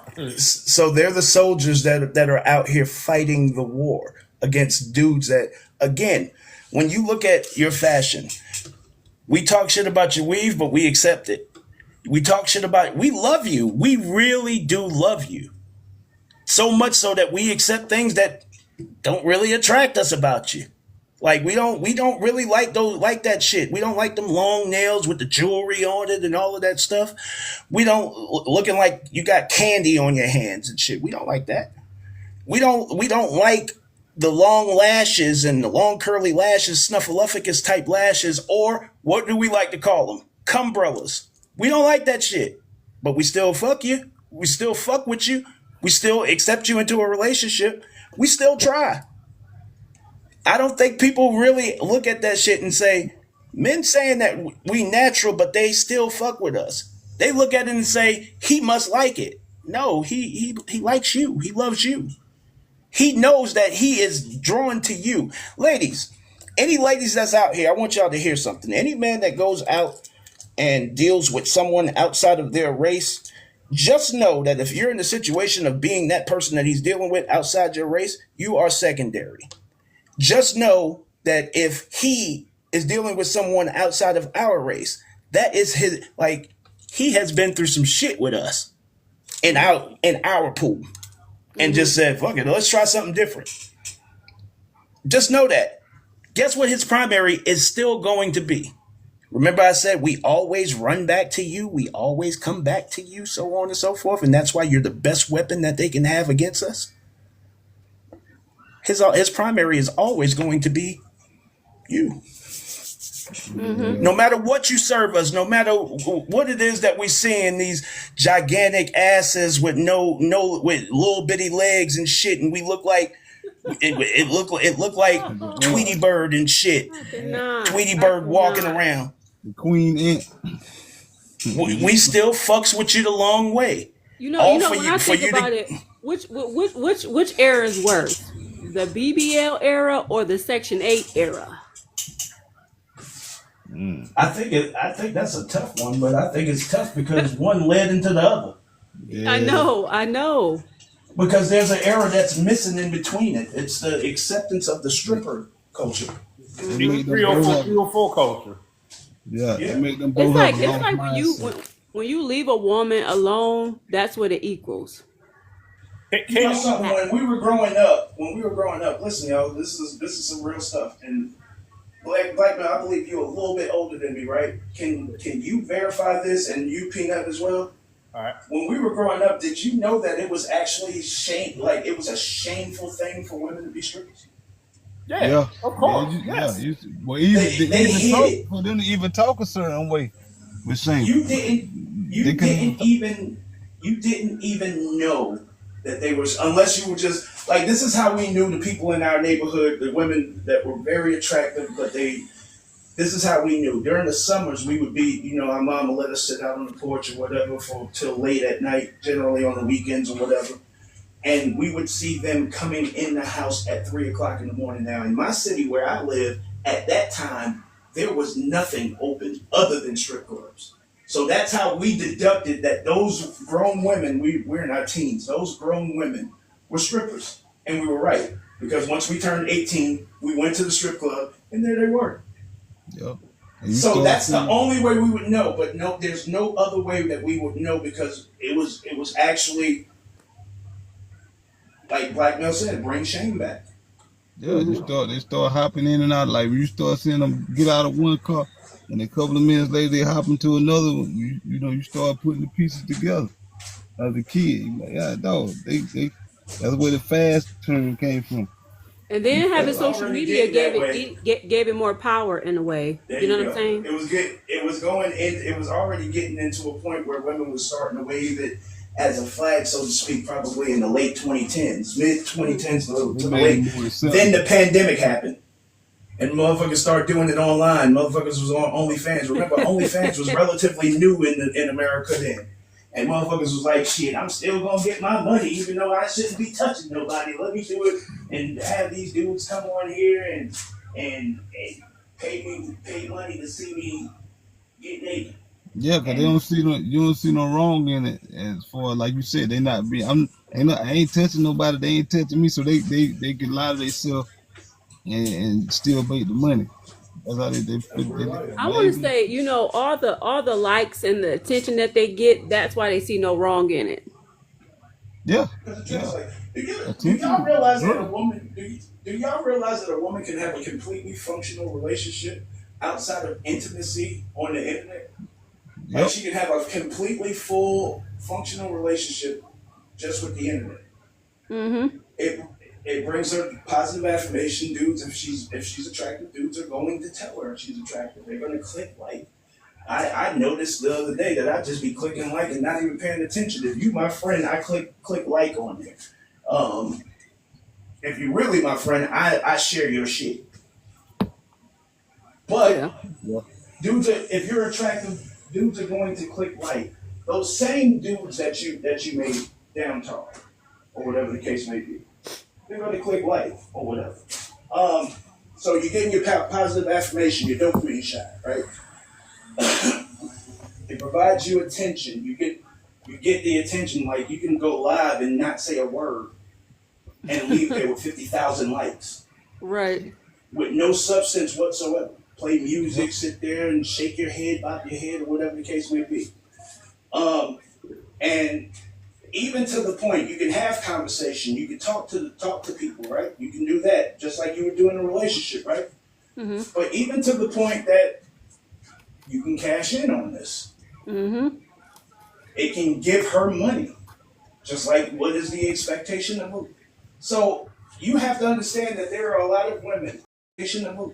So you have to understand that there are a lot of women that you may look at and be like, why the fuck is she single? Because she's not. She's in a relationship with social media. Mm-hmm. She's not single at all. Bro, Those women that you just see. I never on the thought show about it like doing that. nothing. That makes a lot of sense though. So the one thing that a woman don't want to be, that men are okay with is alone. We're okay with being alone. We good. man. That's why that loneliness epidemic shit, we be sitting there laughing at that shit like, what the fuck are y'all talking about? There ain't no such thing as a loneliness epidemic, not for us. Like, we're so lonely that we sick. Stop. Stop that shit. No, the one thing that a woman don't want to be in, because we have social media, she doesn't have to deal with being a woman. What's the first thing she do when she break up with somebody? Come to social Go to media and social tell us media. You about know it. what? I'm not sure to call if it's an epidemic or is it like a transitioning going on and people don't It's a understand it. shaming tactic. It's a shaming tactic, is what it is. Yeah. It's like it's listen. The numbers of men that are getting married and being married and staying married are really depleting. It's really going down. And people, and it's we have us. We're 29% married as black men. Everybody else's numbers are going down too. That family, like for every 4 years, you have these politicians talking about family values. Yet they do nothing to keep family together because there's no profit in keeping family together. Divorces is how they get their money out of our relationships. Child support is how they get their money out of our relationships. So why would they keep family together? Because it's unprofitable. It's You just got unprofitable. some people encouraging it. Like it was a guy that had posted something on YouTube and he was like trying to rile all the men up and all the men was like, yeah, I don't want to get married. So I damn near went through every comment and I tried to say something positive and say, hey, don't follow him and you know what I'm saying, if God send you somebody, you know what I'm saying, that could be your wife, whatever messages. He literally went through every message and deleted everything that I put on there. I said that's funny. So he don't want your positive. He don't want your positive Yeah, energy. he don't. Yeah, He got him he riled definitely up. didn't want my positive messages, and he wanted the man Yeah. to think like the man on the video, because the man on the video was mad. So he wanted all men to be like that, and it did cause men to be in an uproar, like, yeah, you know what? That's why I want to get married, and I know, right? I was just like, no, that's not right. Everybody relationship is not going to equal to that. It's not. Nope. Nope. And that's what I was gonna speak on too. Outside noise, man. Outside noise can be poison to a lot of people because a lot of people listen. They listen to outside people before they listen to their own partner. Mm-hmm. Okay, and that's a problem. Being trendy is another one, and doing typical shit and not think. I think it's sad as a grown person that you let somebody else influence you that don't even know you or mess your relationship up because you interested in them so much that hey, I'm gonna go off of what they tell you, but they're not there. They don't sleep with your partner. You sleep with your partner. So at the end of the day, you shouldn't let nobody really influence you. Now you can take advice. You can take advice, but to let somebody mess your whole situation up, no, no, man. Hey, Tex Pearl, you have a pretty decent outlook on men. You have an excellent outlook on men, right? You're Yeah. positive about men, black men. Yeah, I try to stay positive. Do you think that black men were heard for the last 60 years from 1960 to 2020? Do you think black men were muted or silenced in our community? Yeah, for sure. So that's the reason why those guys deleted your stuff, right? Because men starting to see that they didn't have a voice at that point before Yeah. social media and people started to listen to men. Right. And I call it this is what I call it. What ended up happening was that I call it the George Floyd effect, right? Mm-hmm. George Floyd woke something up in black men when they heard and it also black women simultaneously because black women was able to see him get unalived and call for his mama. So they put themselves in a situation where they thought about their children calling for them and put their sons in that situation. And also the women said, okay, we need to start listening to men. And it woke something up into where we both looked at something that was damaging to black men, and women said it too because hey, black men are out here getting unalive. So either my son or my man could be in that situation, or a man that I don't know that could be my man. So it put us on the same side for a little while to where men said, oh, now they listen to us. Okay, boom, now we're saying stuff that we should have been saying for 60 years. No, you absolutely right. Yeah, one thing.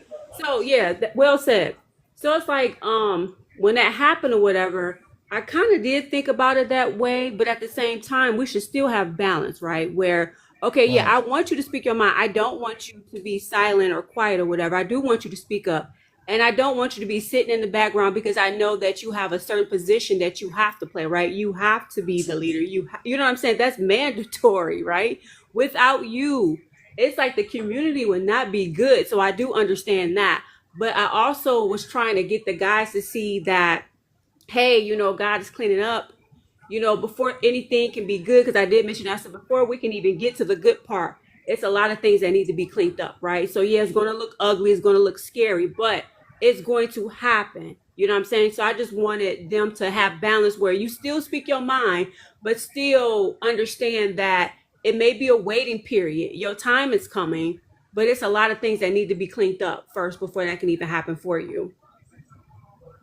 Yeah. Yeah. And that's why I like these conversations, right? Live conversations, because you get to have a long form where you can hear each other's thoughts and actually formulate thoughts versus little 2 minute videos, 5 minute videos to where you get part of the thing and then you don't never have that true Yeah. interaction until you gain understanding, Yeah, Yeah. and the George Floyd thing, when you said for a little while is, you said a mouthful when you said that, because I remember when that happened. I remember black women making videos everywhere saying, "I love you, black man, even if the world doesn't." And for a second, we felt like, okay, now you understand our plight. You understand that when we go out into this world again, we have no idea. Like, that could have been any one of us. You know what I'm saying? We have no idea if we're gonna make it Right. home. Right. So and it lasted about a week. Then it Mm-hmm. started to happen again with Jacob Lake. But one of the things that I do document is the fact that for a long time we heard women say, men don't talk, men don't make themselves vulnerable, and I had to reduce that to the fact that our grandparents, our fathers, and granddads, grandfathers were kind of smart, because now that we are talking, we were sitting on our hands, and that had a lot to do with the conversation starting, because a lot of people couldn't work in that moment. And all the things that were being said, they were sitting there watching it all day. So then they start saying, you know what? I'm gonna start telling you why. You ever notice that in these conversations, men aren't denying that we are what you say that we are. The problem is, and where it goes wrong with the communication is, we're telling you why we do the things that we do, and that means I have to tell you who you are. Remember what I said about mirrors? Mm-hmm. I now have to tell you exactly who you are. This is why. Remember, I said men are reactive to her energy after the approach. yep. Okay? So now we have to tell you exactly who you are in the equation. And that's the part, that's why they want us to shut up now. They don't want us to talk. Mm-hmm. They don't want us to they don't want us to voice our opinion, because now we're telling you what we've seen and what we've, my bad, y'all. We have I what we have immediately agreed ignored with largely. oh, go ahead. I'm sorry. What we have ignored largely. Oh, go ahead. I'm sorry. What we have ignored largely in these.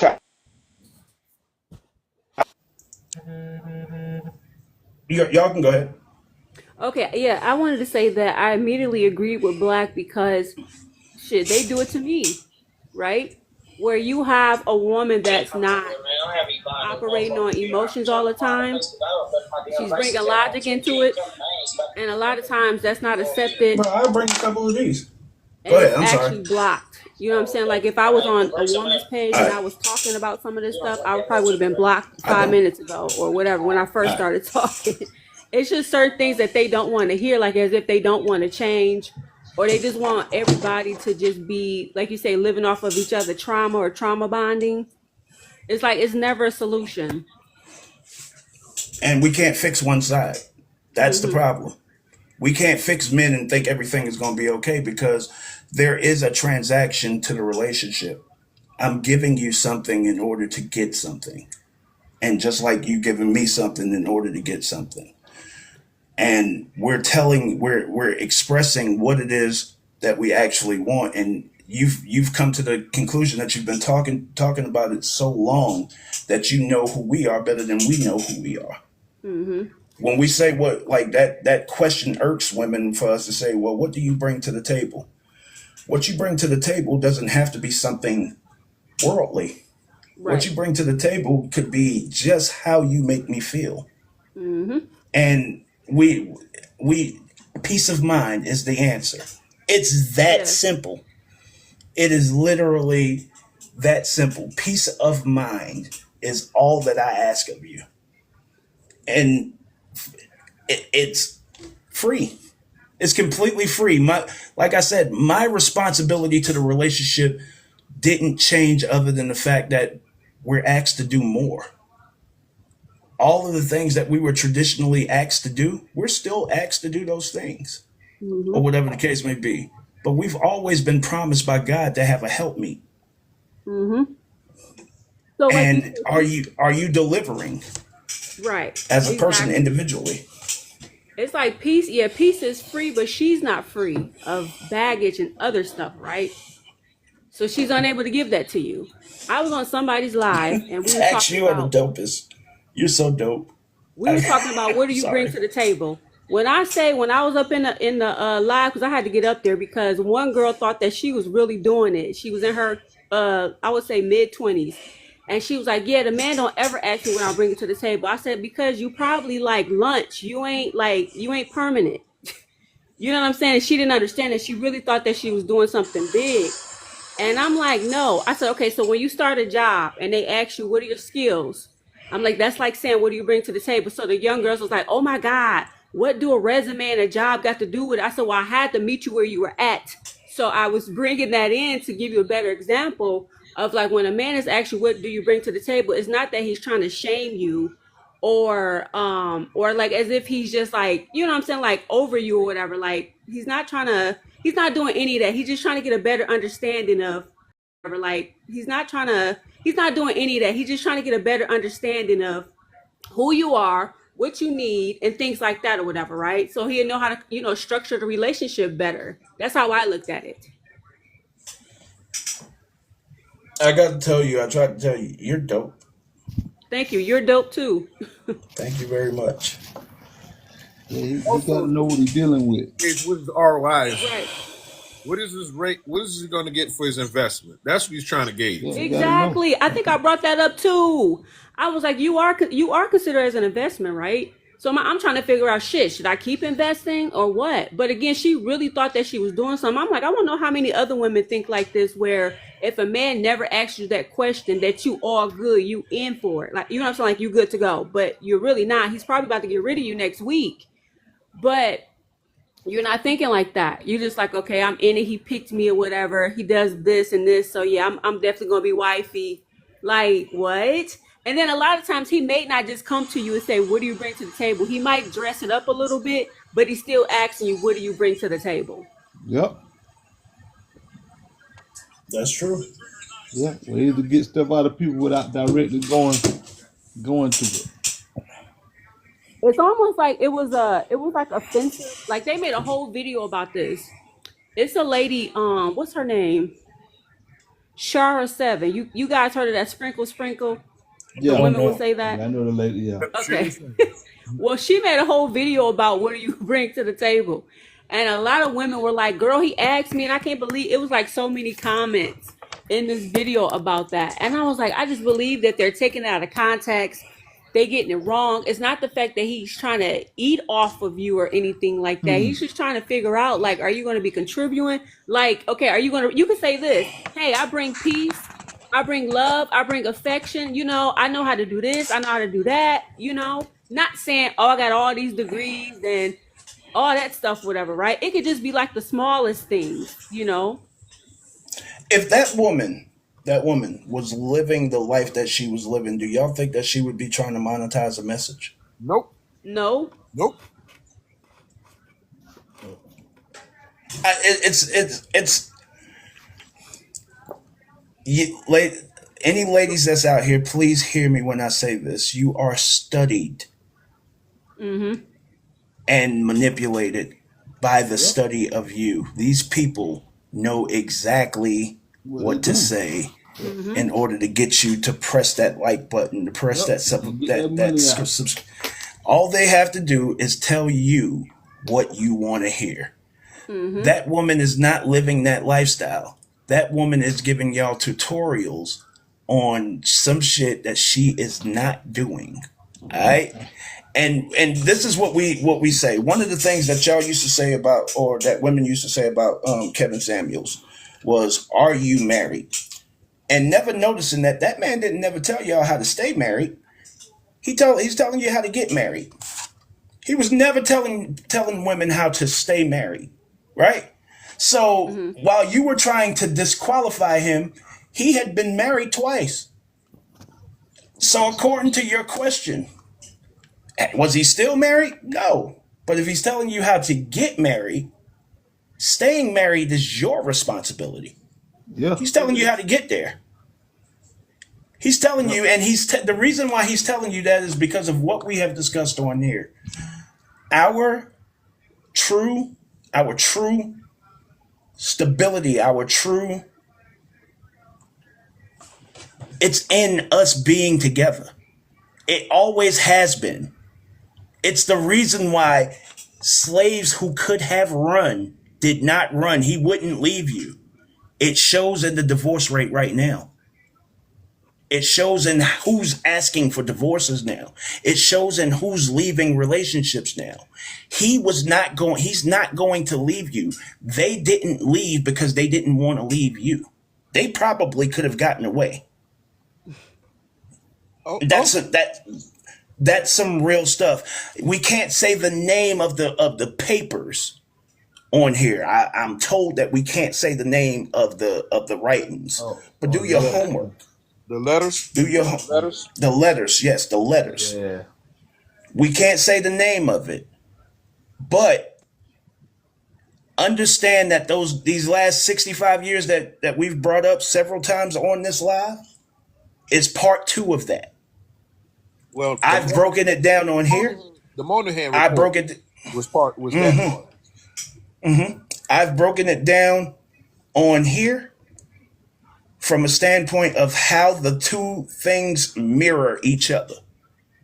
All right, we're talking feminism. We're talking the 20-year period in which we really couldn't get married because we were living under the thumb of the government. So getting married to a man who was working, I remember one of the stories I told when I broke it down was living in the hood where we knew who was getting inspected because we would see a man come running out of the damn back door, and he couldn't come back for 3 days. Right? That doesn't lend itself. That doesn't lend itself to a relationship staying together. Why? Because where he's going for those 3 days, he going to fuck somebody else. Right. You got to find somewhere. He got to have somewhere to be. Yeah. You got to have somewhere to be, right? So you couldn't in the 1960s, 67 and 68. I think it was Robinson versus King, where they said that you can't keep a man, you can't not give people these things based off of the fact that she's married to a man, that she has a man living with her, right? So they got rid of that, and right after that, they came with what? The money barrier. All right. So you get married now. Your name is attached to his name, and now his income figures in on your shit. If you living in government housing, guess what that make them do? Kick you out because his income is in your household because y'all are married. So what was the response Right. to that? What was the response to that from women? That I was wrong and I was lying, and it's not true. That's just a I'm saying, fact. what did women do when that happened? Their answer was just Oh. not to get married. Oh yeah, that's it. That's it. That was their answer to not get married. But they also were able to blame us and say that we the ones who don't want to be married. See, the one thing that men have right in regards to relationship is when we get married, it's for life. We really want to do it one time. All right, we don't want to be getting married 4 or 5 times and stuff like that. We don't want to do it like that. We're there now. Are we perfect in those situations? Do we do everything that says, yeah, I'm trying to do? No, not every man, or whatever the case may be. But that's the one thing in regards to, I'm giving you this because I see that you're worth it. Right? Now, if I get into that situation and I'm being neglected in some kind of way, why the hell would I? And I'm not going to leave because I take all the losses of leaving. I sacrifice everything. My kids first, my money, to the point where I probably, if I'm a normal motherfucker, I can't live off of half of what I make. Right? All of these things lends itself to, nah, I'm good. Plus the fact that going into the 70s and the 80s, you couldn't get married. That's why I said we went through a 20-year period where marriage really didn't look good to anybody who was black. But then motherfuckers started putting weddings out there, like big beautiful weddings, and then women started saying, black women started saying, I want that. Remember earlier when Black Male was talking about programming? That is that. That is that. So you want the wedding, but you don't want to be married. And that's where we are. Yeah, you don't want to be married. You don't want to do the work. You want to have a party that's in your name. So Just like the woman. that was the key, Go right? ahead. In your name. So Just like the woman. that was the key, Go right? ahead. And you don't want to do the work. That was the key to the whole thing about what he bring to the table, because all they hear is I'm being asked to do something. So, this is all this that it boils down to. Women have been told that they don't have to do anything for a man. They're not supposed to do anything for men. I've heard so many women say this to their daughters or in conversation, girl talk, whatever. Oh, you doing that for that? Oh, you supposed to let him do things for you. And it's like, even when you go back to, like I said, the Disneyfication of people, it's like all you hear about happily ever after is that the man did something to get this woman, and nothing after that. It's done.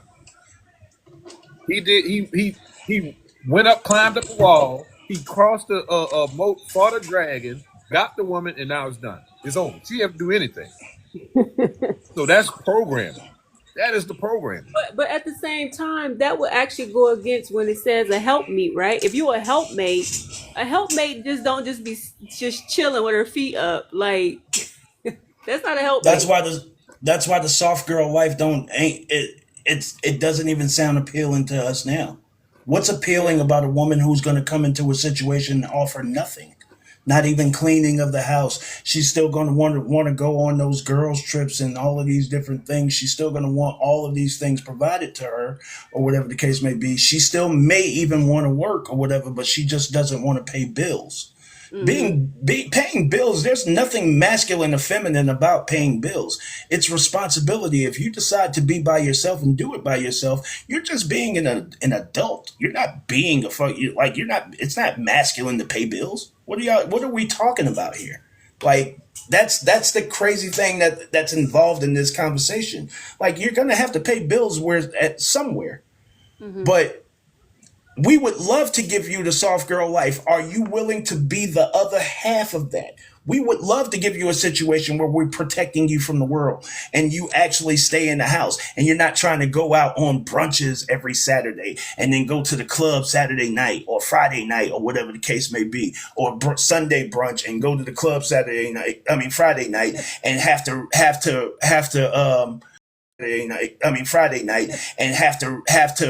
to recover all day Saturday and then go to brunch on Sunday morning. No. For my part, I'm still having to do my part, which is pay the bills. My part requires you to be in this house, making sure the kids are good, making sure the house is good, making sure that I can function from one day to the next, being that now I'm working and making enough income for the two of us. even though only one of us is working. That requires me to work overtime. That what requires me. You can't then cheat on me and say it's because you're never at home. Right. And the thing I'm is, never at home because I have to work. they don't look at themselves like this. This is how men are looking at it now, Tech, Pearl. Like I'm taking on the dependent, but I can't claim on a taxes, so it's just a dependent that can It, choose or right. not choose to do or not do at once. Yeah. If now me, because the stuff that I study, if my man was still like working at a job that he didn't like, man, I would be helping him trying to like build a business or, you know what I'm saying, get some extra income, cash in on his investments or something if I want him home more. Like I said, Pearl, you have a great outlook on men. That's why your answer was that. Women that look at men And as beast of burden won't have that answer. that's the Mm-hmm. truth. And that goes to also what we were talking about earlier, as far as you could have gotten these rights and said that I'm going to get this money for the family. Mm-hmm. But again, remember what Mike Tyson said. Those rights, you got those for you. And for what you thought that you wanted. You thought that you wanted to be introduced to this world that we go out into every day. Mm-hmm. So when you set out to get these rights, what would let me break down what a two income household would be right now. Let's say we're not even going to use the average numbers, right? What we're going to say is we're going to say the man makes $80,000, $85,000, right, a year, right? Mm-hmm. And we're going to say she makes 60, right? 60,000, right? You have a household. Both of those people are in two different households, right? In one household, you have 60,000. In another household, you have 85,000, right? So when you have that $60,000, right? Let's say, for the sake of the conversation, let's say this person's bills come up to 25 grand, right? The woman who makes $60,000, her bills for the year come up to 25 grand. All right? For the sake of the conversation, the man who makes $80,000, ironically enough, his bills probably come up to be a little bit less because there's a lot less things, but we'll say, for the sake of the conversation, 20,000. All right? Because we just simply don't use things the way that women use things. And that's just proven, right? We tend to be minimalist. Right. So, all right. Between in these households, you have 60,000 in this household. You have 85,000 in this household. However, these two people are together, right? Mm-hmm. What's lacking? What's lacking is we don't see the benefit, or somebody in this equation does not see the benefit of taking that 60 and putting it with 85 so that we can, by the way, you come together and now the 45,000 that's being paid out to both households, now even that number shrinks. Because now you're in the same household using all the same shit. When we're talking about lights, power, water, and all of that stuff, right? Even that shrinks now, right? So now you have two people who are together who live in a pretty fucking decent life. It's almost $150,000 per year coming into that household. We've bucked that for 6 years, for 65 years. We've looked at that and said, nah. Remember, easy math. Any problem can be solved with easy math. Easy math. Any problem can be solved with easy math. We have looked at that and said, or certain people have looked at that and said, I'd rather pick the 60,000 and struggle over the 150 and be cooperative. And that's where we are. No, I'm definitely gonna come in and ask what the plan is. But at the same time, I'm gonna be over here doing my little research and yeah, to make our lives better. That's how I see it though. That's But I would girl definitely math. ask what's the plan, because I wouldn't want to stay in that position forever. But yeah, what you about to say, Black? No, I was saying that's girl math. Who you just explained was girl math. Exactly. Exactly. We know and understand that. And the guy with the $80,000 is sitting there like, he knows that. But what she wants to do is come over there and hold on to the $60,000 for herself. So she gets all the benefit of the 85. She's adding bills to his process, which now jumps his bills up, we'll say, to about 30, because now she's there. And remember, she's utilizing all this more stuff in the situation, but she's making 60 and she's buying her shoes. She's buying her weaves. She's going on several girls trips and stuff. She's doing brunch every like she's living a lifestyle that she's not really making money for. It just seems like it. So she's just blowing the shit out of 60 grand. And now you have two people who are making 145 grand, but you have two people who are making that, but you're only utilizing and living off of 80.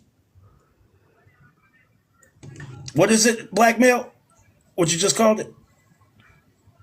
Girl math. Girl math. Exactly.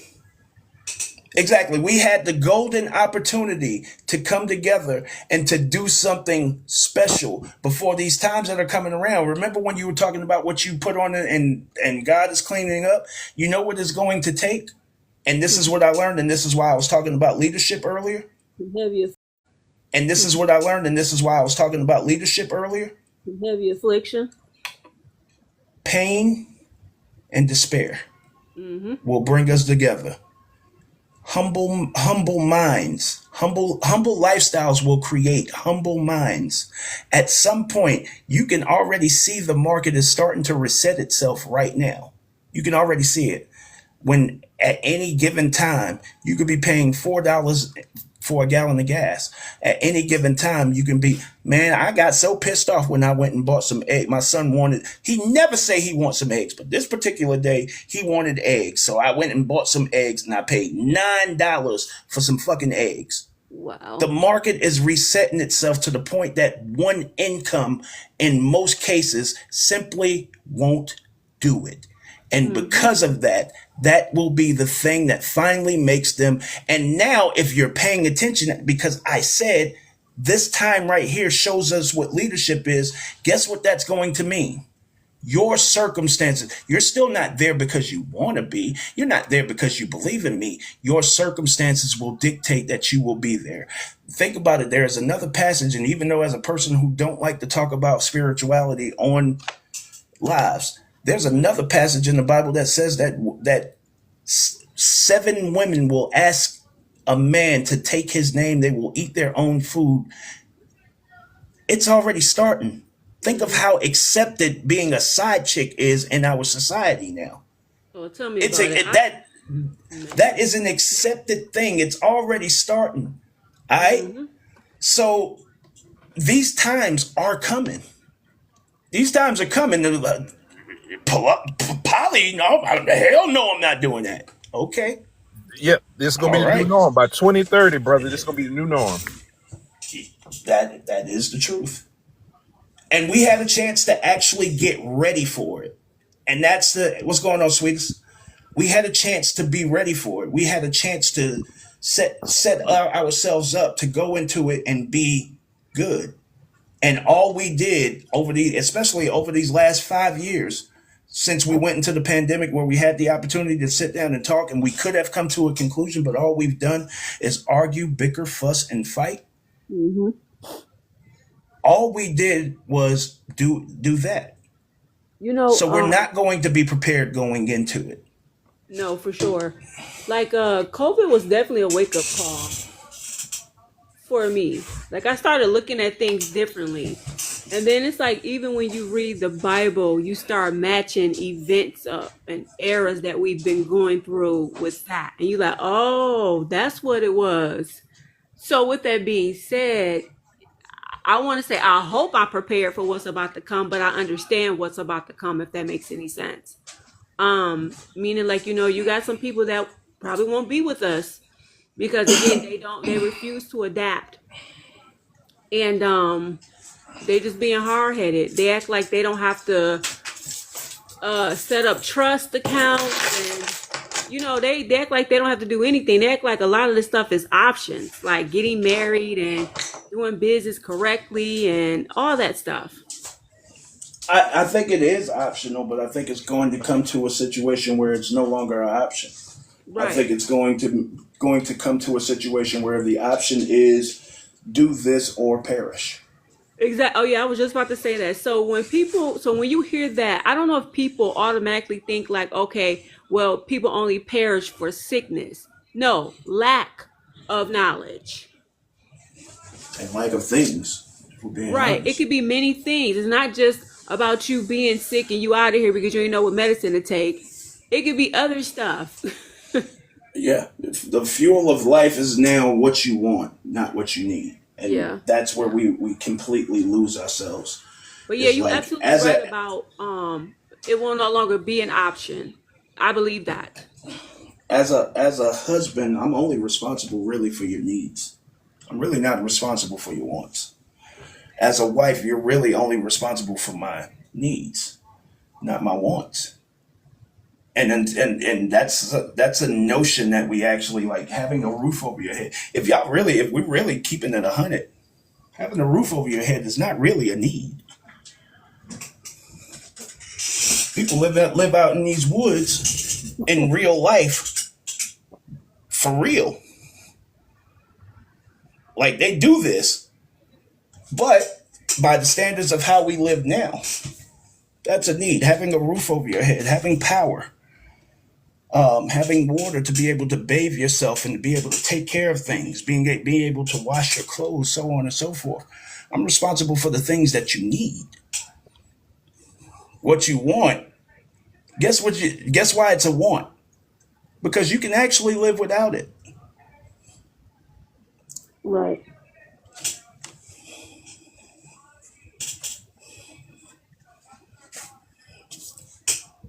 Yep. It's a tough game. It's a dirty game. But y'all, I'm getting ready to go over my brother's house and watch the rest of this game. I appreciate y'all coming up. Thank you for Yeah, thank you for supporting. the Thank y'all for invite. all the no problem. Thank you for Nice all meeting the you, Black. likes. Sam, you here, sister? Thanks, brother. And thank y'all, man. I love y'all. Y'all be good. Love you too. Talk to you later. All right.